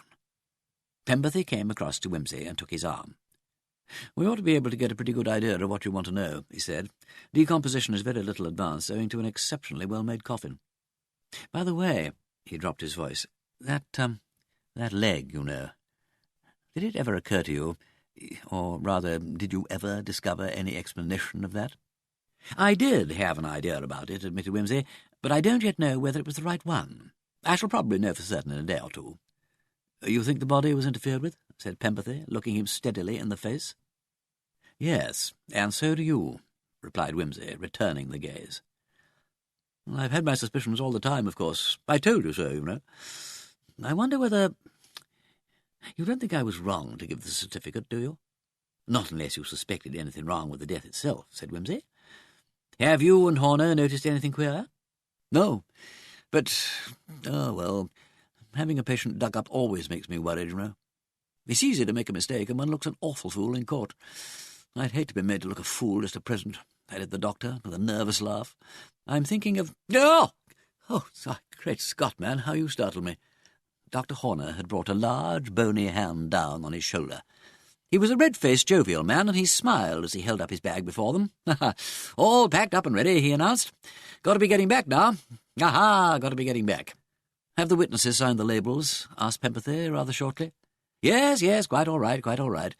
Both the solicitor Johnnies, so they can't quarrel about that in the witness box," replied Horner. "Come along, please, I've got to get off." They found George Fentiman outside, seated on a tombstone and sucking at an empty pipe. "Is it all over?" "Yes." "Have you found anything?" "Haven't looked yet," broke in Horner genially. "Not in the part which interests you, that is. Leave that for my colleague Lubbock, you know. Soon give you an answer, say, in a week's time." George passed his handkerchief over his forehead, which was beaded with little drops of sweat. "I don't like it," he said, "but I suppose it had to be done. Oh, what was that? Well, I thought I swear I saw something moving over there." "A cat, probably," said Penberthy. "There's nothing to be alarmed at." No, said George, "but sitting about here one fancies things." He hunched his shoulders, squinting round at them with the whites of his eyeballs showing. "Things," he said, "people going to and fro, and walking up and down, following one." Chapter 14. Grand Slam in Spades. On the 7th morning after the exhumation, which happened to be a Tuesday, Lord Peter walked briskly into Murple's chambers in Staple Inn, with Detective Inspector Parker at his heels. "Good morning," said Mr. Murple, surprised. "Good morning," said Wimsey. "Hark, hark, the lark at heaven's gate sings. He is coming, my own, my sweet, were it ever so airy a tread. He will be here in a quarter of an hour." "Who will?" demanded Mr. Murples, somewhat severely. "Robert Fentiman." Mr. Murples gave a little ejaculation of surprise. "I'd almost given up hope in that direction," he said. "So had not I. I said to myself, he is not lost, but gone before, and it was so. Charles, we will lay out the pièces de conviction on the table. The books, the photographs, the microscopic slides showing the various specimens, the paper of notes from the library, the outer garments of the deceased. Just so. And Oliver Twist. Beautiful. Now, as Sherlock Holmes says, we shall look imposing enough to strike terror into the guilty breast, though armed in triple steel." "Did Fentiman return of his own accord?" Not altogether. He was, if I may so express myself, led. Almost, in fact, led on. Or moor and fen, or crag and torrent, don't you know. What is that noise in the outer room?" It is the cannons opening roar." It was indeed the voice of Robert Fentiman, not in the best of tempers. In a few seconds he was shown in. He nodded curtly to Mr. Burbles, who replied with a stiff bow, and then turned violently upon Wimsey. "Now look here, what's the meaning of all this? Here's that damned detective fellow of yours leading me a devil of a dance all over Europe and home again, and then this morning he suddenly turns round and tells me that you want to see me here with news about Oliver. What the devil do you know about Oliver?" Oliver? Said Wimsey. Oh, yes, he's an elusive personality. Almost as elusive in Rome as he was in London. Wasn't it odd, Fentiman, the way he always seemed to bob up directly your back was turned? Wasn't it funny the way he managed to disappear from places the moment you set foot in them? Almost like the way he used to hang about Gatti's and then give you and me the slip. Did you have a jolly time abroad, old man? I suppose you didn't like to tell your companion that he and you were chasing a will-o'-the-wisp. Robert Fentiman's face was passing through phases ranging from fury to bewilderment and back again. Mr. Murble was interrupted. Has this detective vouchsafed any explanation of his extraordinary behaviour in keeping us in the dark for nearly a fortnight as to his movements? I'm afraid I owe you an explanation, said Wimsey airily. You see, I thought it was time the carrot was dangled before the other donkey. I knew that if we pretended to find Oliver in Paris, Fentiman would be in honour bound to chase after him. In fact, he was probably only too pleased to get away, weren't you, Fentiman? Do you mean to say that you invented all this story about Oliver, Lord Peter? I did. Not the original Oliver, of course, but the Paris Oliver. I told the sleuth to send a wire from Paris to summon our friend away and keep him away. But why? Well, I explained that later. And of course you had to go, hadn't you, old man? Because you couldn't very well refuse to go without confessing that there was no such person as Oliver. Damnation, burst out Fentiman, and then suddenly began to laugh. Oh, you cunning little devil. I began to think there was something fishy about it, you know. When that first wire came, I was delighted. Thought the sleuth-hound fellow had made a perfectly providential floater, don't you know. And the longer we kept tooling around Europe, the better I was pleased. But when the hare started to double back to England, home and beauty, I began to get the idea that somebody was pulling my leg. By the way, was that why I was able to get all my visas with that uncanny facility at an unearthly hour overnight? It was, said Wimsey modestly. I might have known there was something wrong about it, you devil. Well, what now? If you've exploded Oliver, I suppose you've spilled all the rest of the beans, eh? If you mean by that expression, said Mr. Murbles, that we are aware of your fraudulent and disgraceful attempt to conceal the true time of General Fentiman's decease, the answer is yes, we do know it. And I may say that it has come as a most painful shock to my feelings. Fentiman flung himself into a chair, slapping his thighs and roaring with laughter. "Ha, ha! I might have known you'd be onto it," he gasped, "but it was a damn good joke, wasn't it? Ha, ha, ha! Good Lord, I couldn't help chuckling to myself, you know. To think of all those refrigerated old imbeciles at the club sitting solemnly round there and coming in and nodding to the old governor like so many mandarins when he was as dead as a doornail all the time. Oh, dear, dear. That leg of his was a bit of a slip-up, of course, but that was an accident.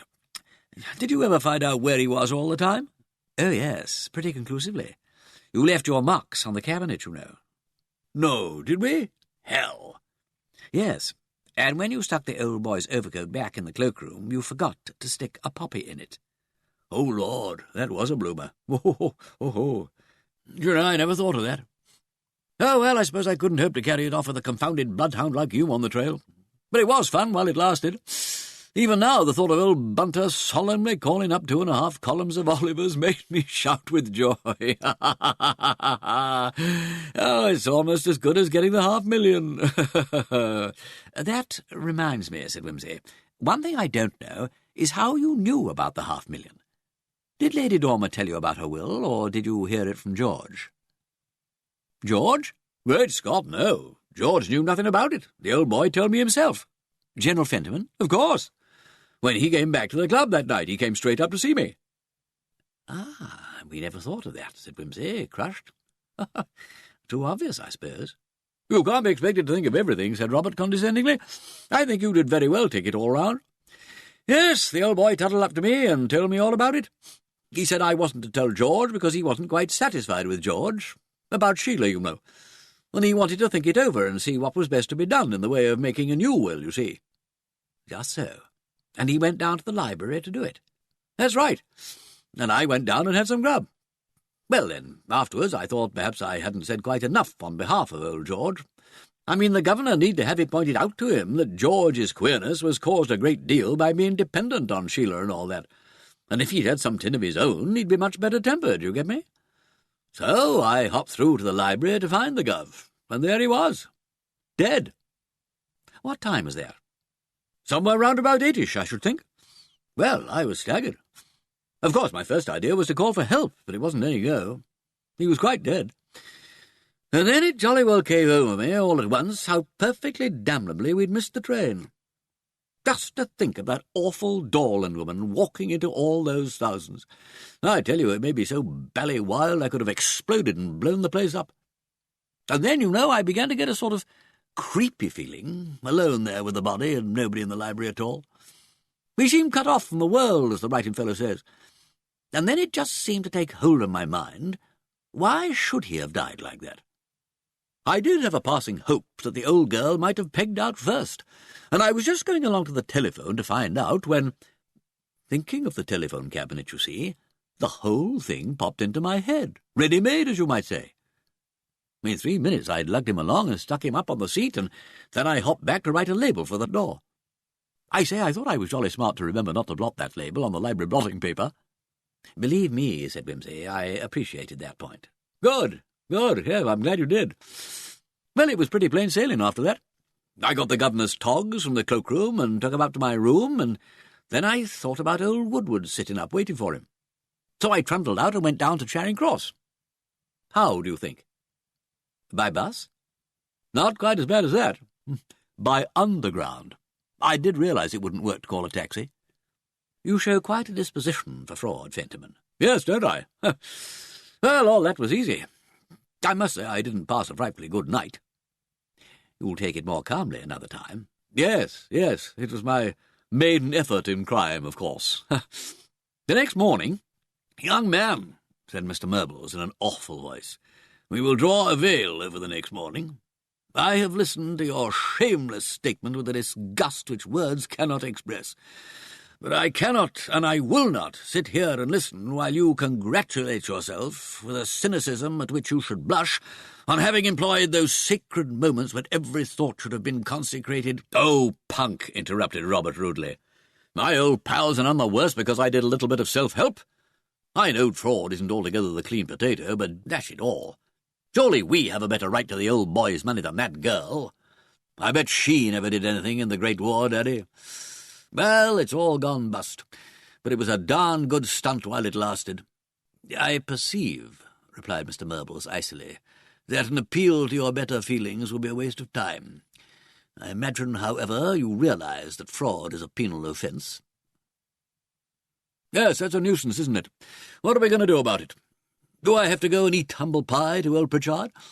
Or does Wimsey pretend to have discovered something frightfully abstruse from looking at the body? Oh, good Lord! By the way, what's happened about that confounded exhumation stunt? I never thought a word more about it. I say, Wimsey, was that the idea? Did you know then that I'd been trying to work the stunt, and was it your notion you could get me out of it? Partly. Oh, damn decent of you. You know, I did tumble to it that you'd got a line on me when you sent me down with that detective fellow to Charing Cross. And I say you nearly had me there. Oh, I'd made up my mind to pretend to go after Oliver, you know.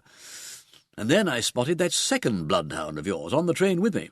That gave me goose-flesh all over. The only thing I could think of, short of chucking up the whole show, is to accuse some harmless old bird of being Oliver. As a proof of good faith, don't you see? Ah, that was it, was it? I thought you must have some reason. Yes. And then when I got that summons to Paris, I thought I must somehow have diddled the lot of you.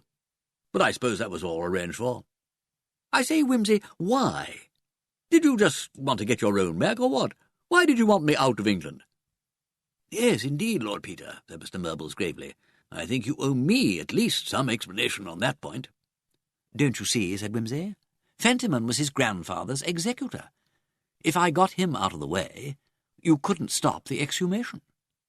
Ghoul, said Robert. I believe you batten on corpses. Wimsey laughed rather excitedly. Fentiman, he said, what would you give at this moment for your chance of that $500,000? Chance? Cried Fentiman. Well, there's no chance at all. What do you mean? Wimsey slowly drew a paper from his pocket. This came last night, he said. And by Jove, my lad, it's lucky for you that you had a good bit to lose by the old man's death. This is from Lubbock. Dear Lord Peter, I am sending you a line in advance to let you know the result of the autopsy on General Fentiman. As regards the ostensible reason for the investigation, I may say that there was no food in the stomach, and that the last meal had been taken several hours previously. The important point, however, is that, following your own rather obscurely expressed suggestion, I tested the viscera for poison and discovered traces of a powerful dose of digitalin, swallowed not very long previous to the decease. As you know, with a subject whose heart was already in a weak state, the result of such a dose could not but be fatal. The symptoms would be a slowing down of the heart's action and collapse, practically indistinguishable from a violent heart attack. I do not, of course, know what your attitude in this business is, though I congratulate you on the perspicacity which prompted you to suggest an analysis. In the meanwhile, of course, you will realize that I am obliged to communicate the result of the autopsy to the public prosecutor. Mr. Murble sat petrified. "My God!" cried Fentiman. And then again, "My God!" Wimsey, if I'd known, if I'd had the faintest idea, I wouldn't have touched the body for 20 millions. Poison! Poor old blighter. What a damn shame. I remember now his saying that night that he felt a bit sickish, but I never thought... I say, Wimsey, you do believe, don't you, that I hadn't the foggiest? I say, that awful female. I knew she was a wrong 'un, but poison, that is too thick. Good Lord! Parker, who had hitherto preserved the detached expression of a friendly spectator, now beamed. "Damn good old man," he cried, and smote Peter on the back. Professional enthusiasm overcame him. "It's a real case," he said, "and you've handled it finely, Peter. I didn't know you had it in you to hang on so patiently. Forcing the exhumation on them through putting pressure on Major Fentiman was simply masterly. Pretty work, pretty work." "Thank you, Charles," said Wimsey dryly. "I'm glad somebody appreciates me. Anyhow," he added viciously, "I bet that swiped old Pritchard's eye." And at this remark, even Mr. Murble showed signs of returning animation. Chapter 15. Shuffle the cards and deal again.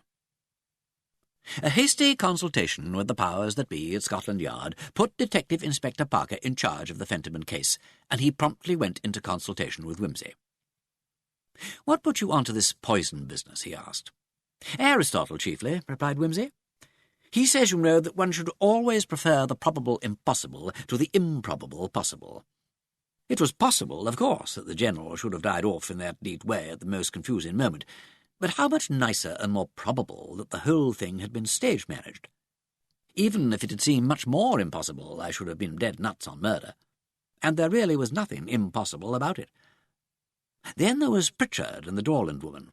Why should they have been so dead against compromise and so suspicious about things unless they had inside information from somewhere?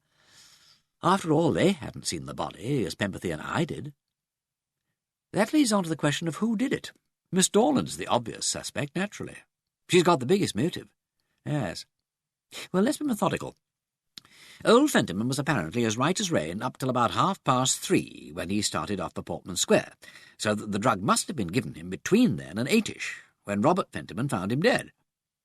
Now, who saw him between those two times? Wait a sec. That's not absolutely accurate.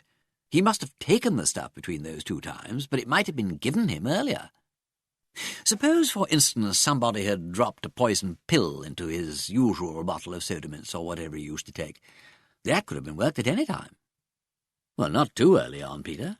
Suppose he'd died a lot too soon and Lady Dormer had heard about it. It wouldn't have made any difference. She wouldn't need to alter the will or anything. The bequest to Miss Dorland would just stand as before. Quite right. I was being stupid. Well, then we'd better find out if he did take anything of that kind regularly. If he did, who would have had the opportunity to drop the pill in? Pempathy, for one. The doctor? Yes, we must stick his name down as possible, though he wouldn't have had the slightest motive. Still, we'll put him in the column headed Opportunity. That's right, Charles. I do like your methodical ways. Attraction of opposites, said Parker, ruling a notebook into 3 columns. Opportunity. Number 1, Dr. Pempathy. If the tablets or globules or whatever they were Pempathy's own prescription, he would have had a specially good opportunity. Not so good, though, if they were the kind of things you get ready-made from the chemist in sealed bottles. Oh, bosh! He could always have asked to have a squint at 'em to see if they were the right kind. I insist on having Pempathy in. Besides, he was one of the people who saw the General between the two critical hours, during what we may call the administration period, so he had an extra amount of opportunity. So he had. Well, I put him down. Though there seems no reason for him, I'm not going to be put off by a trifling objection like that. He had the opportunity, so down he goes. Well then, Miss Dorland comes next. Yes, she goes down under opportunity and also under motive. She certainly had a big interest in polishing off the old man.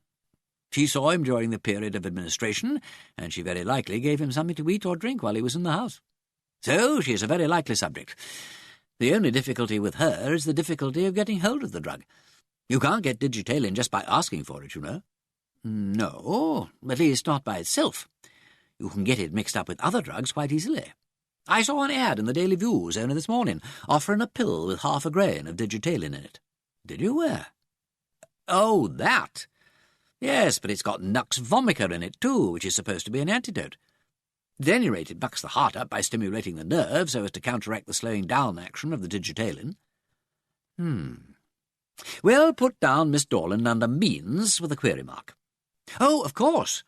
Pempathy has to go down under means too. He is the one person who could get the stuff without any bother. Right. Means. Number 1, Dr. Pempathy. Opportunity. Number 1, Dr. Pempathy. Number 2, Miss Dorland. We'll have to put in the servants at Lady Dormer's house too, shan't we? Any of them who brought him food and drink, at any rate. Put 'em in by all means. They might have been in collusion with Miss Dorland. But how about Lady Dormer herself? Oh, come, Peter. There wouldn't be any sense in that. Why not? She may have been planning revenge on her brother all these years, camouflaging her feelings under a pretence of generosity.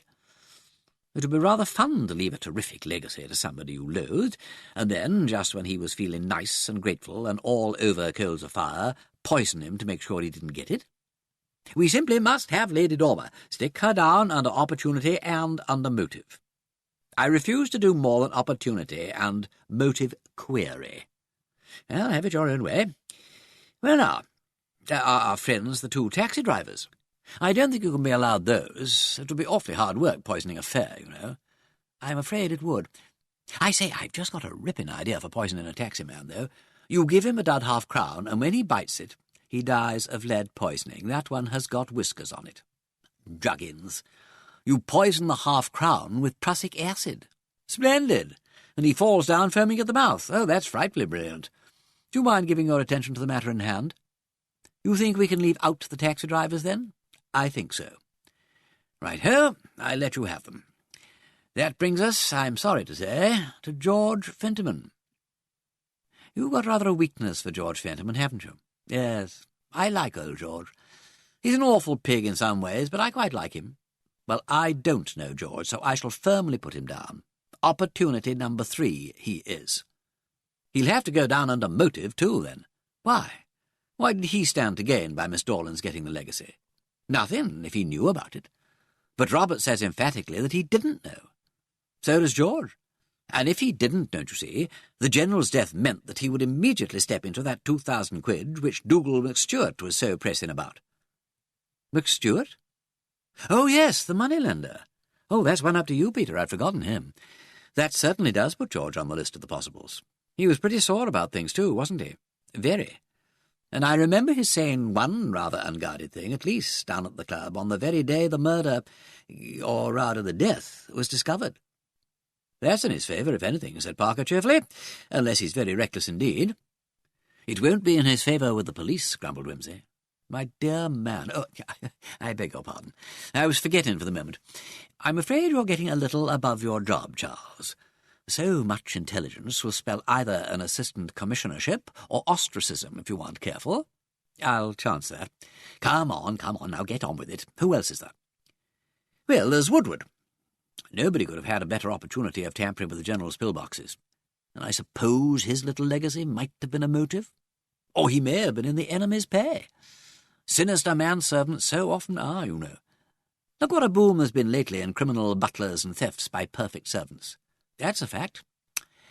And now, how about the people at the Bellona? Well, there's Wetheridge. He's a disagreeable devil, and he's always cast covetous eyes on the General's chair by the fire. I've seen him. Oh, be serious, Peter. I'm perfectly serious. I don't like Wetheridge. He annoys me. And then we mustn't forget to put down Robert. Robert? Why, he's the one person we can definitely cross off. He knew it was to his interest to keep the old man alive. Look at the pains he took to cover up the death. Exactly. He is the most unlikely person, and that is why Sherlock Holmes would suspect him at once. He was, by his own admission, the last person to see General Fentiman alive. Suppose he had had a row with the old man and killed him, and then discovered afterwards about the legacy. You're scintillating with good plots today, Peter. If they'd quarrelled, he might possibly have knocked his grandfather down, though I don't think he'd do such a rotten and unsportsmanlike thing, but he surely wouldn't have poisoned him. Wimsey sighed. There's something in what you say, he admitted. Still, you never know. Now then, is there any name we've thought of which appears in all 3 columns of our list? No. No, not one. But several appear in 2. Well, we'd better start on those, then. Miss Storland is the most obvious, naturally, and after her, George, don't you think? Yes. I'll have a round-up among all the chemists who may possibly have supplied her with the digitalin. Who's our family doctor? Oh, dunno. That's your pigeon. By the way, I'm supposed to be meeting the gal at a cocoa party or something of the sort tomorrow. Don't pinch her before then, if you can help it. No, but it looks to me as though we might need to put a few questions. And I'd like to have a look round Lady Dormer's house. For heaven's sake, don't be flat-footed about it, Charles. Use tact. You can trust your father. And I say you might take me down to the Bellona in a tactful way. I'd like to ask a question or two there. Wimsey groaned. I shall be asked to resign if this goes on. Not that it's much loss, but it would please Wetheridge so much to see the back of me. Never mind, I'll make a martyr of myself. Come on. The entrance of the Bellona Club was filled with an unseemly confusion. Collier was arguing heatedly with a number of men, and 3 or 4 members of the committee stood beside him with brows as black as thunder. As Wimsey entered, one of the intruders caught sight of him with a yelp of joy. Wimsey! Wimsey, old man. Oh, here, be a sport and get us in on this. We've got to have the story some day. You probably know all about it, you old blighter. It was Salcombe Hardy of the Daily Yell, large and untidy and slightly drunk as usual. He gazed at Wimsey with childlike blue eyes. Barton of the Banner, red-haired and pugnacious, faced round promptly. Ah, Wimsey, that's fine. Give us a line on this, can't you? Do explain that if we get a story, we'll be good and go. Good Lord, said Wimsey, how do these things get into the papers? I think it's rather obvious, said Collier acidly. It wasn't me, said Wimsey. No, put in Hardy. You mustn't think that. Oh, no, it's my stunt. In fact, I saw the whole show up at the necropolis. I was on a family vault, pretending to be a recording angel. You would be, said Wimsey.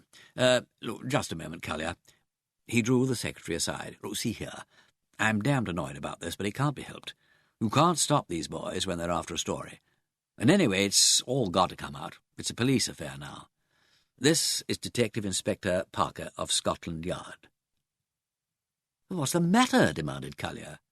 Murder is the matter, I'm afraid. Oh, hell. I'm sorry and all that. But you'd better grin and bear it.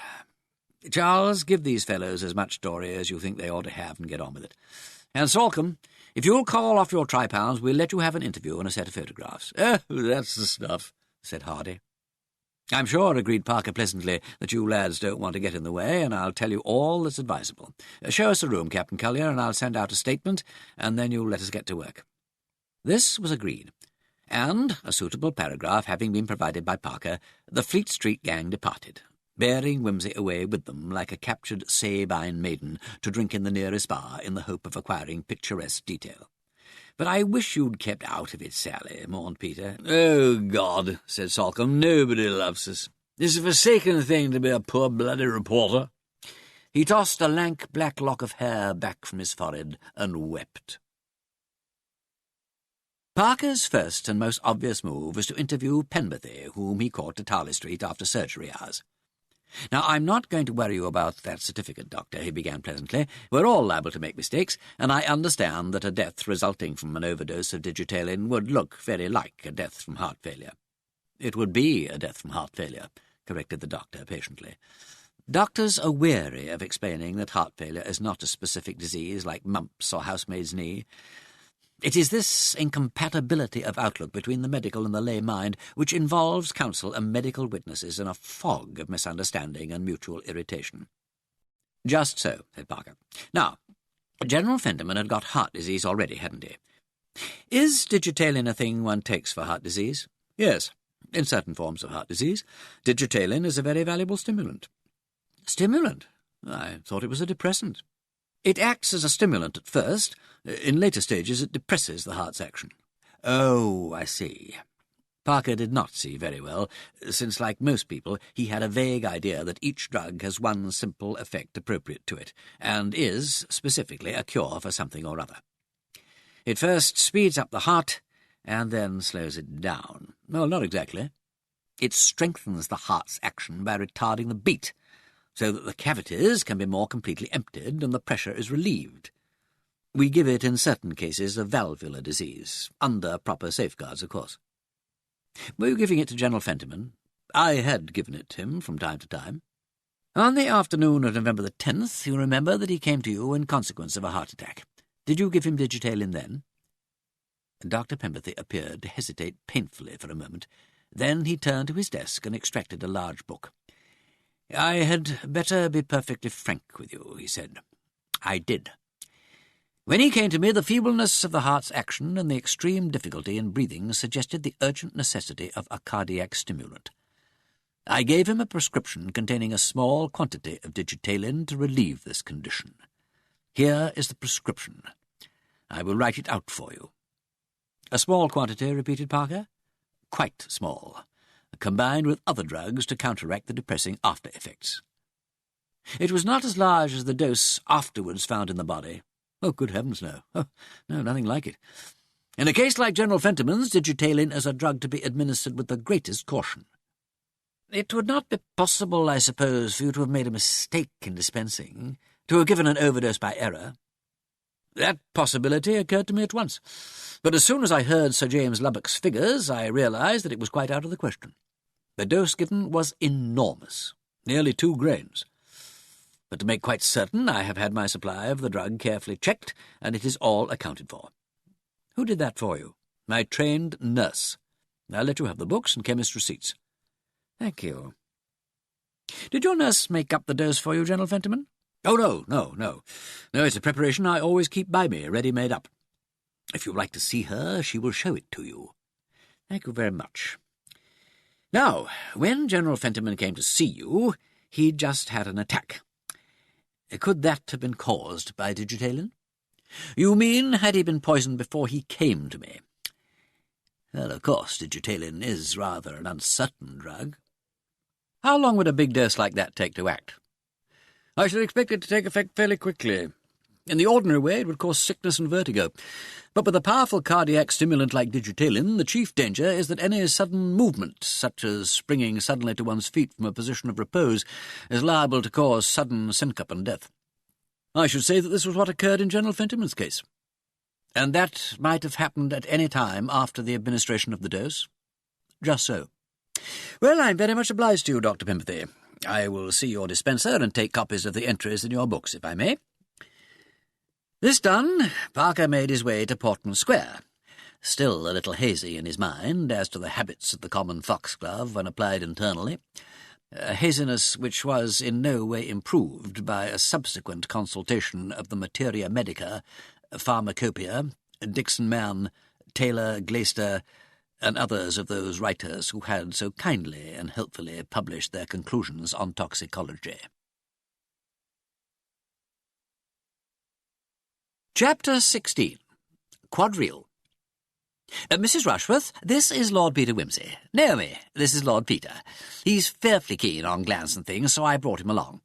And, Naomi, do tell me all about your news. Who is it? Do I know him?" Mrs. Rushworth was a long, untidy woman with long, untidy hair wound into bell-pushes over her ears. She beamed short-sightedly at Peter. "So glad to see you. So very wonderful about glands, isn't it? Dr. Voronoff, you know, and those marvellous old sheep. Such a hope for all of us. Not that dear Walter is specially interested in rejuvenation. Perhaps life is long and difficult enough as it is, don't you think? So full of problems of one kind and another. And the insurance companies have quite set their faces against it, or so I understand. That's natural, isn't it, when you come to think of it? But the effect on character is so interesting, you know. Are you devoted to young criminals by any chance?" Wimsey said that they presented a very perplexing problem. "Oh, how very true, so perplexing. And just to think that we have been quite wrong about them all these thousands of years.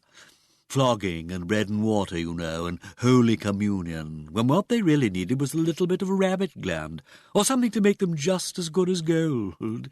Quite terrible, isn't it? And all those poor freaks in sideshows, too, dwarfs and giants, you know, all pineal or pituitary, and they come right again, though I dare say they make a great deal more money as they are, which throws such a distressing light on unemployment, does it not?" Wimsey said that everything had the defects of its qualities. "Yes, indeed," agreed Mrs. Rushworth, "but I think it is so infinitely more heartening to look at it from the opposite point of view. Everything has the qualities of its defects, too, has it not? It is so important to see these things in their true light. It'll be such a joy for Naomi to be able to help dear Walter in this great work. I hope you will feel eager to subscribe to the establishment of the new clinic." Wimsey asked what new clinic. "Oh, hasn't Marjorie told you about it? The new clinic to make everybody good by glands. That is what dear Walter is going to speak about. He's so keen, and so is Naomi. It was such a joy to me when Naomi told me they were really engaged, you know. Not that her old mother hadn't suspected something, of course," added Mrs. Rushworth archly. "But young people are so odd nowadays, and keep their affairs so much to themselves." Wimsey said that he thought both parties were heartily to be congratulated, and, indeed, from what he had seen of Naomi Rushworth, he felt that she at least deserved congratulations, for she was a singularly plain girl with a face like a weasel. "You will excuse me if I run off and speak to some of these other people, won't you?" went on Mrs. Rushworth. "I'm sure you'll be able to amuse yourself. No doubt you have many friends in my little gathering." Wimsey glanced round and was about to felicitate himself on knowing nobody when a familiar face caught his eye. "Why," said he, "there is Dr. Penberthy." "Dear Walter," cried Mrs. Rushworth, turning hurriedly in the direction indicated, "I declare so he is. Ah, well, now we shall be able to begin. He should have been here before, but a doctor's time is never his own." "Penberthy," said Wimsey half aloud. "Good Lord!" "Very sound man," said a voice behind him. "Don't think the worse of his work from seeing him in this crowd. Beggars in a good cause can't be choosers, as we parsons know too well." Wimsey turned to face a tall, lean man with a handsome, humorous face, whom he recognised as a well-known slum padre. "Father Whittington, isn't it?" "The same. You're Lord Peter Wimsey, I know. We've got an interest in crime in common, haven't we? I'm interested in this glandular theory. It may throw a great light on some of our heartbreaking problems." "Glad to see there's no antagonism between religion and science," said Wimsey. "Oh, well, of course not. Why should there be? They're all searching for truth." "And all these?" asked Wimsey, indicating the curious crowd with a wave of the hand. "In their way, they mean well. They do what they can, like the woman in the Gospels, and they are surprisingly generous. Here's Penberthy looking for you, I fancy. Well, Dr. Penberthy, I've come, you see, to hear you make mincemeat of original sin." "Well, that's very open-minded of you," said Penberthy, with a rather strained smile. "I hope you're not hostile. We've no quarrel with the Church, you know, if she'll stick to her business and leave us to ours." "My dear man, if you can cure sin with an injection, I shall be only too pleased. Only be sure you don't pump in something worse in the process. You know the parable of the swept and garnished house." "I'll be as careful as I can," said Penberthy. Excuse me one moment. I say, Wimsey, you've heard all about Lubbock's analysis, I suppose?" "Yes, bit of a startler, isn't it?" "It's going to make things damnably awkward for me, Wimsey. I wish to God you'd given me a hint at the time. Such a thing never occurred to me." "Oh, why should it? You were expecting the old boy to pop off from heart, and he did pop off from heart. Nobody could possibly blame you. Couldn't they? Well, that's all you know about juries. I wouldn't have had this happen just at the moment for a fortune. It couldn't have chosen a more unfortunate time. It'll blow over, Pemberthy. That sort of mistake happens 100 times a week. By the way, I gather I'm to congratulate you. When did this get settled? You've been very quiet about it. I was starting to tell you up at that infernal exhumation business, only somebody barged in. Yes, thanks very much. Yes, we've fixed it up. About a fortnight or 3 weeks ago. You have met Naomi? Only for a moment this evening. My friend Miss Phelps carried her off to hear all about you. Oh, yes. Well, you must come along and talk to her. She's a sweet girl and very intelligent. The old lady's a bit of a trial, I don't mind saying, but her heart's in the right place. And there's no doubt she gets hold of people whom it's very useful to meet. I didn't know you were such an authority on glands. Well, I only wish I could afford to be. I've done a certain amount of experimental work under Professor Sligo. It's the science of the future, as they say in the press. There really isn't any doubt about that. It puts biology in quite a new light. We're on the verge of some really interesting discoveries, no doubt about it. Only what with anti-vivisectors and the parsons and the other old women, one doesn't make the progress one ought. Oh, Lord, they're waiting for me to begin. See you later. Half a jiff. Look, I really came here... Oh, dash it, no, that's rude. But I'd no idea you were the lecturer till I spotted you. I originally came here... Ah, now that sounds better. To get a look at Miss Dorland of Fentiman fame. But my trusty guide has abandoned me. Do you know Miss Dorland? Can you tell me which she is? I know her to speak to. I haven't seen her this evening. She may not turn up, you know. I thought she was very keen on glands and things. I believe she is. Or think she is. Anything does for these women as long as it's new, especially if it's sexual. By the way, I don't intend to be sexual. Well, bless you for that. Well, possibly Miss Dorland will show up later. Perhaps. But I say, Wimsey, she's in rather a queer position, isn't she? I mean, she may not feel inclined to face it. It's all in the papers, you know. Well, dash it, don't I know it. That inspired tippler Salcombe Hardy got hold of it somehow. I think he bribes the cemetery officials to give him advance news of exhumations. He's worth his weight in pound notes to the Earl. Well, cheerio. Speak your bit nicely. You don't mind if I'm not in the front row, do you? I always take up a strategic position near the door that leads to the grub.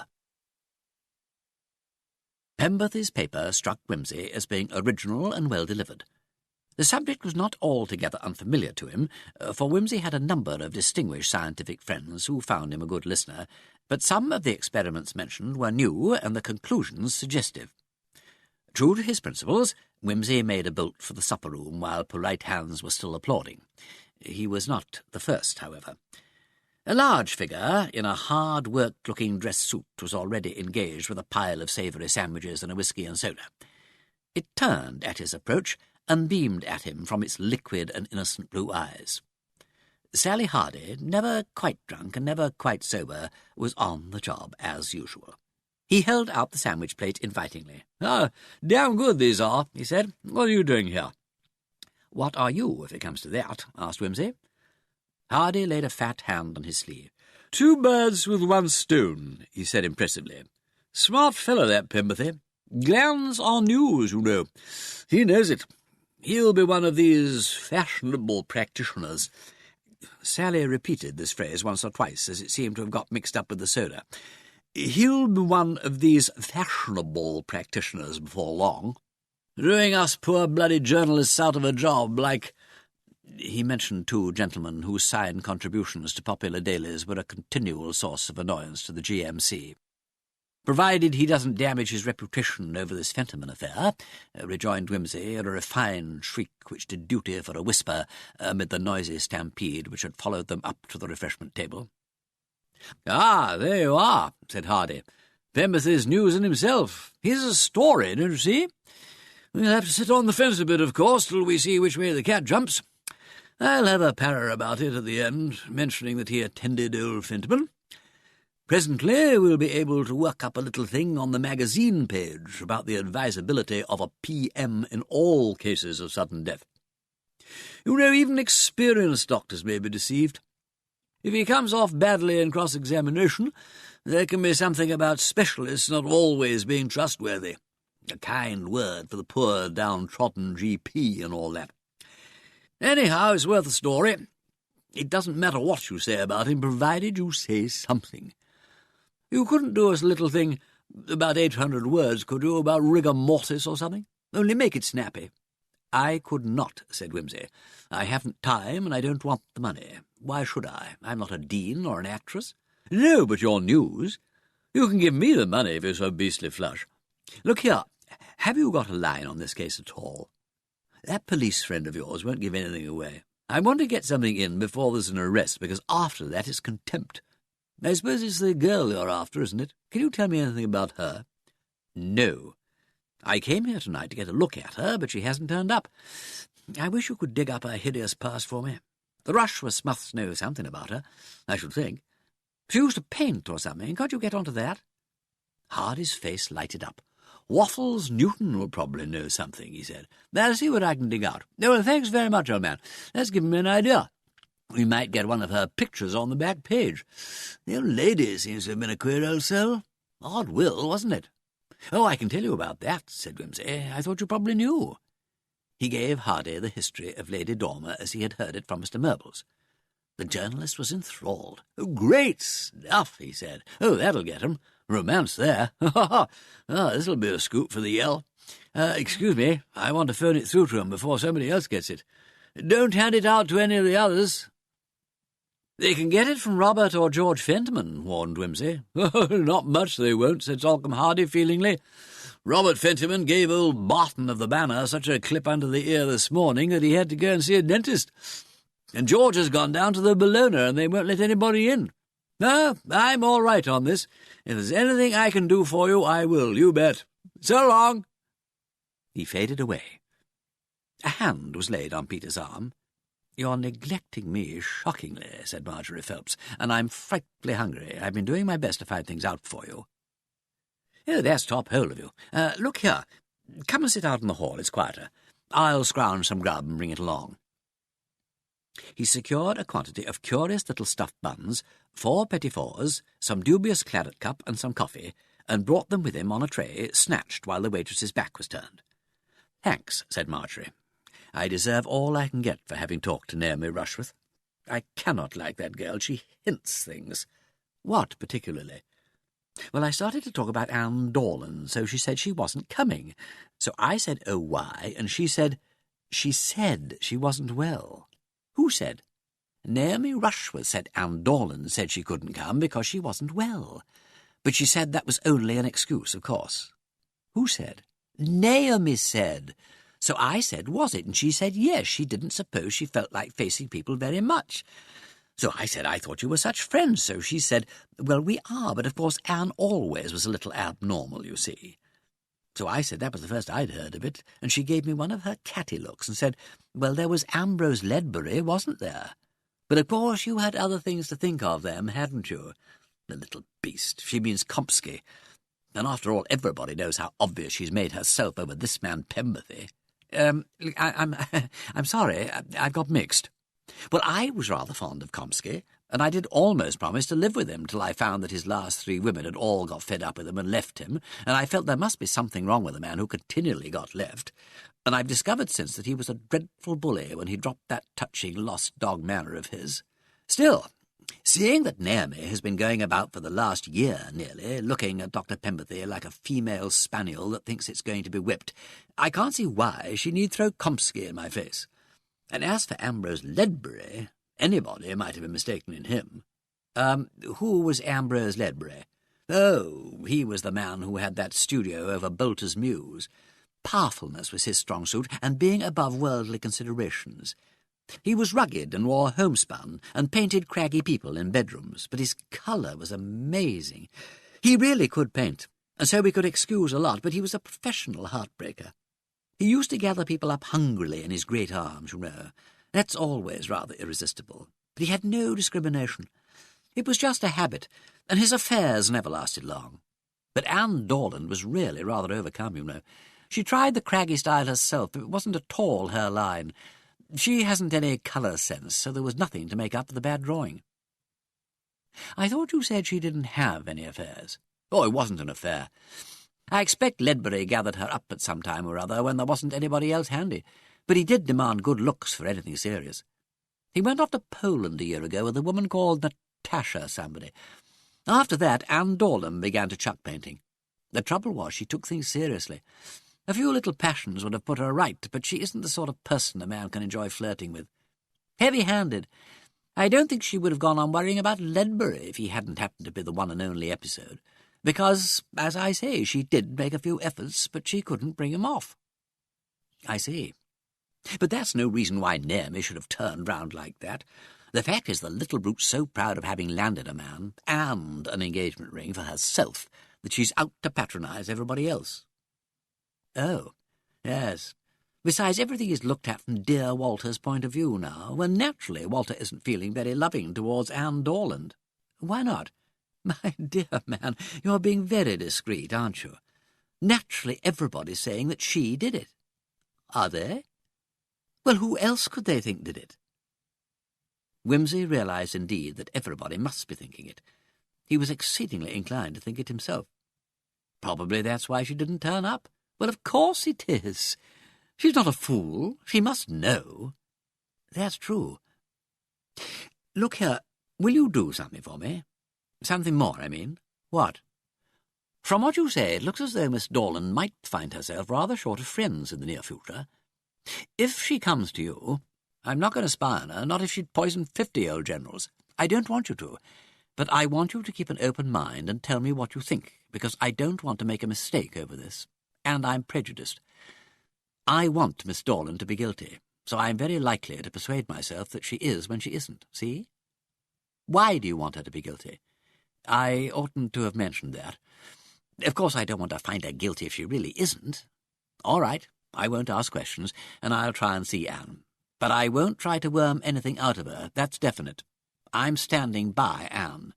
My dear girl, said Wimsey, you're not keeping an open mind. You think she did it. Marjorie Phelps flushed. I don't. Why do you think that? Because you're so anxious not to worm anything out of her. Worming couldn't hurt an innocent person. Peter Wimsey, you sit there looking a perfectly well-bred imbecile, and then in the most underhand way you twist people into doing things they ought to blush for. No wonder you detect things. I will not do your worming for you. Well, if you don't, I shall know your opinion, shan't I? The girl was silent for a moment, then she said, It's all so beastly. Poisoning is a beastly crime, don't you think? Said Wimsey. He got up quickly. Father Whittington was approaching with Pemberthy. Well, said Lord Peter, have the altars reeled? Dr. Pemberthy has just informed me that they haven't a leg to stand on, replied the priest, smiling. We have been spending a pleasant quarter of an hour abolishing good and evil. Unhappily, I understand his dogma as little as he understands mine. But I exercise myself in Christian humility. I said I was willing to learn. Pemberthy laughed. You don't object, then, to my casting out devils with a syringe, he said, when they have proved obdurate to prayer and fasting. Not at all, why should I? So long as they are cast out, and provided you are certain of your diagnosis. Pemberthy crimsoned and turned away sharply. Oh, Lord, said Wimsey, what a nasty one. From a Christian priest, too. What have I said? Cried Father Whittington, much disconcerted. You have reminded science, said Wimsey, that only the Pope is infallible. Chapter 17. Parker Plays a Hand. Now, Mrs. Mitchum, said Inspector Parker affably. He was always saying, now, Mrs. Somebody, and he always remembered to say it affably. It was part of the routine. The late Lady Dormer's housekeeper bowed frigidly to indicate that she would submit to questioning. We want just to get the exact details of every little thing that happened to General Fentiman the day before he was found dead, and I'm sure you will help us. Do you recollect exactly what time he got here? It would be round about 3:45, not later, and I am sure I could not say exactly to the minute. Who let him in? The footman. Did you see him then? Yes. He was shown into the drawing-room, and I came down to him and brought him upstairs to her ladyship's bedroom. Miss Dorland did not see him then? No. She was sitting with her ladyship.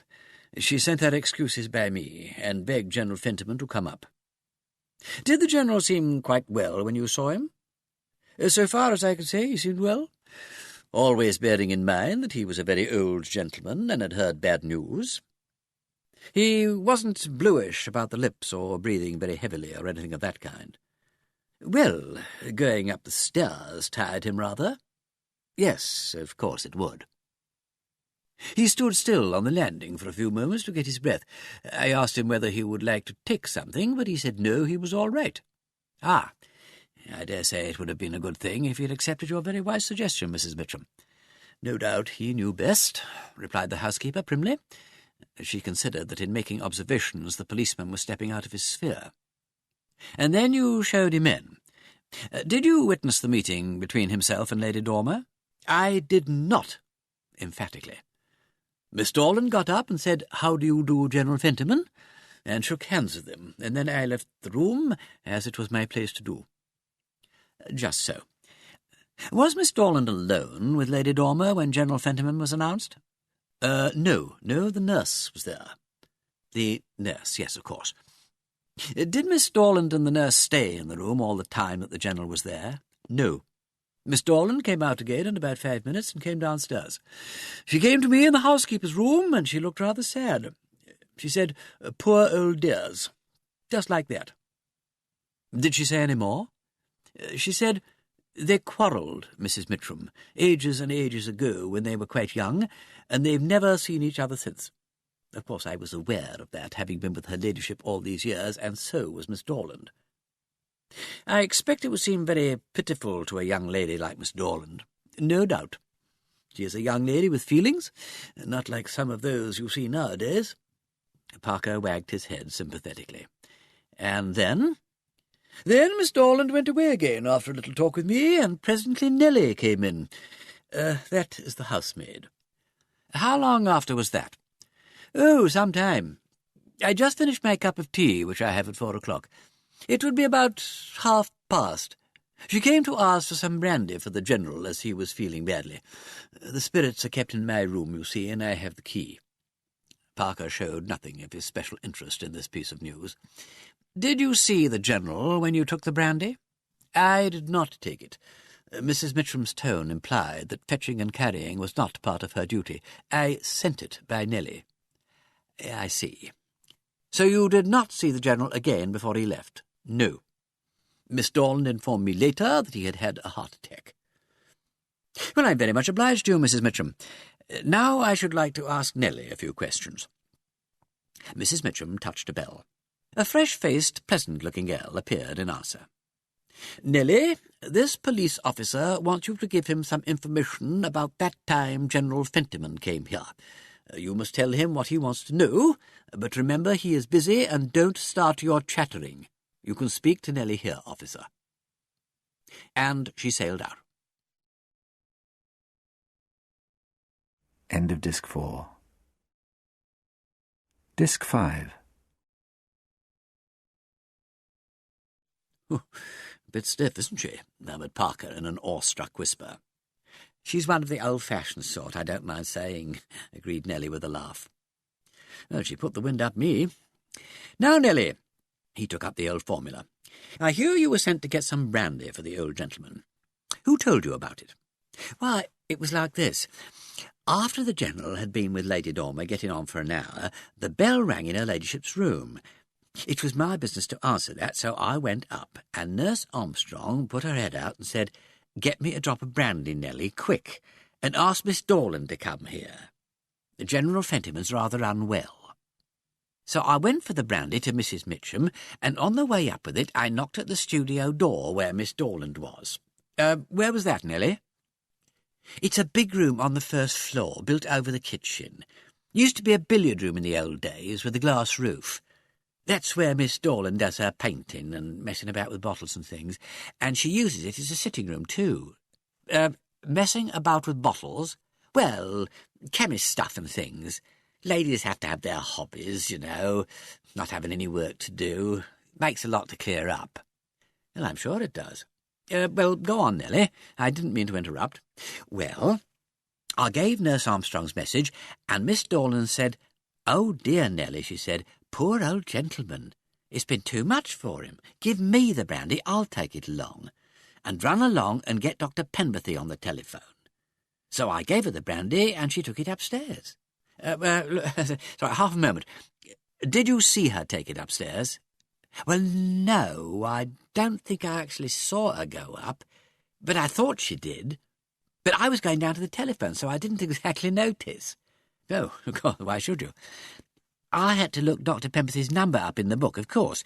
There was 2 numbers, and when I got his private house, they told me he was in Harley Street. While I was trying to get the second number, Miss Dorland called over the stairs to me. She said, "Have you got the doctor, Nelly?" And I said, "No, miss, not yet. The doctor's round in Harley Street." And she said, "Oh, well, when you get him, say General Fentiman's had a bad turn and he's coming round to see him at once." So I said, "Isn't the doctor to come here, miss?" And she said, No, the General's better now, and he says he would rather go round there. Tell William to get a taxi." So she went back, and just then I got through to the surgery and said to Dr. Penberthy's man to expect General Fentiman at once. And then he came downstairs with Miss Dorland and Nurse Armstrong holding on to him, and he looked mortal bad, poor old gentleman. William, the footman, you know, came in then and said he'd got the taxi, and he put General Fentiman into it. And then Miss Dorland and Nurse went upstairs again, and that was the end of it. I see. How long have you been here, Nelly? 3 years, sir. The "sir" was a concession to Parker's nice manners and educated way of speech. "Quite the gentleman," as Nelly remarked afterwards to Mrs. Mitcham, who replied, "No, Nelly. Gentleman-like, I will not deny, but a policeman is a person, and I will trouble you to remember it." 3 years? That's a long time as things go nowadays. Is it a comfortable place? Not bad. There's Mrs. Mitcham, of course, but I know how to keep the right side of her. And the old lady, well, she was a real lady in every way. And Miss Dorland? Oh, she gives no trouble, except clearing up after her. But she always speaks nicely and says please and thank you. I haven't any complaints. Modified rapture, thought Parker. Apparently Anne Dorland had not the knack of inspiring passionate devotion. Not a very lively house, is it, for a young girl like yourself? Oh, dull as ditch water, agreed Nelly frankly. Miss Dorland would have what they call studio parties sometimes, but not at all smart. Nearly all young ladies, artists and such like. And naturally it's been quieter since Lady Dormer died. Was Miss Dorland very much distressed at her death?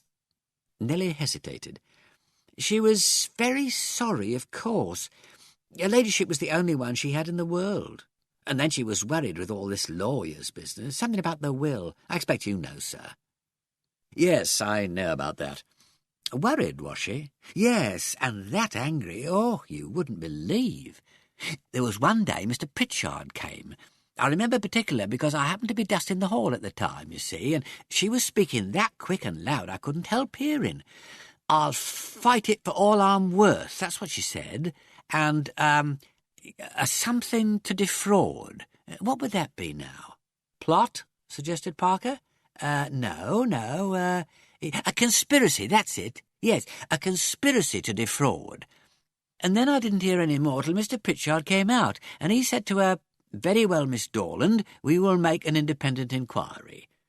And Miss Dorland looked so eager and angry, I was surprised. But it all seemed to wear off like. She hasn't been the same person the last week or so. How do you mean? Well, don't you notice it yourself, sir? She seems quiet and almost frightened-like, as if she'd had a shock. And she cries a dreadful lot. She didn't do that at first. How long has she been so upset? Well, I think it was when all this dreadful business came out about the poor old gentleman being murdered. Oh, it is awful, sir, isn't it? Do you think they'll catch the one as did it? Oh, I expect so, said Parker cheerfully. That came as a shock to Miss Dorland, did it? Well, I should say so. There was a little bit in the paper, you know, sir, about Sir James Lubbock having found out about the poisoning. And when I called Miss Dorland in the morning, I took leave to point it out. I said, "That's a funny thing, miss, isn't it, about General Fentiman being poisoned?" Just like that, I said. And she said, "Poison, Nelly? "Oh, you must be mistaken. So I showed her the bit in the paper, and she looked just dreadful." "Oh, well," said Parker, "it's a very horrid thing to hear about a person one knows. Anybody would be upset." "Yes, sir. Me and Mrs. Mitchum was quite overcome. 'Poor old gentleman,' I said. 'Whatever should anybody want to do him in for?' 'He must have gone off his head and made away with himself,' I said. 'Do you think that was it, sir?' 'It's quite possible, of course,' said Parker genially. 'Cut up about his sister dying like that, don't you think? That's what I said to Mrs. Mitchum, but she said a gentleman like General Fentiman wouldn't make away with himself and leave his affairs in confusion like he did. So I said, was his affairs in confusion then? And she said, they're not your affairs, Nelly, so you needn't be discussing them. What do you think yourself, sir?' 'I don't think anything yet,' said Parker, "but you've been very helpful. Now, would you kindly run and ask Miss Dorland if she could spare me a few minutes?' Anne Dorland received him in the back drawing-room. He thought what an unattractive girl she was, with her sullen manner and gracelessness of form and movement. She sat huddled on one end of the sofa in a black dress which made the worst of her sallow, blotched complexion. She had certainly been crying, Parker thought, and when she spoke to him it was curtly and in a voice roughened and hoarse and curiously lifeless. "I'm sorry to trouble you again," said Parker politely. "You can't help yourself, I suppose?" She avoided his eye and lit a fresh cigarette from the stump of the last. "I just want to have any details you can give me about General Fentiman's visit to his sister. Mrs. Mitchum brought him up to her bedroom, I understand." She gave a sulky nod. You were there?" She made no answer. "Were you with Lady Dormer?" he insisted, rather more sharply. "Yes." "And the nurse was there too?" "Yes." She would not help him at all. "What happened?" "Nothing happened. I took him up to the bed and said, 'Auntie, here's General Fentiman.'" "Lady Dormer was conscious then?" "Yes." "Very weak, of course?" "Yes." "Did she say anything?" "She said Arthur, that's all, and he said Felicity, and I said you'd like to be alone and went out." "Leaving the nurse there?" "I couldn't dictate to the nurse. She had to look after her patient." "Quite so. Did she stay there throughout the interview? I haven't the least idea." "Well," said Parker patiently, "you can tell me this. When you went in with the brandy, the nurse was in the bedroom then?" "Yes, she was." "Now, about the brandy. Nellie brought that up to you in the studio, she tells me." "Yes." "Did she come into the studio?" "I don't understand." "Did she come right into the room, or did she knock at the door? And did you come out to her on the landing?" This roused the girl a little. "Decent servants don't knock at doors," she said with a contemptuous rudeness. "She came in, of course." "I beg your pardon," retorted Parker, stung. "I thought she might have knocked at the door of your private room." "No." "What did she say to you?" "Can't you ask her all these questions?" "I have done so, but servants are not always accurate. I should like your corroboration." Parker had himself in hand again now and spoke pleasantly. "She said that Nurse Armstrong had sent her for some brandy because General Fentiman was feeling faint and told her to call me. So I said she had better go up and telephone Dr. Pemberton while I took the brandy." All this was muttered hurriedly and in such a low tone that the detective could hardly catch the words. "And then did you take the brandy straight upstairs?" "Yes, of course." "Taking it straight out of Nellie's hands, or did she put it down on the table or anywhere?" "Well, how the hell should I remember?" Parker disliked a swearing woman, but he tried hard not to let this prejudice him. "You can't remember. At any rate, you know you went straight on up with it. You didn't wait to do anything else." She seemed to pull herself together and make an effort to remember. "If it's so important as that, I think I stopped to turn down something that was boiling." "Boiling? On the fire?" "On the gas ring," she said impatiently. "What sort of thing?" "Oh, nothing. Some stuff. Tea or cocoa or something like that, do you mean?" "No, some chemical things," she said, letting the words go reluctantly. "Were you making chemical experiments?" "Yes, I did a bit, just for fun. The hobby, you know. I don't do anything at it now. I took up the brandy." Her anxiety to shelve the subject of chemistry seemed to be conquering her reluctance to get on with the story. You were making chemical experiments, although Lady Dormer was so ill, said Parker severely. It was just to occupy my mind, she muttered. What was the experiment? I don't remember. You can't remember at all? No! She almost shouted at him. Never mind. You took the brandy upstairs? Yes. Well, at least it isn't really upstairs. It's all on the same landing, only there are 6 steps up to Auntie's room. Nurse Armstrong met me at the door and said, "He's better now." And I went in and saw General Fentiman sitting in a chair, looking very queer and grey. He was behind a screen where Auntie couldn't see him, or it would have been a great shock to her. Nurse said, "I've given him his drops, and I think a little brandy will put him right again," so we gave him the brandy. Only a small dose. And after a bit he got less deathly looking and seemed to be breathing better. I told him we were sending for the doctor, and he said he'd rather go round to Harley Street.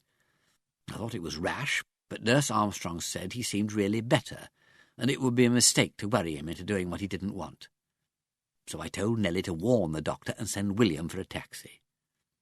General Fentiman seemed stronger then, so we helped him downstairs, and he went off in the taxi. Out of this spate of words, Parker fixed on the one thing he had not heard before. What drops were those the nurse gave him? His own. He had them in his pocket. Do you think she could possibly have given him too much? Was the quantity marked on the bottle? I haven't the remotest idea. You better ask her. Yes. Yes, I shall want to see her, if you will kindly tell me where to find her. I've got the address upstairs. Is that all you want? I should just like, if I may, to see Lady Dormer's room in the studio. What for? It's just a matter of routine. We're under orders to see everything there is to see, replied Parker reassuringly. They went upstairs. A door on the first-floor landing immediately opposite the head of the staircase led into a pleasant, lofty room with old-fashioned bedroom furniture in it. This is my aunt's room. She wasn't really my aunt, of course, but I called her so. Quite. Where does the second door lead to? That's the dressing-room. Nurse Armstrong slept there while Auntie was ill.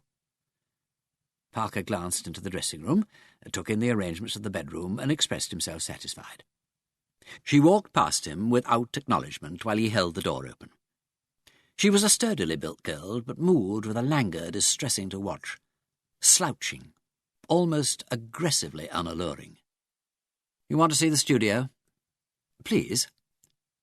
She led the way down the 6 steps and along a short passage to the room which, as Parker already knew, was built out at the back over the kitchen premises. He mentally calculated the distance as he went. The studio was large and well lit by its glass roof.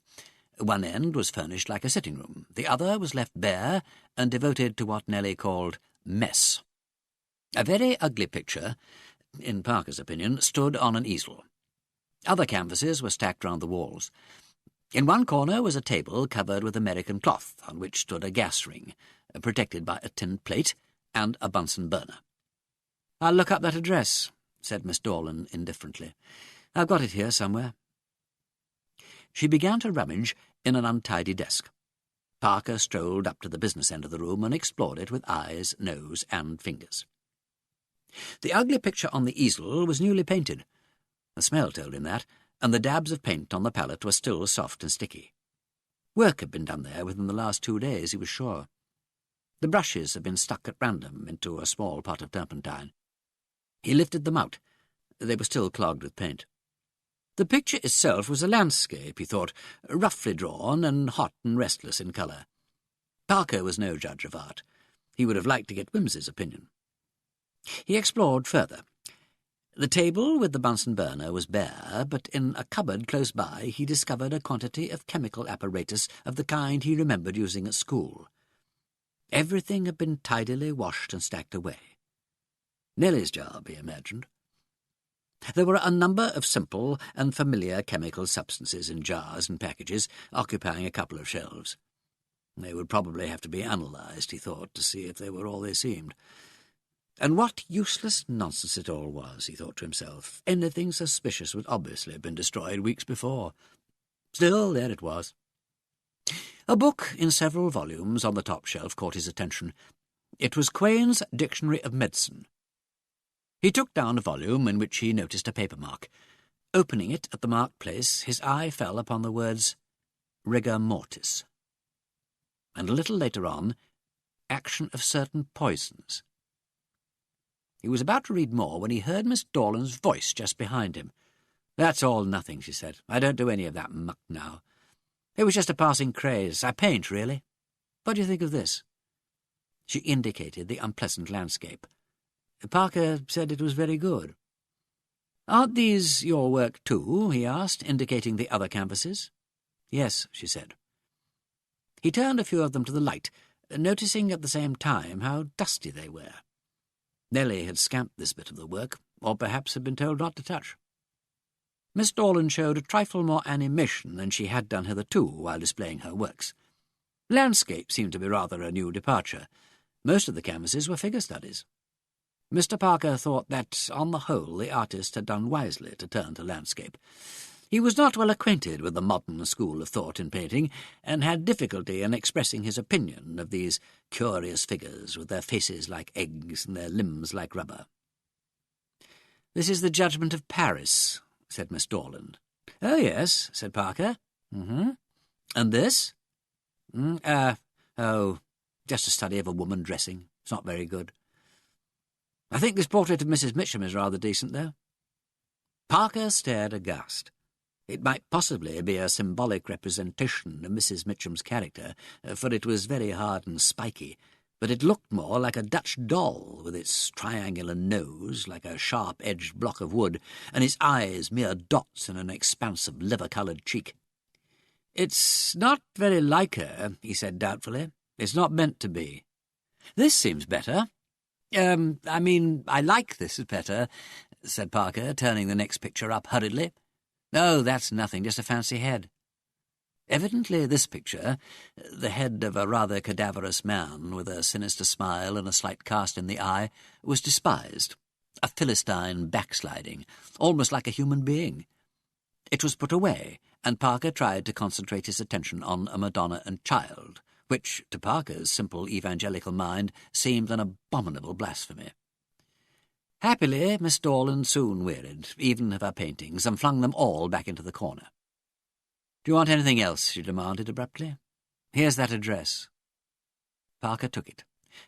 Just one more question," he said, looking her hard in the eyes. "Before Lady Dormer died, before General Fentiman came to see her, did you know what provision she had made for you and for him in her will?" The girl stared back at him, and he saw panic come into her eyes. It seemed to flow all over her like a wave. She clenched her hands at her sides, and her miserable eyes dropped beneath his gaze, shifting as though looking for a way out. "Well," said Parker. "No," she said. "No, of course not. Why should I?" Then, surprisingly, a dull crimson flush flooded her sallow cheeks and ebbed away, leaving her looking like death. "Go away," she said furiously. "You make me sick." Chapter 18. Picture Cards. "So I put a man in and had all the things in that cupboard taken away for examination," said Parker. Lord Peter shook his head. "I wish I'd been there," he said. "I should have liked to see those paintings. However, they might have conveyed something to you," said Parker. "You're artistic. You can come along and look at them any time, of course. But it's the time factor that's worrying me, you know. Supposing she gave the old boy Digitalin in his B&S, why should it wait all that time before working? According to the books, it ought to have pooped off in about an hour's time. It was a biggish dose, according to Lubbock. I know. I think you're up against a snag there. That's why I should have liked to have seen the pictures." Parker considered this apparent non sequitur for a few moments and gave it up. "George Fentiman," he began. "Yes," said Wimsey, "George Fentiman. I must be getting emotional in my old age, Charles, for I have an unconquerable dislike to examining the question of George Fentiman's opportunities. Bar Robert," pursued Parker ruthlessly. "He was the last interested person to see General Fentiman." "Yes. By the way, we have only Robert's unsupported word for what happened in that last interview between him and the old man." Oh, come, Wimsey, you're not going to pretend that Robert had any interest in his grandfather's dying before Lady Dormer. On the contrary. No, but he might have had some interest in his dying before he made a will. Those notes on that bit of paper. The larger share was to go to George. That doesn't entirely agree with what Robert said. And if there was no will, Robert stood to get everything. So he did, but by killing the General then, he made sure of getting nothing at all. Yeah, that's the awkwardness.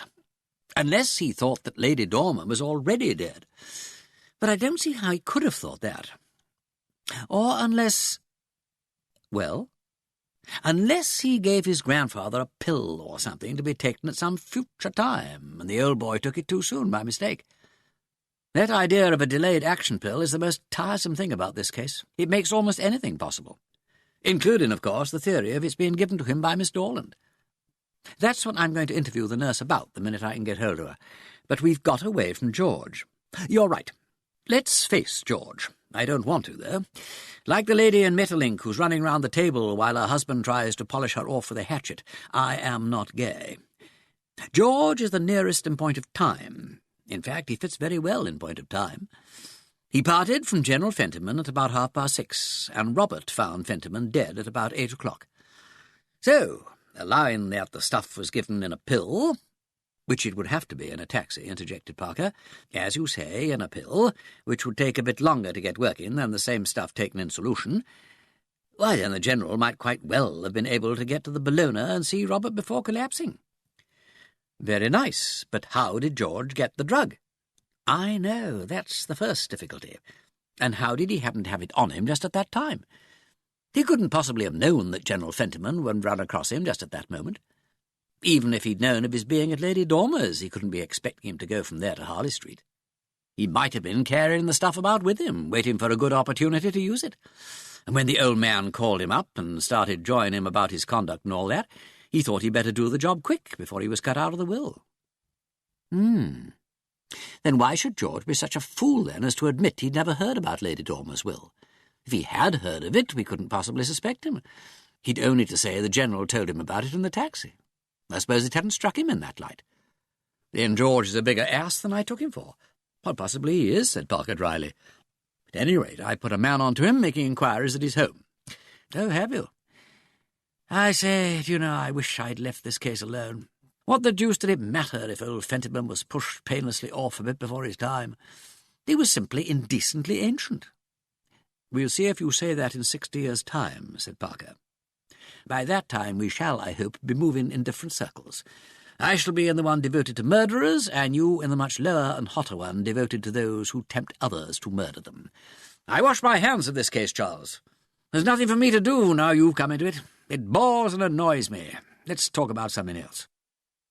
Wimsey might wash his hands, but, like Pontius Pilate, he found society irrationally determined to connect him with an irritating and unsatisfactory case. At midnight, the telephone bell rang. He'd just gone to bed and cursed it. "Tell him I'm out," he shouted to Bunter, and cursed again on hearing the man assure the unknown caller that he would see whether his lordship had returned. Disobedience in Bunter spelt urgent necessity. "Well, it is Mrs. George Fentiman, my lord. She appears to be in great distress. If your lordship wasn't in, I was to beg you to communicate with her as soon as you arrived." Punk, they're not on the phone. No, my lord. Did she say what the matter was? She began by asking if Mr. George Fentiman was here, my lord. Oh, Hades. Bunter advanced gently with his master's dressing-gown and slippers. Wimsey thrust himself into them savagely and padded away to the telephone. "Hello! Is that Lord Peter? Oh, good." The line sighed with relief, a harsh sound like a death rattle. "Do you know where George is?" "No idea. Hasn't he come home?" "No, and I'm frightened. Some people were here this morning." "The police?" "Yes. George... Look, they've found something. I can't say it all over the phone, but George went off to Walmsley Hubbard's with the car, and they say he never came back there. And you remember that time he was so funny before and got lost? "Your 6 minutes are up," boomed the voice at the exchange. "Will you have another call?" Yes, please. Oh, don't cut us off, please. Wait. I haven't any more pennies. Lord Peter." "I'll come round at once," said Wimsey with a groan. "Oh, thank you. Thank you so much. "I say, where's Robert?" "Your 6 minutes are up," said the voice finally, and the line went dead with a metallic crash. "Get me my clothes," said Wimsey bitterly. "Give me those loathsome and despicable rags which I hope to have put off forever. Get me a taxi, get me a drink. Macbeth has murdered sleep. Oh, and get me Robert Fentiman first." Major Fentiman was not in town, said Woodward. He'd gone back to Richmond again. Wimsey tried to get through to Richmond. After a long time, a female voice, choked with sleep and fury, replied. Major Fentiman had not come home. Major Fentiman kept very late hours. Would she give Major Fentiman a message when he did come in? Indeed, she would not. She had other things to do than to stay up all night answering telephone calls and giving messages to Major Fentiman. This was the second time that night, and she had told the other party that she could not be responsible for telling Major Fentiman this and that and the other. Would she leave a note for Major Fentiman asking him to go round to his brother's house at once? Well now, was it reasonable to expect her to sit up on a bitter, cold night writing letters? Of course not, but this case was a case of urgent illness. It would be a very great kindness. Just that, to go round to his brother's house and say the call came from Lord Peter Wimsey. Who? Lord Peter Wimsey. Very well, sir. I beg your pardon if I was a bit short, but really... You weren't, you snobby old cat. You were infernally long, breathed his lordship inaudibly. He thanked her and rang off. Sheila Fentiman was anxiously waiting for him on the doorstep, so that he was saved the embarrassment of trying to remember which was the right number of rings to give. She clasped his hand eagerly as she drew him in. Oh, it's good of you. I'm so worried. I say, don't make a noise, will you? They complain, you know. She spoke in a harassed whisper. Blast 'em, let 'em complain, said Wimsey cheerfully. Why shouldn't you make a row when George is upset? Besides, if we whisper, they'll think we're no better than we ought to be. Now, my child, what is all this? You're as cold as a pesh melba. That won't do. Fire half out. Where's the whiskey? Shh. I'm all right, really. George? You're not all right, nor am I. As George Roby says, this getting up from my warm bed and going into the cold night air doesn't suit me. He flung a generous shovelful of coals on the fire and thrust the poker between the bars. And you've had no grub. No wonder you're feeling awful. 2 places were set at the table, untouched, waiting for George. Wimsey plunged into the kitchen premises, followed by Sheila, uttering agitated remonstrances. He found some disagreeable remnants, a watery stew, cold and sodden, a basin half full of some kind of tinned soup, a chill suet pudding put away on a shelf. Does your woman cook for you? I suppose she does, as you're both out all day. Well, she can't cook, my child. No matter, here's some bovril. She can't have hurt that. Now you go and sit down, and I'll make you some. Mrs. Munns, blow Mrs. Munns, but I must tell you about George. He looked at her and decided that she really must tell him about George. I'm sorry. I didn't mean to bully. One has an ancestral idea that women must be treated like imbeciles in a crisis. Centuries of the women and children first idea, I suppose. Poor devils. Who, the women? Yes. No wonder they sometimes lose their heads. Pushed into corners, told nothing of what's happening, and made to sit quiet and do nothing. Strong men would go dotty in the circs. I suppose that's why we've always grabbed the privilege of rushing about and doing the heroic bits. Yes, that's quite true. Give me the kettle. No, I'll do that. You sit down and... sorry. Take the kettle. Fill it, light the gas, put it on, and tell me about George. The trouble, it seemed, had begun at breakfast. Ever since the story of the murder had come out, George had been very nervy and jumpy, and to Sheila's horror had started muttering again. Muttering, Wimsey remembered, had formerly been the prelude to one of George's queer fits. These had been a form of shell-shock, and they had generally ended in his going off and wandering about in a distraught manner for several days, sometimes with partial and occasionally with complete temporary loss of memory. There was the time when he'd been found dancing naked in a field among a flock of sheep and singing to them. It had been the more ludicrously painful in that George was altogether tone-deaf, so that his singing, though loud, was like a hoarse and rumbling wind in the chimney. Then there was a dreadful time when George had deliberately walked into a bonfire. That was when they had been staying down in the country. George had been badly hurt, and the shock of the pain had brought him round. He never remembered afterwards why he had tried to do these things, and had only the faintest recollection of having done them at all. The next vagary might be even more disconcerting. At any rate, George had been muttering. They were at breakfast that morning when they saw two men coming up the path. Sheila, who sat opposite the window, saw them first and said carelessly, "Hello, who are these? They look like plain-clothes policemen." George took one look, jumped up, and rushed out of the room. She called to him to know what was the matter, but he didn't answer, and she heard him rummaging in the back room, which was the bedroom. She was going to him when she heard Mr. Munns open the door to the policeman, and then heard them inquiring for George. Mr. Munns ushered them into the front room with a grim face on which police seemed written in capital letters. George— At this point the kettle boiled. Sheila was taking it off the stove to make the bovril when Wimsey became aware of a hand on his coat collar. He looked round into the face of a gentleman who appeared not to have shaved for several days. "Now then," said this apparition, "what's the meaning of this?" "Which," added an indignant voice from the door, "I thought as there was something behind all this talk of the captain being missing." "You didn't expect him to be missing, I suppose, ma'am?" "Oh, dear, no. Nor your gentleman friend neither. Sneaking up in a taxi and you waiting at the door so Munns and me shouldn't hear. But I'll have you know this is a respectable house. Lord knows who, or whatever you call yourself. More likely one of these low-down confidence fellas, I expect, if the truth was known. With a monocle, too, like that man we was reading about in the News of the World, and in my kitchen, too, and drinking my bovril in the middle of the night. The impudence! Not to speak of the goings in and out all day, banging the front door, and that the police come here this morning. You think I didn't know? Up to something, that's what they've been, the pair of 'em. And the captain, as he says he is, but that's as may be. I dare say he's had his reasons for clearing off, and the sooner you goes after him, my fine madam, the better I'll be pleased, I can tell you."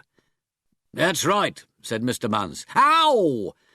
Lord Peter had removed the intrusive hand from his collar with a sharp jerk which appeared to cause anguish out of all proportion to the force used. "Well, I'm glad you've come along," he said. "In fact, I was just going to give you a call. Have you anything to drink in the house, by the way?" "Drink?" cried Mrs. Munns on a high note. "Impudence! If I see you, Joe, giving drinks to thieves and worse in the middle of the night in my kitchen, you'll get a piece of my mind. Coming in here as bold as brass, and the captain run away, and asking for drink, because," said Wimsey, fingering his note-case, "the public houses in this law-abiding neighbourhood are, of course, closed.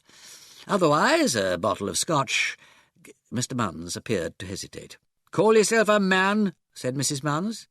"Of course," said Mr. Munns. "If I was to go in a friendly manner to Jimmy Rowe at the Dragon and ask him to give me a bottle of Johnny Walker as a friend to a friend, and provided no money was to pass between him and me, that is—" "A good idea," said Wimsey cordially. Mrs. Munns gave a loud shriek.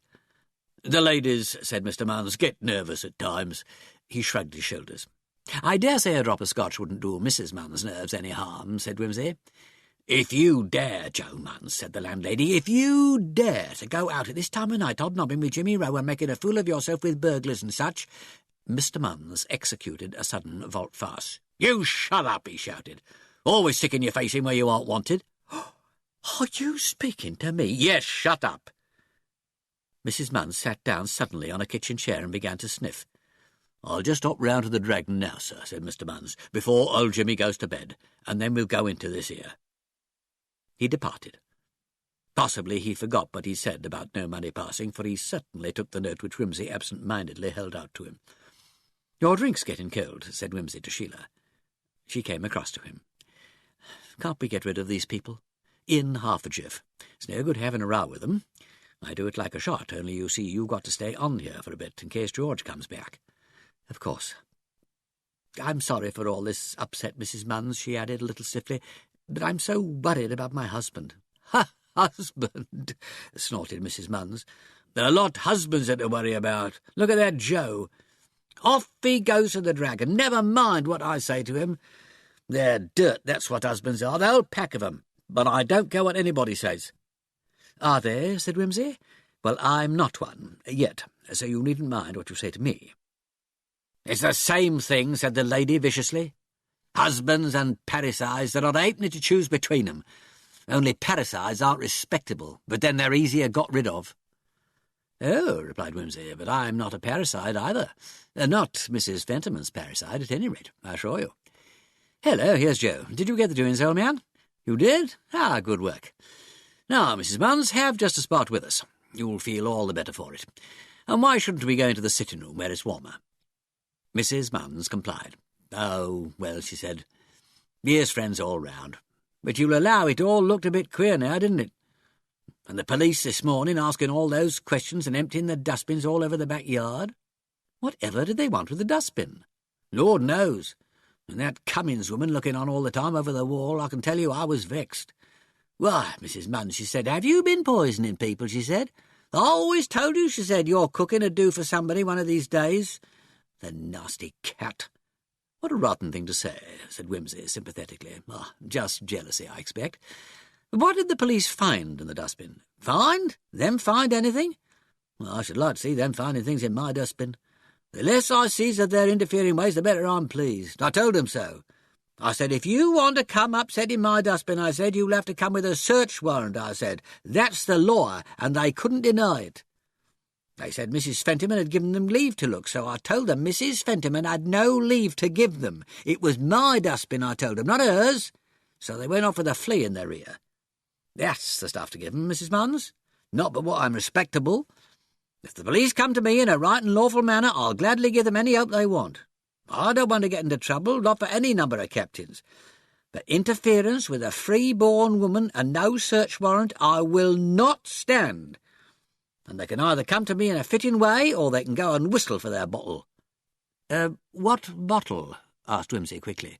The bottle they were looking for in my dustbin, what the captain put there after breakfast. Sheila gave a faint cry. But what bottle was that, Mrs. Munns? One of them little tablet bottles, says Mrs. Munns, same as you have standing on the washstand, Mrs. Fentiman. When I saw the captain smashing it up in the yard with a poker— There now, Primrose, said Mr. Munns, can't you see as Mrs. Fentiman ain't well? I'm quite all right, said Sheila hastily, pushing away the hair which clung damply to her forehead. What is my husband doing? I saw him, said Mrs. Munns, run out into the backyard, just after your breakfast it was, because I recollect Munns was letting the officers into the house at the time. Not that I knew then who it was, for if you'll excuse me mentioning it, I was in the outside lavatory, and that was how I come to see the captain. Which ordinarily you can't see the dustbin from the house, my lord, I should say, I suppose, if you really are one. But you meet so many bad characters nowadays that one can't be too careful. On account, you see, of the lavatory standing out, as you may say, and hiding it. Just so, said Wimsey. So when I see the captain breaking the bottle, as I said, and throwing the bits into the dustbin, hello, I said, that's funny. And I went to see what it was, and I put it in an envelope, thinking, you see, as it might be something poisonous. And the cat, such a dreadful thief as he is, I never can keep him out of that dustbin. And when I came in, I found the police here. So after a bit, I found them poking about in the yard, and I asked them what they were doing there. Such a mess as they'd made you never would believe. So they showed me a little cap they'd found, same as might be off that tablet bottle. Did I know where the rest of it was, they said. And I said, what business had they got with the dustbin at all? So they said— Yes, I know, said Wimsey. I think you acted very sensibly, Mrs. Munns. And what did you do with the envelope and things? I kept it, replied Mrs. Munns, nodding her head. I kept it. Because, you see, if they did return with a warrant and I destroyed that bottle, where should I be?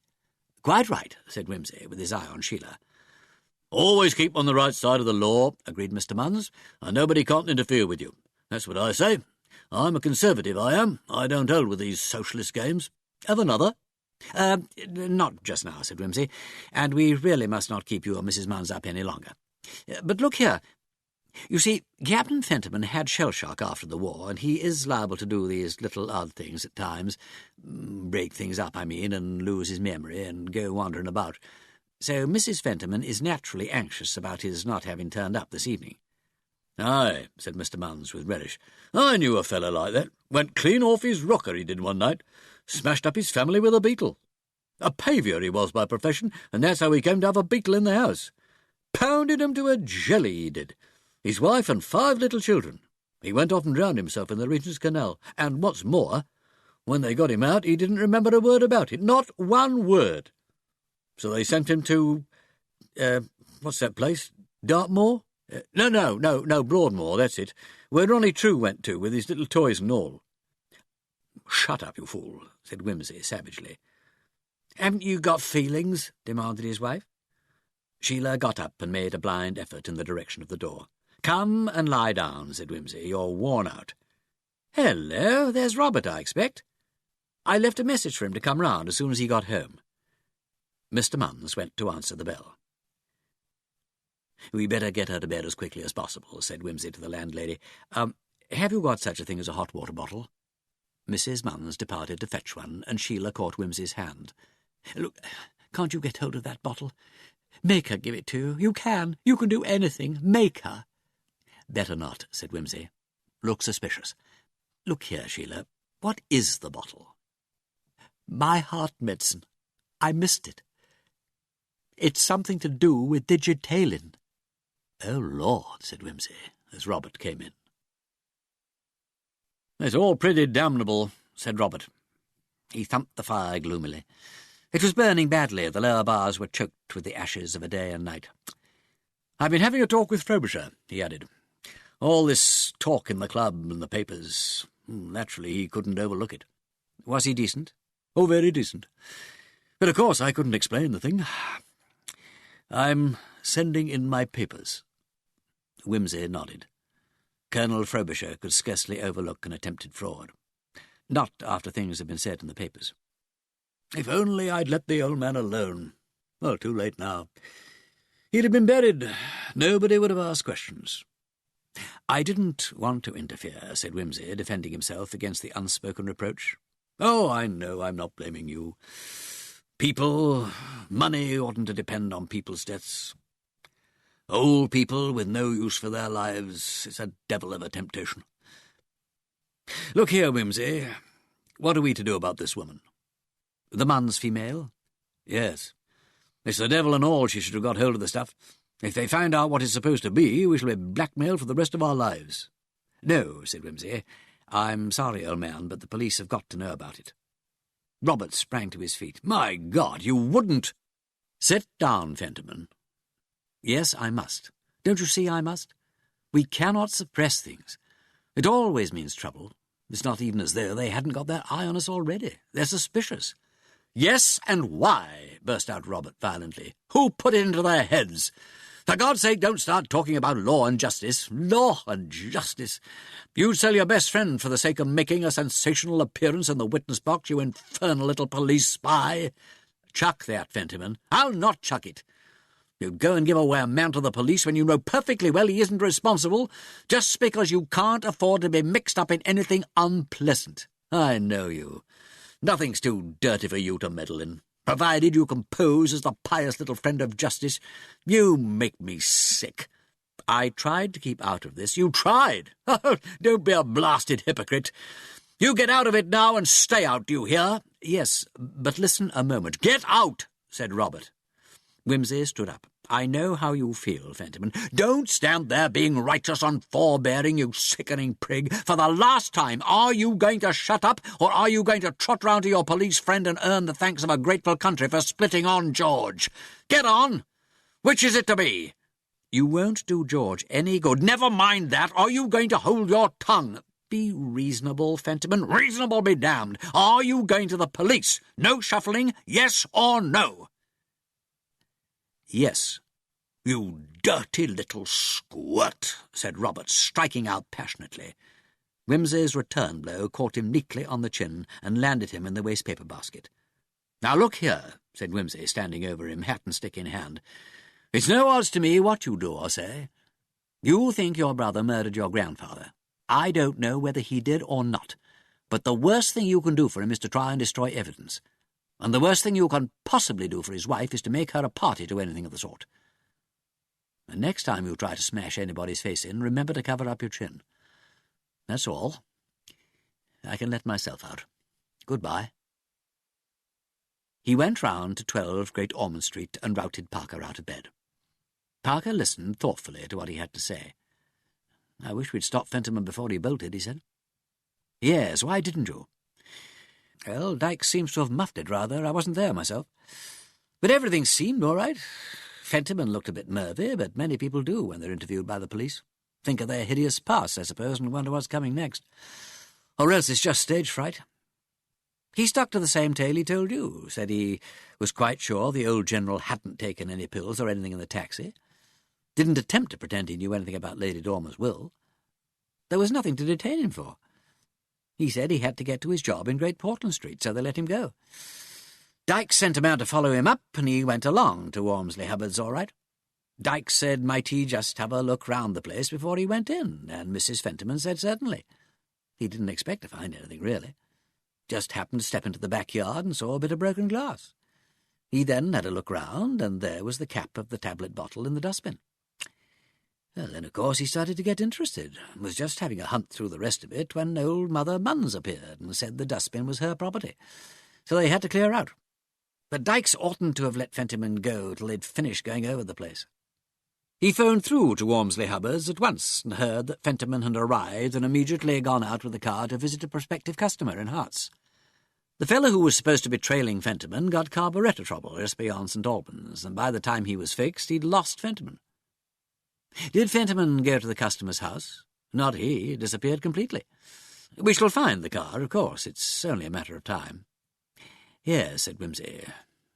His voice sounded tired and constrained. This alters the look of things a bit, said Parker, doesn't it?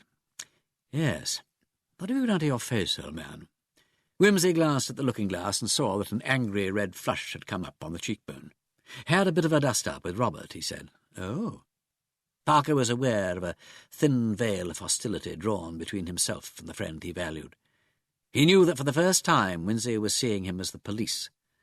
Wimsey was ashamed, and his shame made Parker ashamed too. "You'd better have some breakfast," said Parker. His voice sounded awkward to himself. No, thanks, old man. No, I'll go home and get a bath and shave." Oh, righto." There was a pause. "Well, I'd better be going," said Wimsey.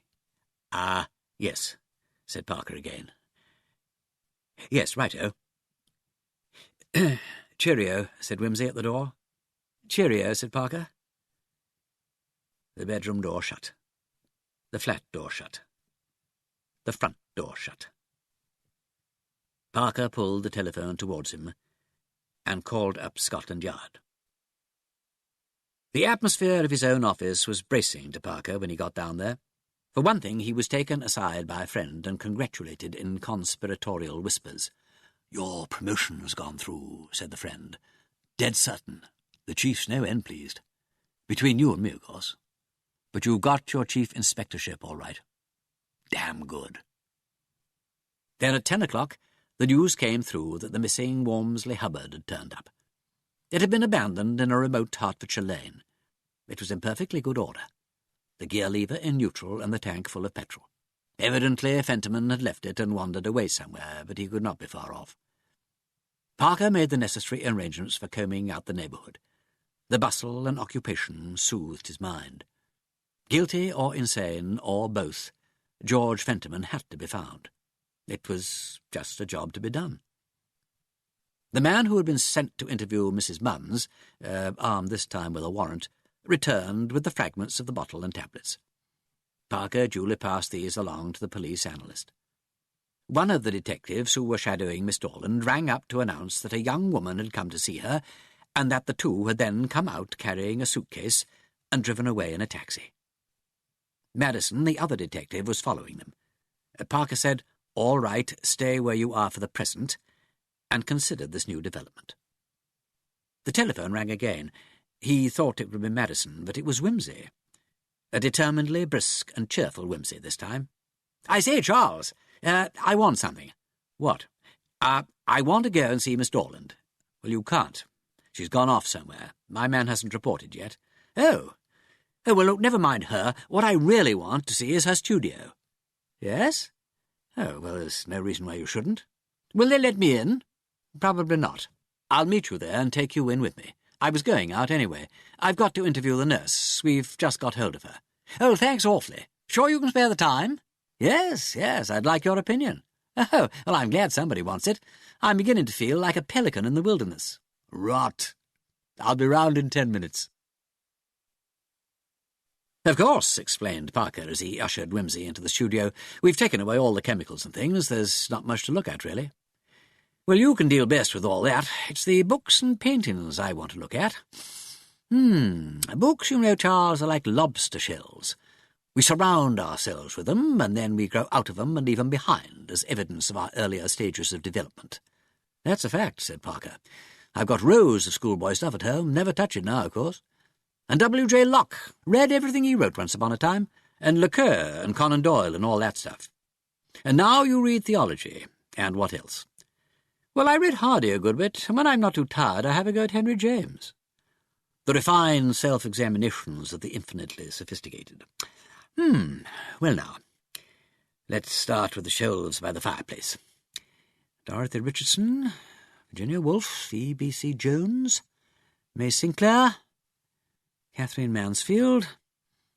The modern female writers are well represented, aren't they? Galsworthy, yes. No J.D. Beresford, no Wells, no Bennett. Dear me, quite a row of D.H. Lawrence. I wonder if she reads him very often." He pulled down Women in Love at random and slapped the pages open and shut. "Not kept very well dusted, are they? But they have been read. Compton Mackenzie, Storm, Jameson. Yes, I see. The medical stuff's over here. Oh, a few textbooks, First Steps in Chemistry. What's that tumbled down at the back of the bookcase? Louis Berman, eh? The Personal Equation. And here's Why We Behave Like Human Beings. And Julian Huxley's essays. A determined effort at self-education, what? Girls seem to go in for that sort of thing nowadays. Yes. Hardly nice, is it? Hello? What? Over here by the couch. This represents the latest of our lobster shells, I fancy. Austin Freeman. Austin Freeman? Austin Freeman. Bless me, she must have ordered him in wholesale. Through the Wall? That's a good text story, Charles. All about the Third Degree. Isabel Ostrander, 3 Edgar Wallaces. Well, the girl's been indulging in an orgy of crime. I shouldn't wonder, said Parker with emphasis. That fellow Freeman is full of plots about poisonings and wills and survivorship, isn't he? Yes. Wimsey balanced a silent witness gently in his hand and laid it down again. This one, for instance, is all about a bloke who murdered somebody and kept him in cold storage till he was ready to dispose of him. Oh, that'll suit Robert Fentiman. Parker grinned. A bit elaborate for the ordinary criminal, but I dare say people do get ideas out of these books. Like to look at the pictures? They're pretty awful. Don't try to break it gently. Show us the worst at once. Oh, Lord. Well, it gives me a pain, said Parker, but I thought perhaps that was my lack of artistic education. It was your natural good taste. What vile colour and viler drawing. But nobody cares about drawing nowadays, do they? Ah, but there's a difference between the man who can draw and won't draw and the man who can't draw at all. Go on, let's see the rest. Parker produced them one after the other. Wimsey glanced quickly at each. He'd picked up the brush and palette and was fingering them as he talked. These, he said, are the paintings of a completely untalented person who is, moreover, trying to copy the mannerisms of a very advanced school. By the way, you have noticed, of course, that she's been painting with them the last few days, but chucked it in sudden disgust. She's left the paints on the palette, and the brushes are still stuck in the turps, turning their ends up and generally ruining themselves. Suggestive, I fancy. Stop a minute. Let's look at that again. Parker had brought forward the head of the sallow, squinting man which he'd mentioned to Wimsey before. Put that up on the easel. Now that's very interesting. The others, you see, are all an effort to imitate other people's art. But this is an effort to imitate nature. Now why? It's very bare, but it's meant for somebody, and it's been worked on a lot. Now what was it made her do that? Well, it wasn't for his beauty, I should think. No? But there must have been a reason. Dante, you may remember, once painted an angel. Do you know the limerick about the old man of Khartoum? What did he do? He kept 2 black sheep in his room. They remind me, he said, of 2 friends who are dead, but I cannot remember of whom. If that reminds you of anybody you know, I don't care much for your friends. I never saw an uglier mug. He's not beautiful. But I think the sinister squint is chiefly due to bad drawing. It's very difficult to get eyes looking the same way when you can't draw. Cover up one eye, Charles. No, not yours, the portrait's. Parker did so. Wimsey looked again and shook his head. "Oh, it escapes me for the moment," he said. "Probably it's nobody I know after all. But whoever it is, surely this room tells you something." "It suggests to me," said Parker, "that the girl has been taking more interest in crimes and chemistry stuff than is altogether healthy in the circumstances." Wimsey looked at him for a moment. "I wish I could think as you do." "What do you think?" demanded Parker impatiently. "No," said Wimsey. "I told you about that George business this morning because glass bottles are facts, and one mustn't conceal facts. But I am not obliged to tell you what I think." "You don't think, then, that Anne Dorland did the murder?" "I don't know about that, Charles. I came here hoping that this room could tell me the same thing that it told you, but it hasn't. It has told me different. It's told me what I thought all along."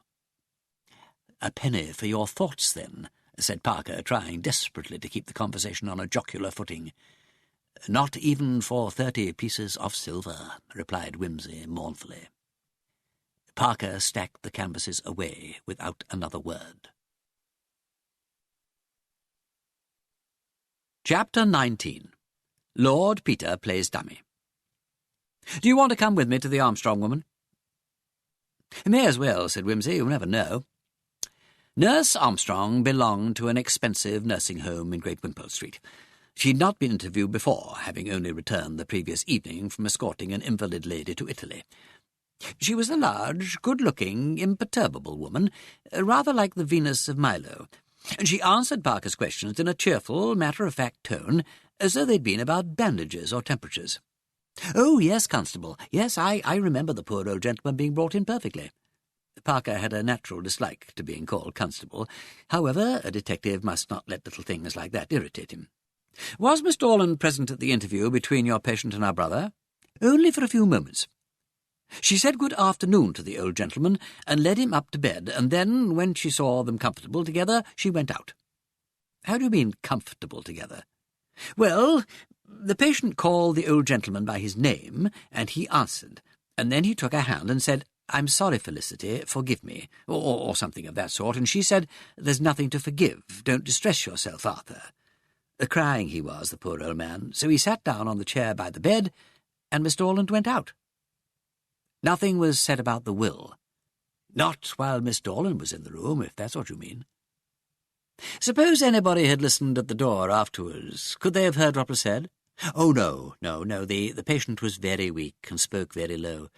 I couldn't hear myself half she said." "Where were you?" "Well, I went away because I thought they'd like to be alone. But I was in my own room with the door open between, and I was looking in most of the time. She was so ill, you see, and the old gentleman looked so frail. I didn't like to go out of earshot. In our work, you see, we often have to see and hear a lot that we don't say anything about." Yes, of course, nurse. I'm sure you did quite right. Now, when Miss Dorland brought the brandy up, the General was feeling very ill?" "Oh, yes. Yes, he had a nasty turn. I put him in the big chair and bent over him till the spasm went off. He asked for his own medicine, and I gave it to him. No, it wasn't in drops. It was amyl nitrate. You inhale it. Yes. And then I rang the bell and sent the girl for the brandy." "Amyl nitrate. You're sure that's all he had?" "Positive. Yes. There wasn't anything else. Lady Dormer had been having strychnine injections to keep our heart going, of course, and we'd tried oxygen, but we shouldn't give him those, you know." She smiled, competently, condescendingly. "Now, you say Lady Dormer had been having this, that, and the other. Were there any medicines lying about that General Fentiman might have accidentally taken up and swallowed?" Oh dear, no. No drops or tabloids or anything of that kind? Certainly not, no. The medicines were kept in my room. Nothing on the bedside table or the mantelpiece. There was a cup of diluted Listerine by the bed for washing out the patient's mouth from time to time, that was all. And there's no digitalin in Listerine? No, of course not, no. Well, now, who brought up the brandy and water? The housemaid went to Mrs. Mitcham for it. I should have had some upstairs, as a matter of fact, but the patient couldn't keep it down. Some of them can't, you know. Did the girl bring it straight up to you? No. No, she stopped to call Miss Dorland on the way. Of course, she ought to have brought the brandy at once and gone to Miss Dorland's afterwards, but it's anything to save trouble with these girls. I dare say you know. Did Miss Dorland bring it straight up? Began Parker. Nurse Armstrong broke in upon him. If you're thinking, did she put the digitalin into the brandy, you can dismiss that from your mind, Constable. If he'd had as big a dose as that in solution at 4:30, he'd have been taken ill ever so much earlier than he was. You seem to be well up in the case, nurse. Oh, I am. Naturally, I was interested. Lady Dormer being my patient and all. Of course. But all the same, did Miss Dorland bring the brandy straight along to you? I think so. I heard Nellie go along the passage on the half-landing and looked out to call to her, but by the time I'd got the door open, I saw Miss Dorland coming out of the studio with the brandy in her hand. And where was Nellie then? Just got back to the end of the passage and starting downstairs to the telephone. At that rate, Miss Dorland couldn't have been more than 10 seconds alone with the brandy, said Peter thoughtfully. And who gave it to General Fentiman? I did. I took it out of Miss Dorland's hand at the door and gave it to him at once. He seemed better then, and only took a little of it. Did you leave him again? I did not. Miss Dorland went out onto the landing presently to see if the taxi was coming. She was never alone with him, not for a moment. Did you like Miss Dorland, nurse? Is she a nice girl, I mean? Wimsey had not spoken for so long that Parker quite started. She was always very pleasant to me, said Nurse Armstrong. I shouldn't call her an attractive girl, not to my mind. Did she ever mention Lady Dormer's testamentary arrangements in your hearing? Asked Parker, picking up what he conceived to be Wimsey's train of thought. Well, not exactly. But I remember her once talking about her painting and saying she did it for a hobby, as her aunt would see she always had enough to live on. That's true enough, said Parker. At the worst, she would get £15,000, which, carefully invested, might mean £600 or £700 a year. She didn't say she expected to be very rich. No. Nor anything about the General? Not a word. Was she happy? Asked Wimsey. She was upset, naturally, with her aunt being so ill. No, I don't mean that. You are the sort of person who observes a lot. Nurses are awfully quick about that kind of thing, I've noticed. Did she strike you as a person who felt right with life, as you might say? Well, she was one of the quiet ones, but... Yes, I should say she was satisfied with things, all right. Did she sleep well? Oh, she was a very sound sleeper. It was a job to wake her if anything was wanted in the night. Did she cry much? She cried over the old lady's death. She had very nice feelings. Some natural tears, she said, and all that. She didn't lie about and have awful howling fits or anything like that. Oh, good gracious, no. How did she walk? Walk? Yes, walk. Was she what you'd call droopy? Oh, no, quick and brisk. What was her voice like? Well, now, that was one of the nice things about her. Rather deep for a woman, but with what I might call a tune in it. Melodious, said Nurse Armstrong with a faint giggle. That's what they call it in novels. Parker opened his mouth and shut it again. How long did you stay on at the house after Lady Dormer died? Pursued Wimsey. I waited on till after the funeral, just in case Miss Dorland should need anybody. Before you left, did you hear anything of this trouble about the lawyers and wills?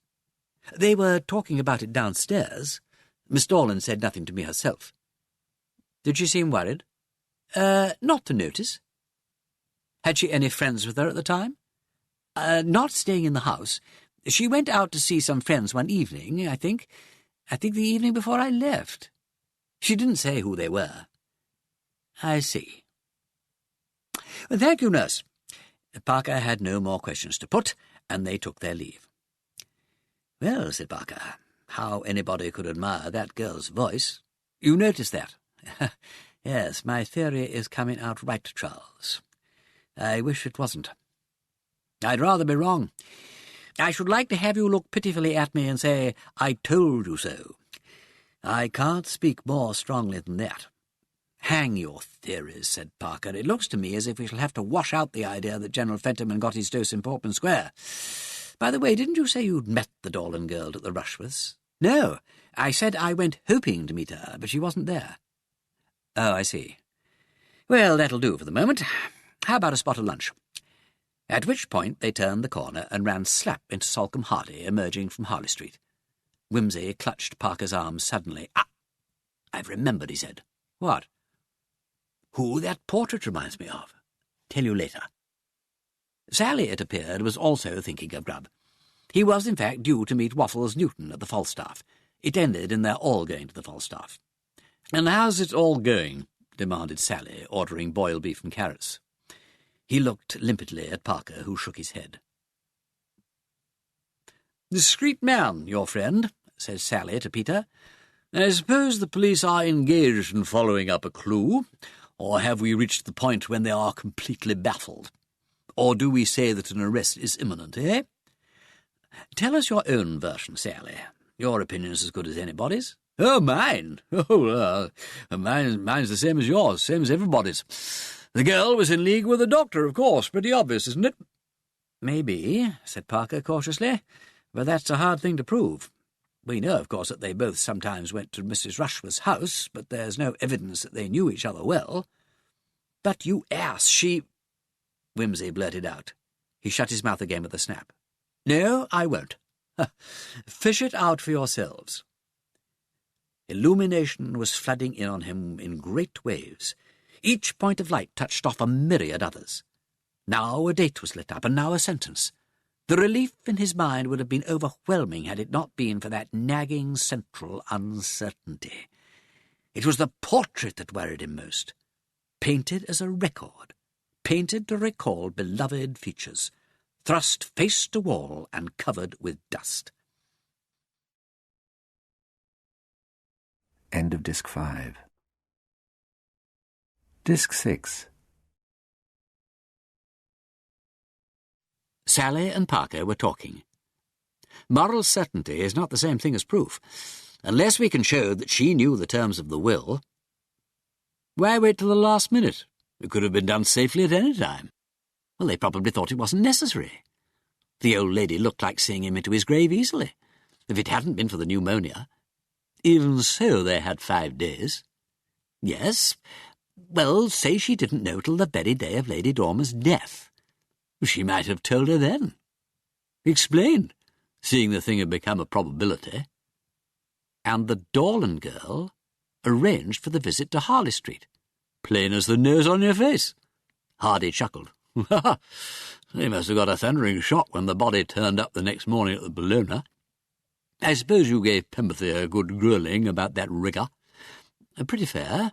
He fell back on professional caution, naturally. Well, it's coming to him in the witness box. Does he admit to knowing the girl? He says he just knows her to speak to, but one's got to find somebody who has seen them together. You remember the Thompson case? It was the interview in the tea shop that clinched it.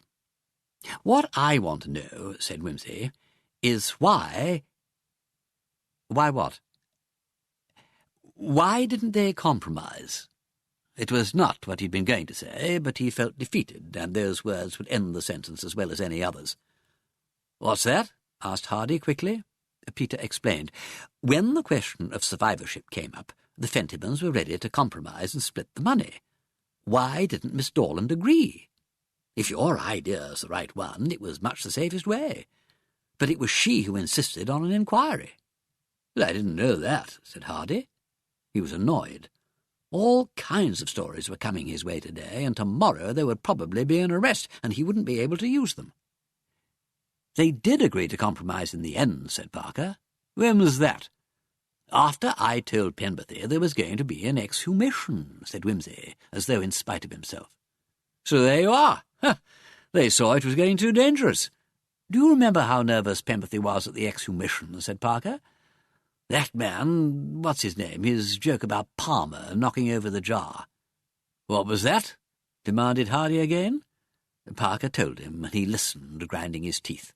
Another good story gone west. But it will all come out at the trial and will be worth a headline. "Robert Fentiman ought to be given a medal," said Hardy, "if he hadn't gone butting in." "Robert Fentiman?" inquired Parker distantly. Hardy grinned. "If he didn't fix up the old boy's body, who did? Ha, ha, ha! You give us credit for a little intelligence." "One admits nothing," said Parker. But everybody says he did it. Leave it at that. Somebody did it. If somebody hadn't butted in, it would have been jam for the Dorland." "Well, yes. Old Fentiman would just have gone home and pegged out quietly, and Pemberthy would have given the certificate." "I'd like to know how many inconvenient people are polished off in that way. Damn it, it's so easy."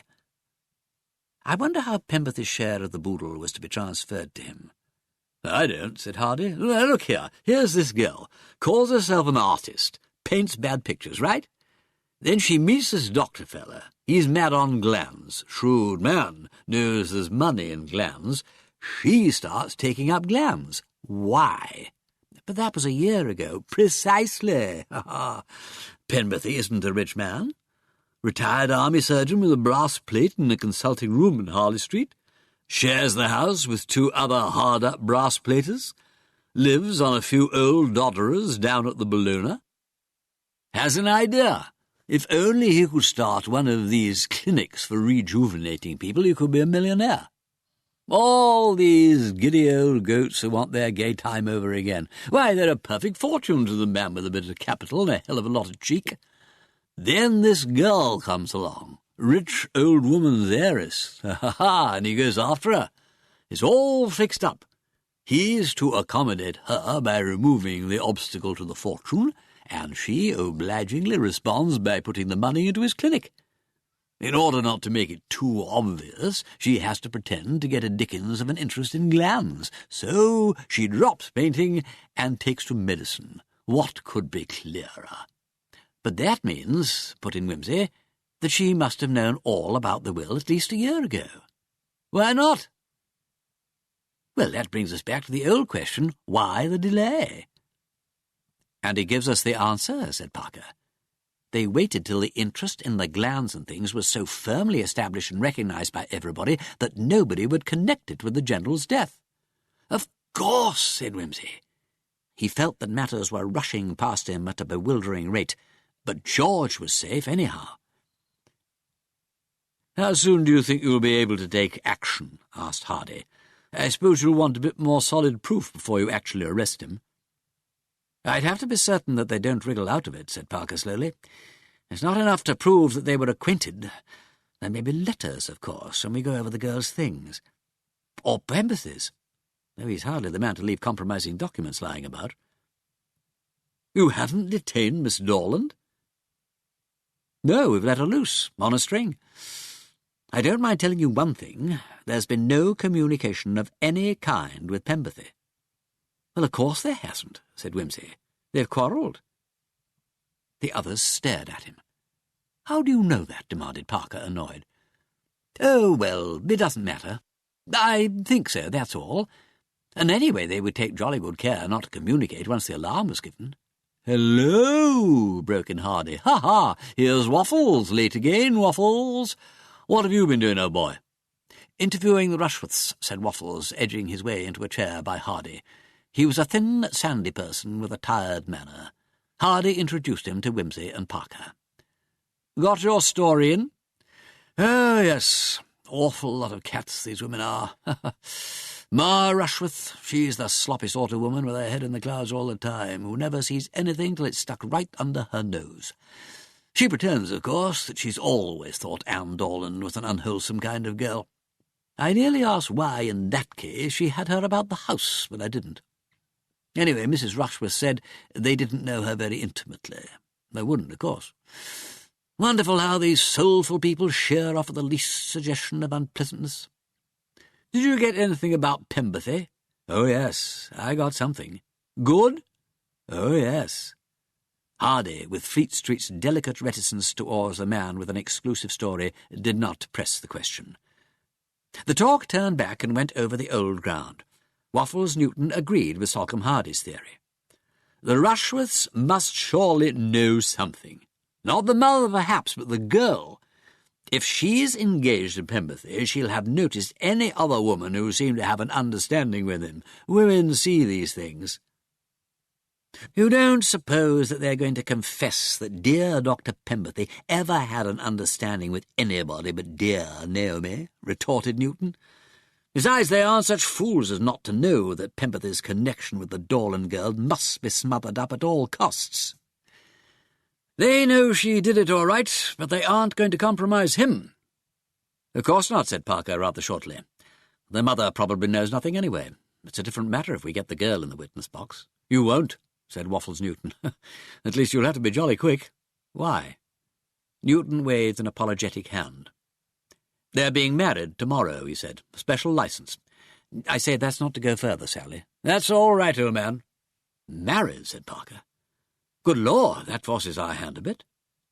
Perhaps I'd better pop off. So long, and thanks very much for the tip, old man. Wimsey followed him into the street. We'll have to put the stopper on this marriage business quick, said Parker, madly waving to a taxi which swooped past and ignored him. I didn't want to move just at present because I wasn't ready, but it'll be the devil and all if the Rushworth girl gets hitched up to Pemberthy and we can't take her evidence. Devil of it is, if she's determined to go on with it, we can't stop it without arresting Pemberthy. Very dangerous when there's no real proof. I think we'd better have him down to the yard for interrogation and detain him. Yes, said Wimsey. But, look here, Charles. A taxi drew up. What? Said Parker sharply, with his foot on the step. I can't wait, old man. What is it? Look here, Charles. This is all wrong, pleaded Wimsey. You may have got the right solution, but the working of the sum's all wrong. Same as mine used to be at school when I'd looked up the answer in the crib and had to fudge the middle part. I've been a fool. I ought to have known about Pemberthy. But I don't believe the story about bribing and corrupting him and getting him to do the murder. It doesn't fit. Doesn't fit what? Doesn't fit the portrait, or the books, or the way Nurse Armstrong described Anne Dorland, or your description of her. It's a mechanically perfect explanation, but I swear it is all wrong. If it's mechanically perfect, said Parker, that's good enough. It's far more than most explanations are. You got that portrait on the brain. It's because you're artistic, I suppose.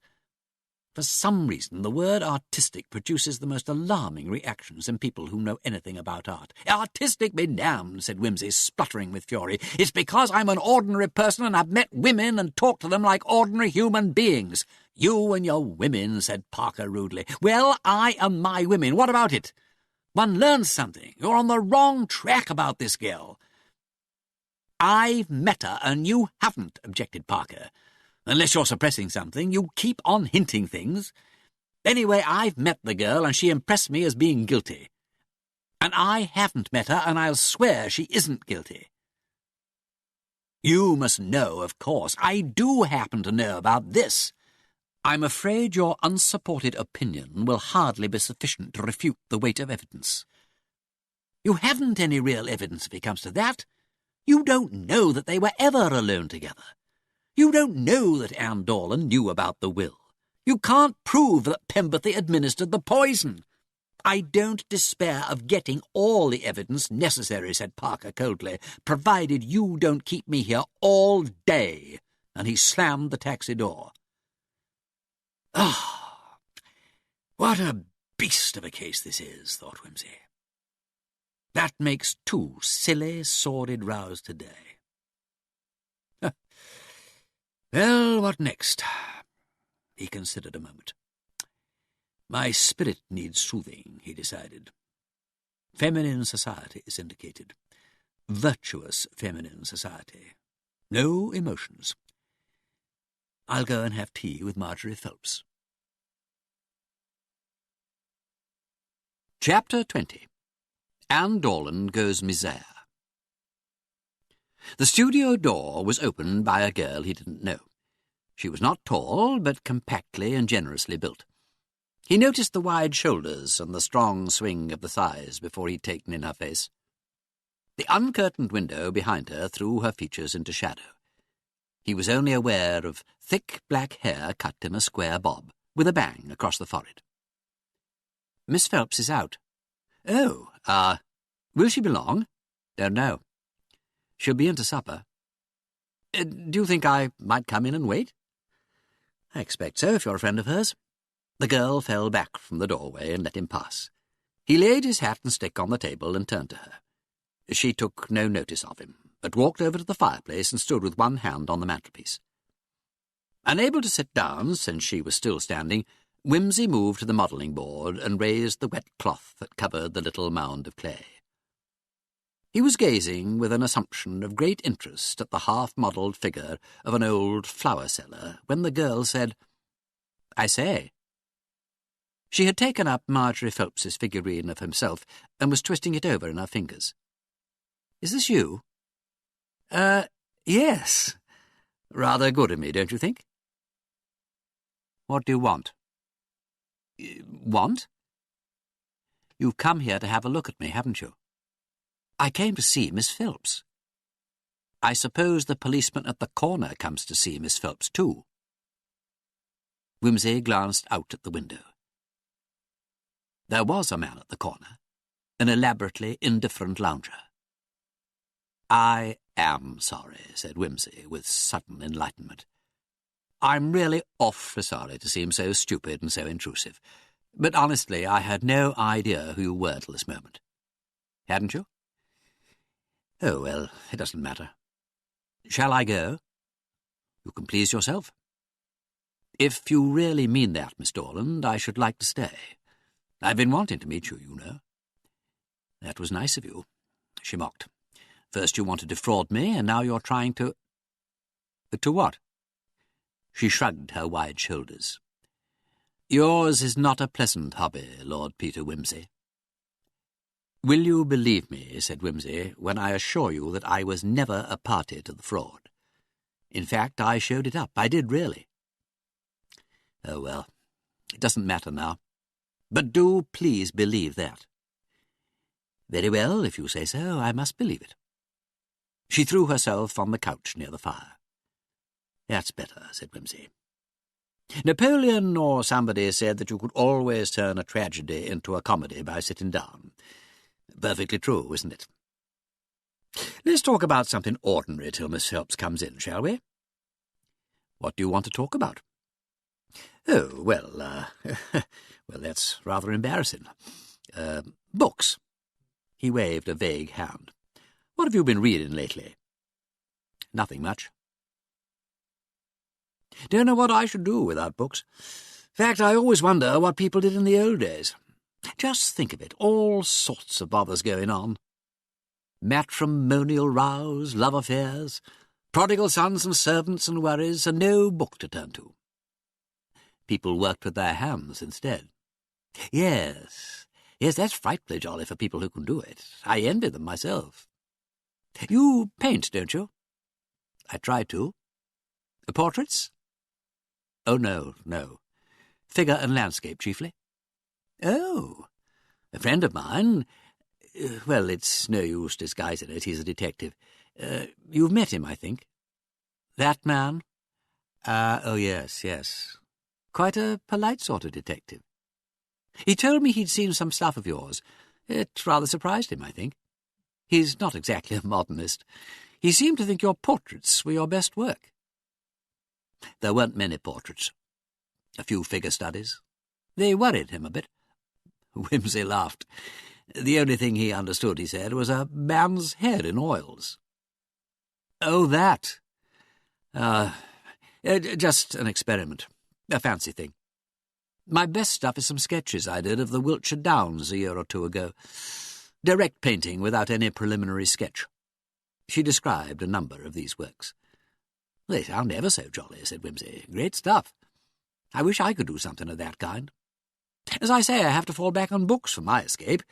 Reading is an escape to me. Is it to you?" "How do you mean?" "Well, it is to most people, I think. Servants and factory hands read about beautiful girls loved by dark, handsome men, all covered with jewels and moving in scenes of gilded splendour.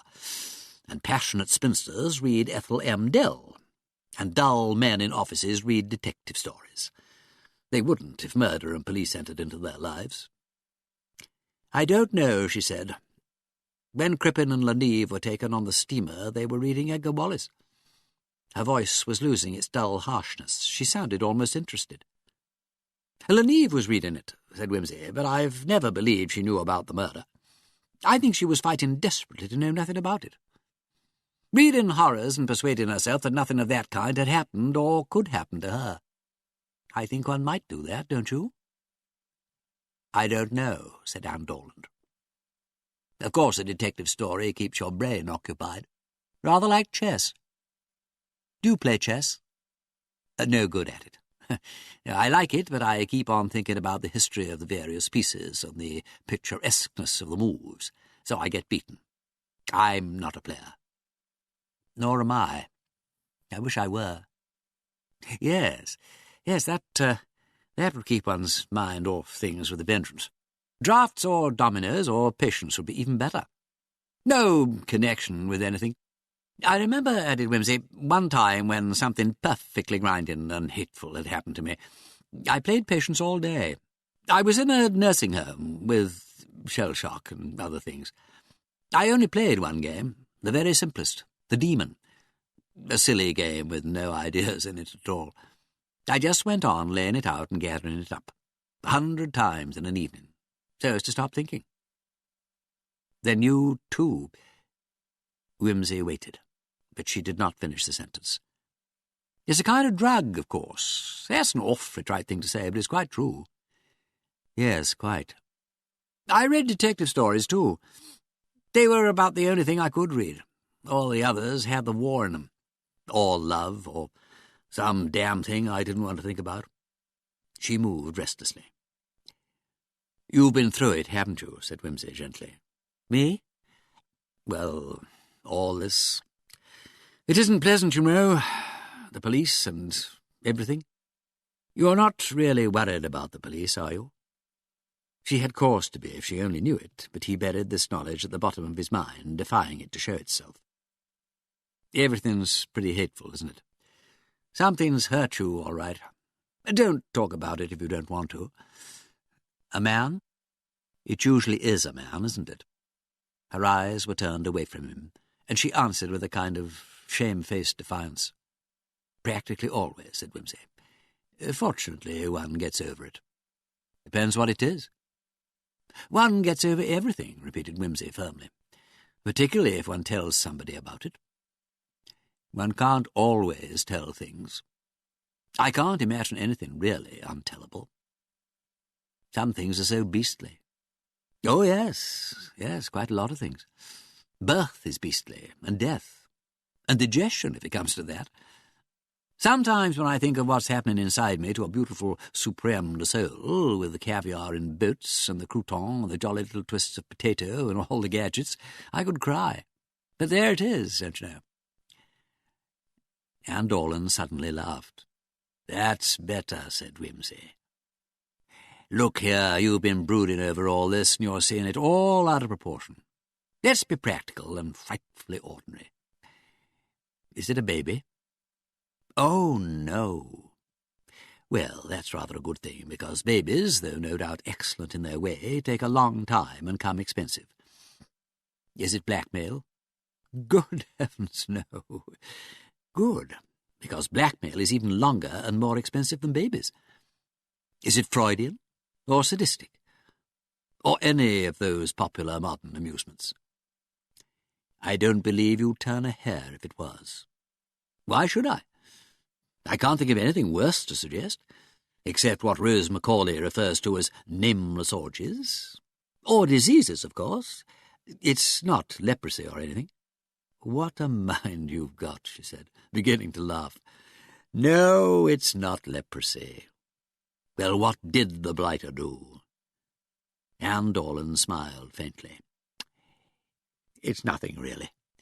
If only heaven prevents Marjorie Phelps from coming in," thought Wimsey. "I'm going to get it now." "It must have been something to upset you like this," he pursued aloud. "You're not the kind of woman to be upset about nothing." "You don't think I am?" She got up and faced him squarely. He said, I imagined things. He said I had a mania about sex. I suppose you would call it Freudian, really?" she added hastily, flushing an ugly crimson. "Is that all?" said Wimsey. "Well, I know plenty of people who would take that as a compliment, but obviously you don't. What exact form of mania did he suggest?" "Oh, the gibbering sort that hangs round church doors for curates," she broke out fiercely. "It's a lie. He did pretend to want me and all that. The beast. Oh, I can't tell you the things he said. And I'd made such a fool of myself." She was back on the couch, crying, with large, ugly, streaming tears, and snorting into the cushions. Wimsey sat down beside her. "Poor kid," he said. This, then, was at the back of Marjorie's mysterious hints and those scratch-cat sneers of Naomi Rushworth's. The girl had wanted love affairs, that was certain. Imagined them, perhaps. There'd been Ambrose Ledbury. Between the normal and the abnormal, the gulf is deep, but so narrow that misrepresentation is made easy. "Look here." He put a comforting arm round Anne's heaving shoulders. "This fellow... Was it Pemberthy, by the way?" "How did you know?" "Oh, the portrait, and lots of things. The things you liked once and then wanted to hide away and forget. He's a rotter, anyway, for saying that kind of thing, even if it was true, which it isn't. You got to know him at the Rushworths, I take it." "When?"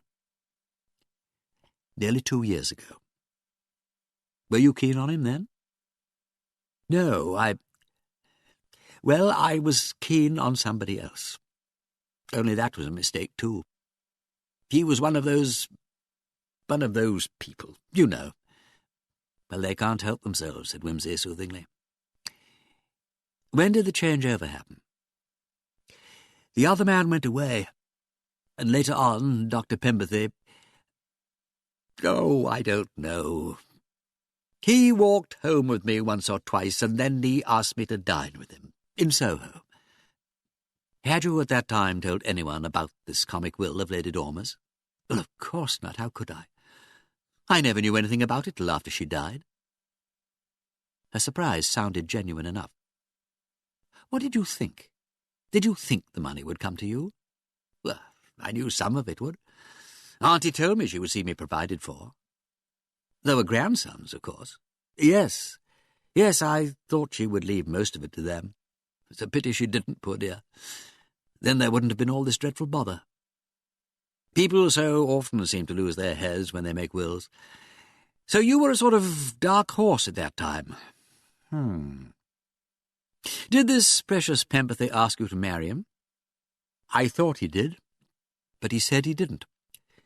We talked about founding his clinic. I was to help him.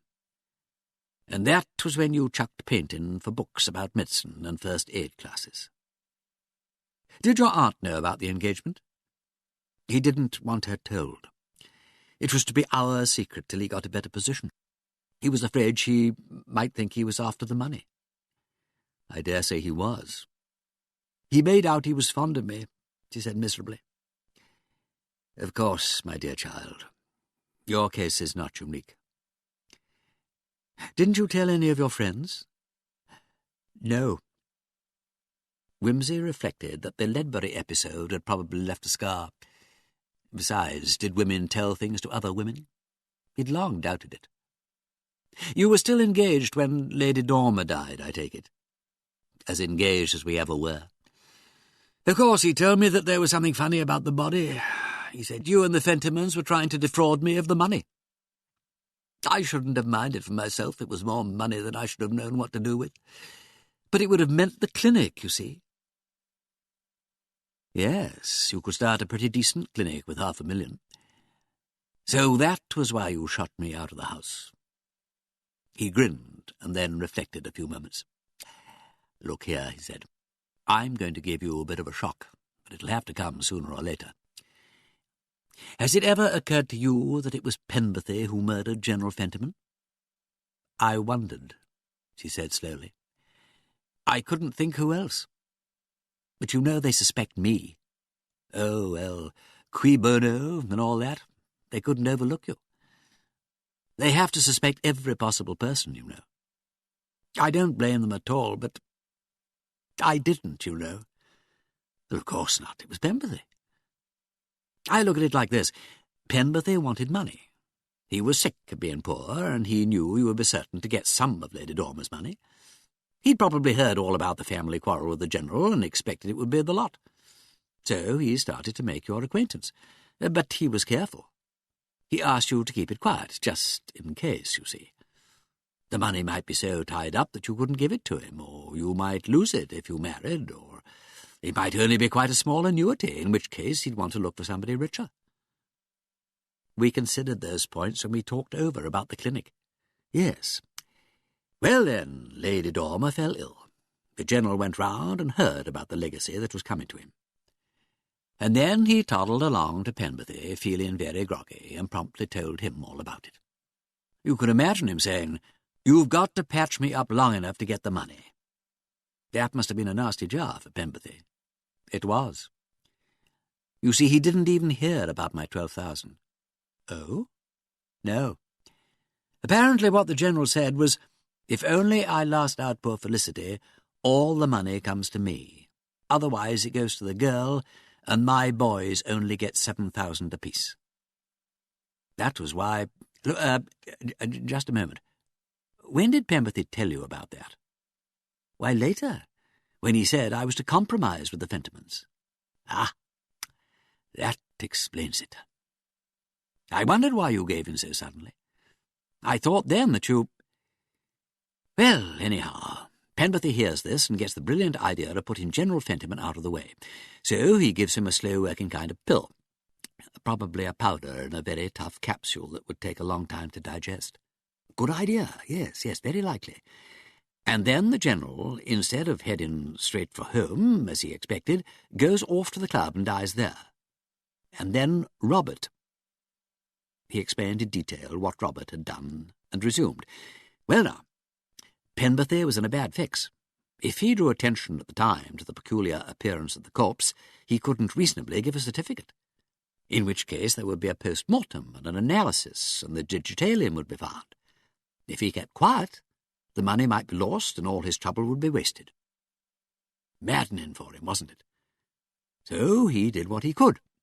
He put the time of the death as early as he dared and hoped for the best. He told me that he thought there would be some attempt to make it seem later than it really was. I thought it was you who were trying to hush everything up. I was so furious that of course I told Mr. Pritchard to have a proper inquiry made and on no account to compromise. Thank God you did, said Wimsey. Why? I'll tell you presently. But Penberthy now. I can't think why he didn't persuade you to compromise. That would have made him absolutely safe. But he did. That's what started our first quarrel. As soon as he heard about it, he said I was a fool not to compromise. I couldn't understand his saying that, since he himself had said there was something wrong. We had a fearful row. That was the time I mentioned the 12,000 that was coming to me anyway. What did he say? I didn't know that. Just like that. And then he apologized and said that the law was so uncertain it would be best to agree to divide the money anyhow. So I rang up Mr. Pritchard and told him not to make any more fuss, and we were friends again. Was it the day after that Penberthy, said things to you? Yes. Right. Then I can tell you one thing. He would never have been so brutal if he hadn't been in fear of his life.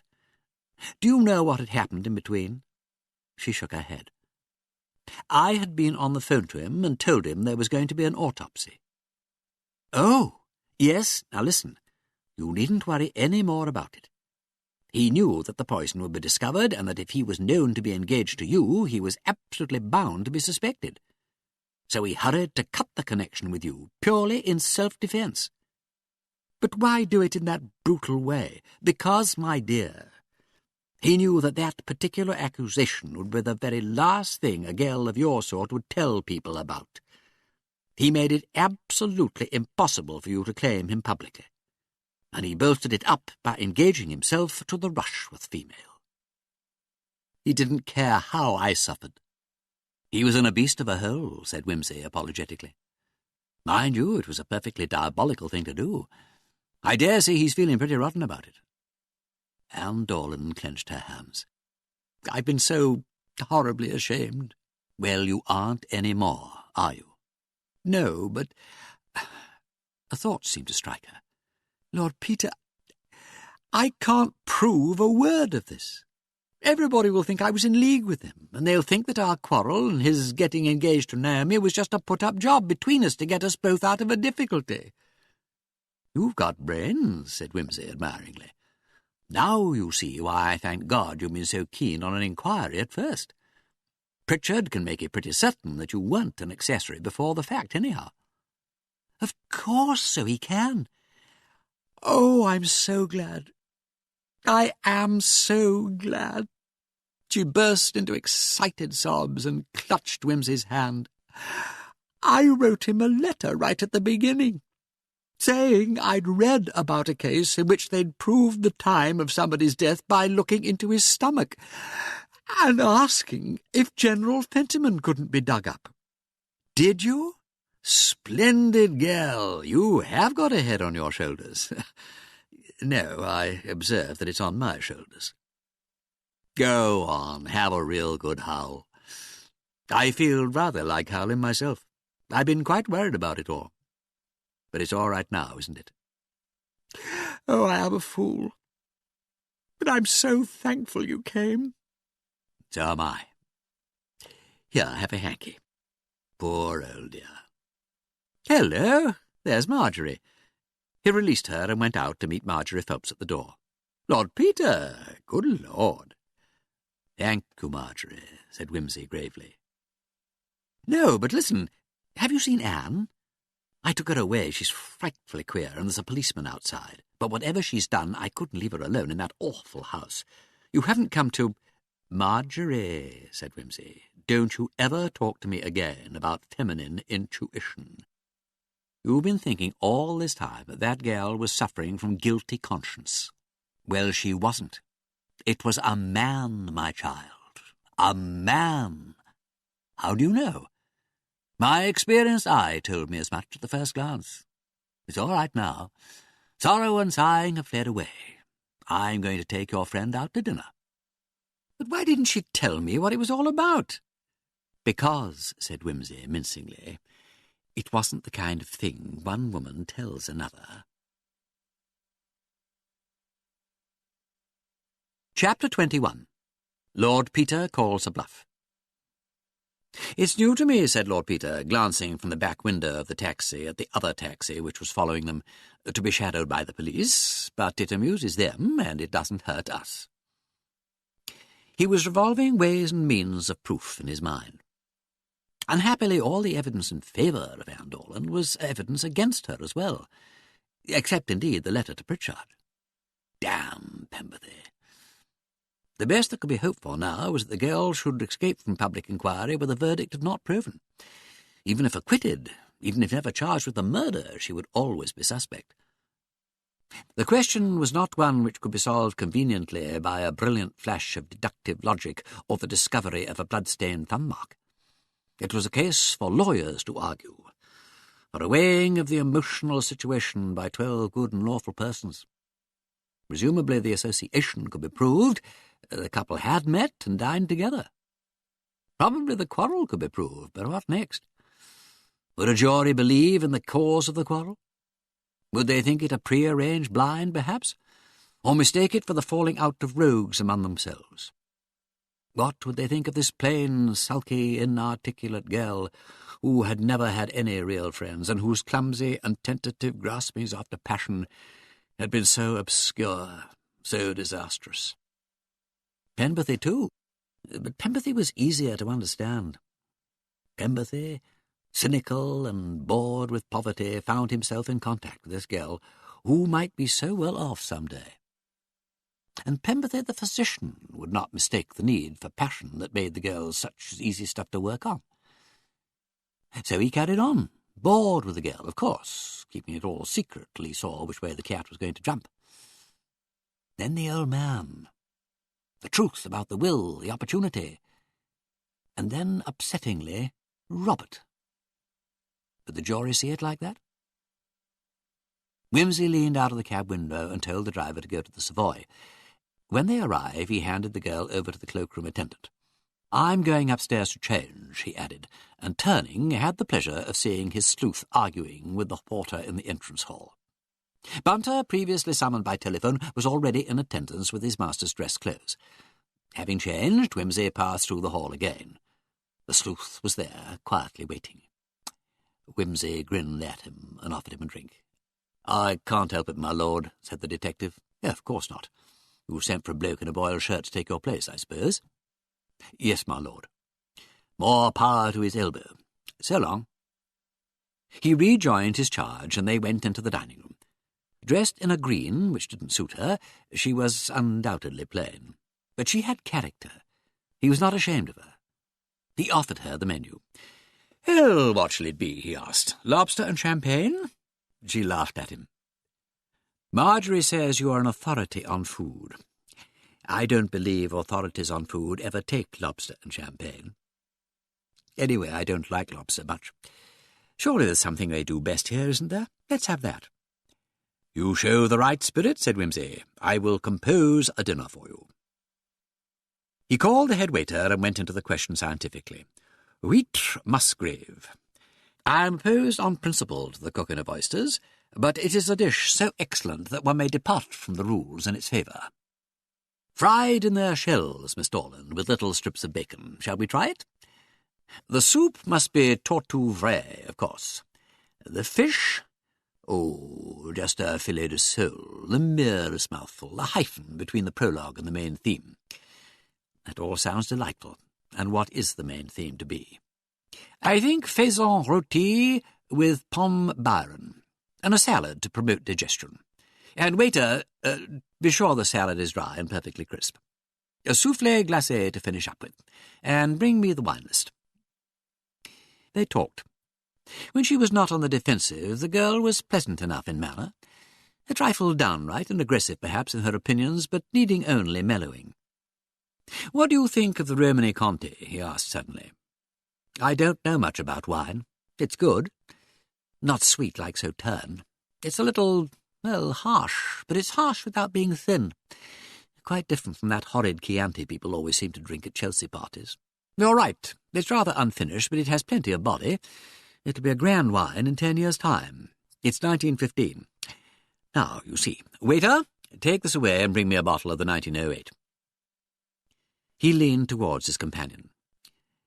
"Miss Dorland, may I be impertinent?" "How? Why?" "Not an artist, not a bohemian, and not a professional man. A man of the world." "What do you mean by those cryptic words? For you?" "That is the kind of man who's going to like you very much. Look, that wine I sent away. It's no good for the champagne and lobster sort of person, nor for very young people. It's too big and rough. But it's got the essential guts. So have you. It takes a fairly experienced palate to appreciate it. But you and it will come into your own one day. Get me? Do you think so? Yes. But your man won't be at all the sort of person you're expecting. You've always thought of being dominated by somebody, haven't you? Well, but you'll find that yours will be the leading brain of the two. He will take great pride in the fact, and you will find the man reliable and kind, and it will turn out quite well. I didn't know you were a prophet. I am, though." Wimsey took the bottle of the 1908 from the waiter and glanced over the girl's head at the door. A man in a boiled shirt was making his way in, accompanied by the manager. "I am a prophet," said Wimsey. "Listen. Something tiresome is going to happen, now, this minute, but don't worry. Drink your wine and trust. The manager had brought the man to their table. It was Parker. "Ah," said Wimsey brightly. "You'll forgive us starting without you, old man. Sit down. I think you know Mr. Orland." Parker bowed and sat down. "Have you come to arrest me?" asked Anne. "Just to ask you to come down to the yard with me," said Parker, smiling pleasantly and unfolding his napkin. Anne looked palely at Wimsey and took a gulp of the wine. "Right," said Wimsey. "Mr. Orland has quite a lot to tell you. After dinner will suit us charmingly. What will you have?" Parker, who was not imaginative, demanded a grilled steak. "Shall we find any other friends at the yard?" pursued Wimsey. "Possibly," said Parker. "Well, cheer up. You put me off my food, looking so grim. Hello! Yes, waiter, what is it?" Excuse me, my lord. Is this gentleman Detective Inspector Parker?" Yes, said Parker. "What's the matter?" "You are wanted on the phone, sir." Parker departed. "It's all right," said Wimsey to the girl. "I know you're straight, and I'll damn well see you through. What am I to do? Tell the truth." It sounds so silly. They've heard lots of very much sillier stories than that. But I don't want to be the one to— "You're still fond of him, then?" "No. But I'd rather it wasn't me. I'll be frank with you. I think it's going to be between you and him that suspicion will lie. In that case," she set her teeth, "he can have what's coming to him. Thank the Lord. I thought you were going to be noble and self-sacrificing and tiresome. You know, like the people whose noble motives are misunderstood in Chapter 1 and who get dozens of people tangled up in their miserable affairs till the family lawyer solves everything on the last page but 2. Parker had come back from the telephone. "Hello? Just a moment." He spoke in Peter's ear. "Look here, this is awkward. George Fentiman—" "Yes?" "He's been found in Clerkenwell." "Clerkenwell?" "Yes. Must have wandered back by bus or something. He's at the police station. In fact, he's given himself up." "Good Lord!" "For the murder of his grandfather." "Devil he has!" "It's a nuisance. Of course it must be looked into. I think perhaps I'd better put off interrogating Dorland and Pemberthy. What are you doing with the girl, by the way?" "I'll explain later. Look here. I'll take Miss Dorland back to Marjorie Phelps's place and then come along and join you. The girl won't run away, I know that. And anyhow, you've got a man looking after her." "Yes, I rather wish you would come with me. Fentiman is pretty queer by all accounts. We've sent for his wife." "Right.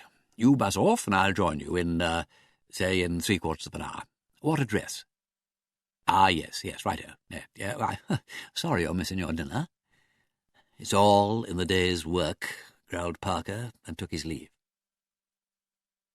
George Fentiman greeted them with a tired, white smile. "Hush," he said. "I've told them all about it. He's asleep. Don't wake him." "Who's asleep, dearest?" said Sheila. "I mustn't say the name," said George cunningly. "He'd hear it, even in his sleep, even if you whispered it. But he's tired and he's nodded off. So I ran in here and told them all about it while he snored." The police superintendent tapped his forehead significantly behind Sheila's back. "Has he made a statement?" asked Parker. "Yes, he insisted on writing it himself. Here it is." "Of course," the superintendent shrugged his shoulders. "That's all right," said George. "I'm getting sleepy myself. I've been watching him for a day and a night, you know. I'm going to bed, Sheila. It's time to go to bed." "Yes, dear.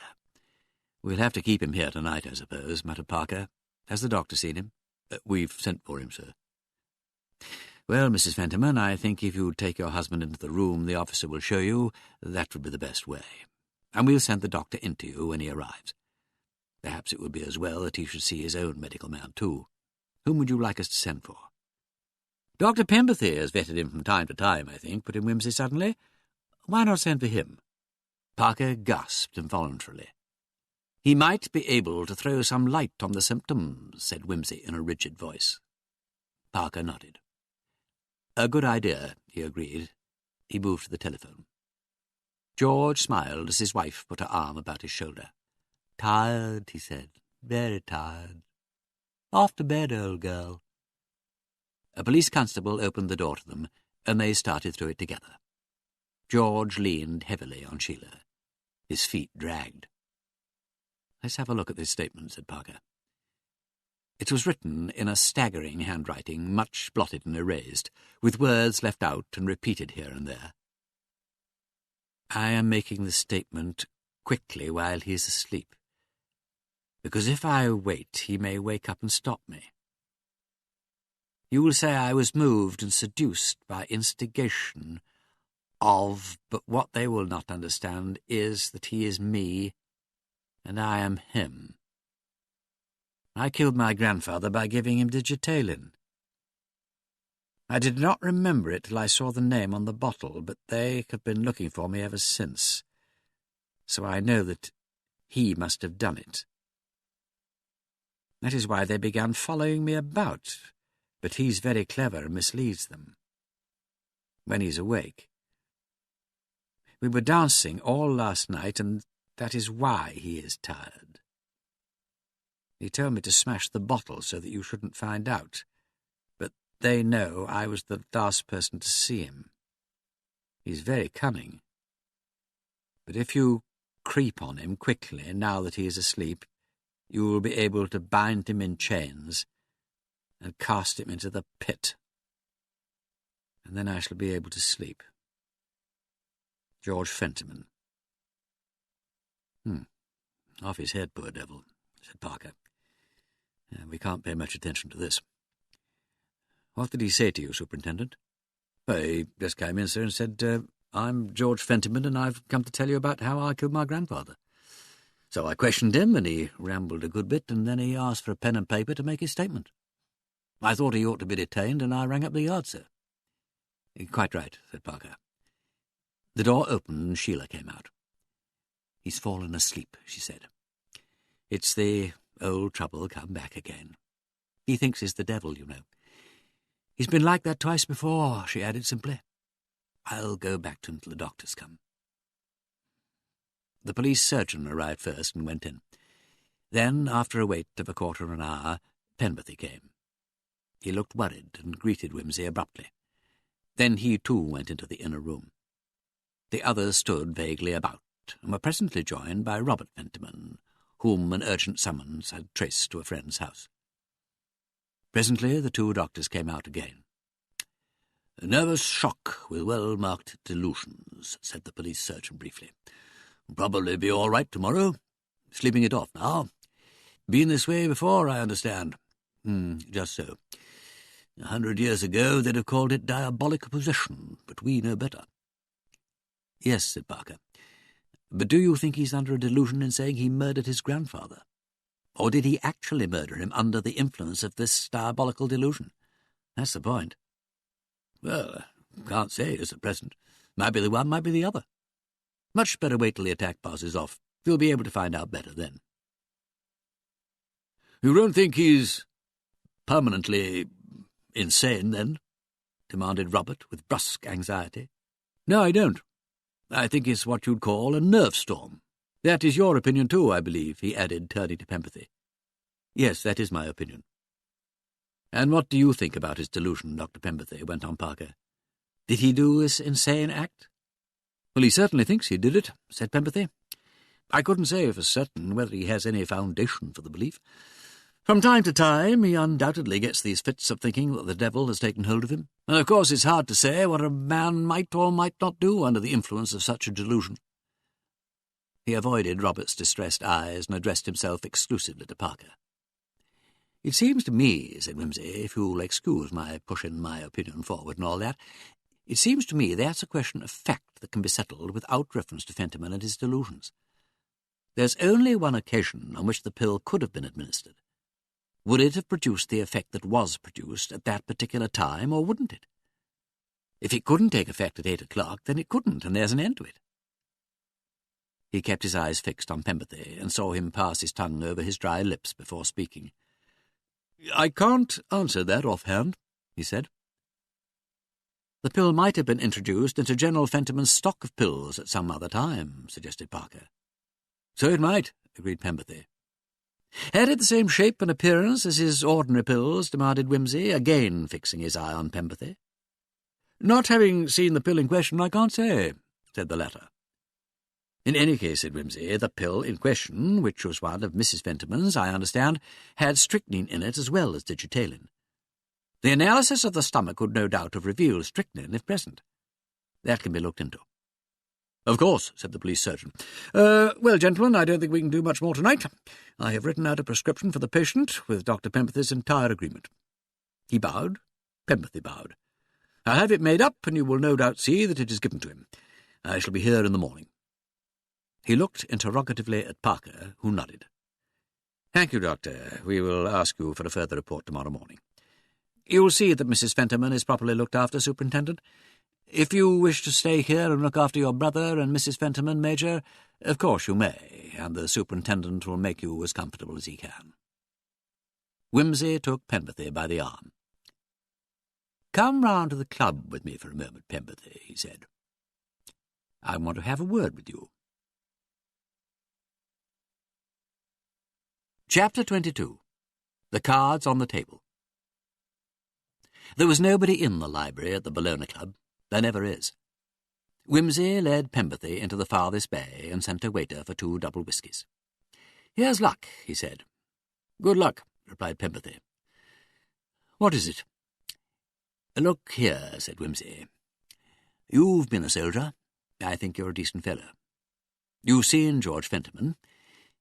It's a pity, isn't it? What about it? If George Fentiman hadn't turned up with that delusion of his, said Wimsey, you would have been arrested for the murder this evening. Now, the point is this. When you are arrested, nothing, as things are, can prevent Miss Dorland's being arrested on the same charge. She's quite a decent girl, and you haven't treated her any too well, have you? Don't you think you might make things right for her by telling the truth straight away? Pemberthy sat with a white face and said nothing. You see, went on Wimsey, if once they get her into the dock, she'll always be a suspected person. Even if the jury believe her story, and they may not, because juries are often rather stupid, people will always think there was something in it. They'll say she was a very lucky woman to get off. Now that's damning for a girl, isn't it? They might even bring her in guilty. You and I know she isn't. But you don't want the girl hanged, Pemberthy, do you? Pemberthy drummed on the table. What do you want me to do? He said at last. Write a clear account of what actually happened, said Wimsey. Make a clean job of it for these other people. Make it clear that Miss Dorland had nothing to do with it. And then? Then do as you like. In your place, I know what I should do. Pemberthy propped his chin on his hands and sat for some minutes staring at the works of Dickens in the leather and gold binding. Very well, he said at last, you're quite right. I ought to have done it before. But damn it, if ever a man had rotten luck. If only Robert Fentiman hadn't been a rogue. Oh, it's funny, isn't it? That's your wonderful poetic justice, isn't it? If Robert Fentiman had been an honest man, I should have got my $500,000, and Anne Dorland would have got a perfectly good husband, and the world would have gained a fine clinic, incidentally. But as Robert was a rogue, here we are. I didn't intend to be such a sweep to the Dorland girl. I'd have been decent to her if I'd married her. Mind you, she did sicken me a bit, always wanting to be sentimental. It's true what I said. She's a bit cracked about sex. Lots of 'em are. Naomi Rushworth, for instance. That's why I asked her to marry me. I had to be engaged to somebody, and I knew she'd take anyone who asked her. It was so hideously easy, you see. That was the devil of it. The old man came along and put himself into my hands. Told me with one breath that I hadn't a dog's chance of the money, and in the next asked me for a dose. I just had to put the stuff into a couple of capsules and tell him to take them at 7 o'clock. He put them in his spectacle case to make sure he wouldn't forget them. Not even a bit of paper to give me away. The next day I'd only to get a fresh supply of the stuff and fill up the bottle. I'll give you the address of the chemist who sold it. Easy? Well, it was laughable. People put such power in our hands. I never meant to get led into all this rotten way of doing things. It was just self-defence. I still don't care a damn about having killed the old man. I could have made better use of the money than Robert Fentiman. He hasn't got 2 ideas in his head, and he's perfectly happy where he is. Though I suppose he'll be leaving the army now. As for Anne, well, she ought to be grateful to me in a way. I've secured her the money anyhow. Not unless you make it clear that she had no part in the crime, Wimsey reminded him. That's true, all right. I'll put it all on paper for you. Give me half an hour, will you? Right you are, said Wimsey. He left the library and wandered into the smoking room. Colonel Marchbanks was there and greeted him with a friendly smile. Glad you're here, Colonel. Mind if I come and chat to you for a moment? By all means, dear boy. I'm in no hurry to get home. My wife's away. What can I do for you? Wimsey told him in a lowered voice. The Colonel was distressed. Ah, well, he said, you've done the best thing to my mind. I look at these matters from a soldier's point of view, of course. Much better to make a clean job of it all. Dear, sometimes, Lord Peter, I think that the war has had a bad effect on some of our young men. But then, of course, all are not soldiers by training, and that makes a great difference. I certainly notice a less fine sense of honour in these days than we had when I was a boy. There was not so many excuses made then for people. There were things that were done and things that were not done. Nowadays, men, and I am sorry to say women too, let themselves go in a way that is to me quite incomprehensible. I can understand a man's committing murder in hot blood, but poisoning, and then putting a good ladylike girl in such an equivocal position. No, I fail to understand it. Still, as you say, the right course is being taken at last. Yes, said Wimsey. Excuse me for a moment, said the Colonel, and went out. When he returned, he went with Wimsey into the library. Pemberthy had finished writing and was reading his statement through. Will that do? He asked. Wimsey read it, Colonel Marchbanks looking over the pages with him. That's quite all right, he said. Colonel Marchbanks will witness it with me. This was done. Wimsey gathered the sheets together and put them in his breast pocket. Then he turned silently to the Colonel, as though passing the word to him. Dr. Pemberthy, said the old man, now that that paper is in Lord Peter Wimsey's hands, you understand that he can only take the course of communicating with the police.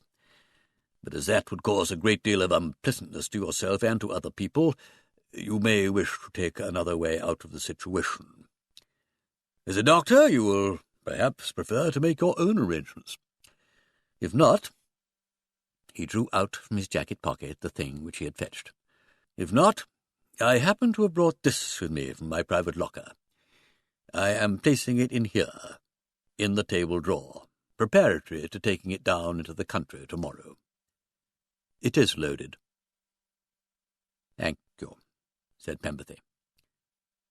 The Colonel closed the drawer slowly, stepped back a couple of paces, and bowed gravely. Wimsey put his hand on Pemberthy's shoulder for a moment, then took the Colonel's arm. Their shadows moved, lengthened, shortened, doubled, and crossed, as they passed the 7 lights in the 7 bays of the library. The door shut after them. "How about a drink, Colonel?" said Wimsey. They went into the bar, which was just preparing to close for the night. Several other men were there, talking over their plans for Christmas. "I'm getting away south," said Tin Tummy Challoner. "I'm fed up with this climate and this country." "I wish you'd look us up, Wimsey," said another man. "We could give you some very decent shooting. We're having a sort of house party. My wife, you know. Must have all these young people around. Oh, awful crowd of women. But I'm getting 1 or 2 men who can play bridge and handle a gun, and it would be a positive charity to see me through. Deadly season, deadly Christmas. Can't think why they invented it." "Well, it's all right if you've got kids," interrupted a large red-faced man with a bald head. "The little beggars enjoy it. You ought to start a family, Anstruther." "Oh, all very well," said Anstruther. "You're cut out by nature to dress up as Father Christmas." I tell you, what with one thing and another, entertaining and going about, and the servants we have to keep in a place like ours, it's a job to keep things going. If you know of a good thing, I wish you'd put me on to it. It's not as though—" "Hello," said Challoner. "What was that?" "Motorbike, probably," said Anstruther. "As I was saying, it's not as though—" "Something's happened," broke in the red-faced man, setting down his glass. There were voices, and the running to and fro of feet. The door was flung open. Startled faces turned towards it. Wetheridge burst in, pale and angry. "I say, you fellows," he cried, "here's another unpleasantness. Penberthy shot himself in the library. People ought to have more consideration for the members. Where's Cullier?" Wimsey pushed his way out into the entrance hall. There, as he had expected, he found the plain-clothes detective who had been told off to shadow Penberthy. "Send for Inspector Parker," he said. "I have a paper to give him. Your job's over. It's the end of the case." Post-mortem. "And George is all right again now?" "Thank heavens, yes. Getting on splendidly. The doctor says he worked himself into it just out of worry lest he should be suspected. It never occurred to me, but then George is very quick at putting two and two together. Of course, he knew he was one of the last people to see his grandfather. Yes, seeing the name on the bottle and the police coming, that did it. And you're sure he's all right?" "Oh, rather. The minute he knew it was all cleared up, he seemed to come out from under a blanket. He sent you all sorts of messages, by the way. Well, as soon as he's fit, you must come and dine with me." A simple case, of course, as soon as you had disentangled the Robert part of it. A damned unsatisfactory case, Charles. Not the kind I like. No real proof. Nothing in it for us, of course. Just as well it never came to trial, though. With juries, you never know. No, they might have let Penberthy off, or convicted them both. Exactly. If you ask me, I think Anne Dorland is a very lucky young woman. Oh, God, you would say that. Yes, of course I'm sorry for Naomi Rushworth, but she needn't be so spiteful. She goes about hinting that of course dear Walter was got over by that Dorland girl and sacrificed himself to save her. Well, that's natural, I suppose. You thought Miss Dorland had done it yourself at one time, you know, Marjorie. I didn't know then about her being engaged to Penberthy, and I think he deserved all he got. Well, I know he's dead, but it was a rotten way to treat a girl, and Anne's far too good for that kind of thing. People have a perfect right to want love affairs. You men always think— Not me, Marjorie. I don't think. Oh, you. You're almost human. I'd almost take you on myself, if you ask me. You don't feel inclined that way, I suppose? My dear, if a great liking and friendship were enough, I would, like a shot. But that wouldn't satisfy you, would it? It wouldn't satisfy you, Peter. I'm sorry, forget it. I won't forget it. It's the biggest compliment I've ever had paid me. Great Scott, I only wish— There, that's all right, you needn't make a speech.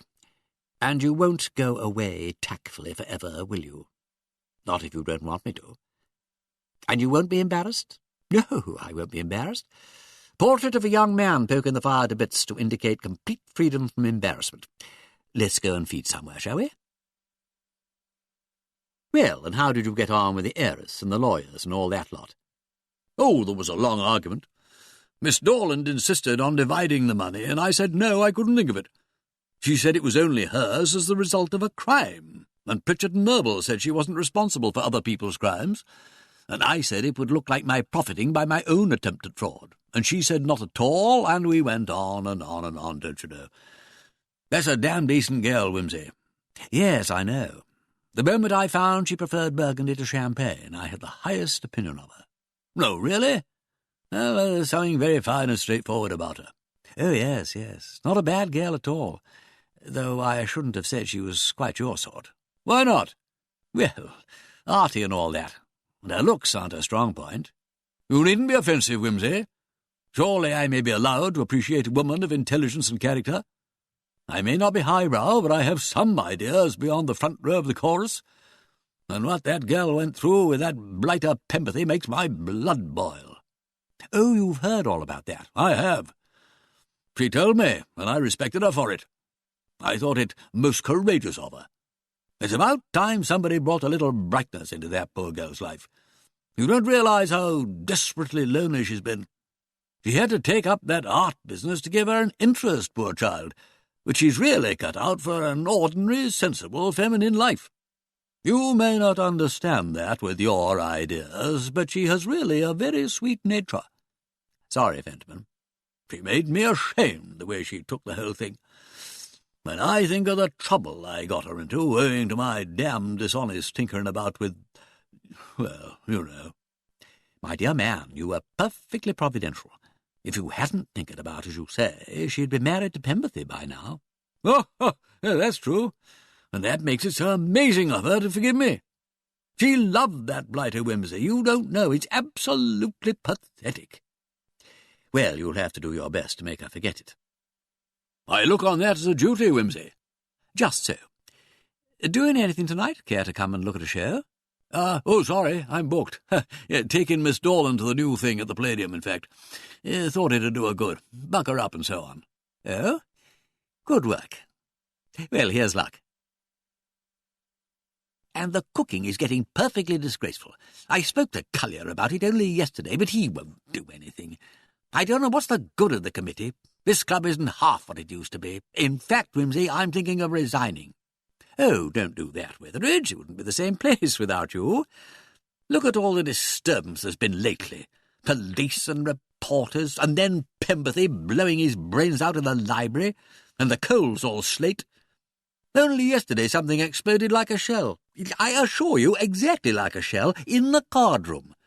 And as nearly as possible got me in the eye. I said to Collier, this must not occur again. Oh, look, you may laugh, but I knew a man who was blinded by a thing popping out suddenly like that.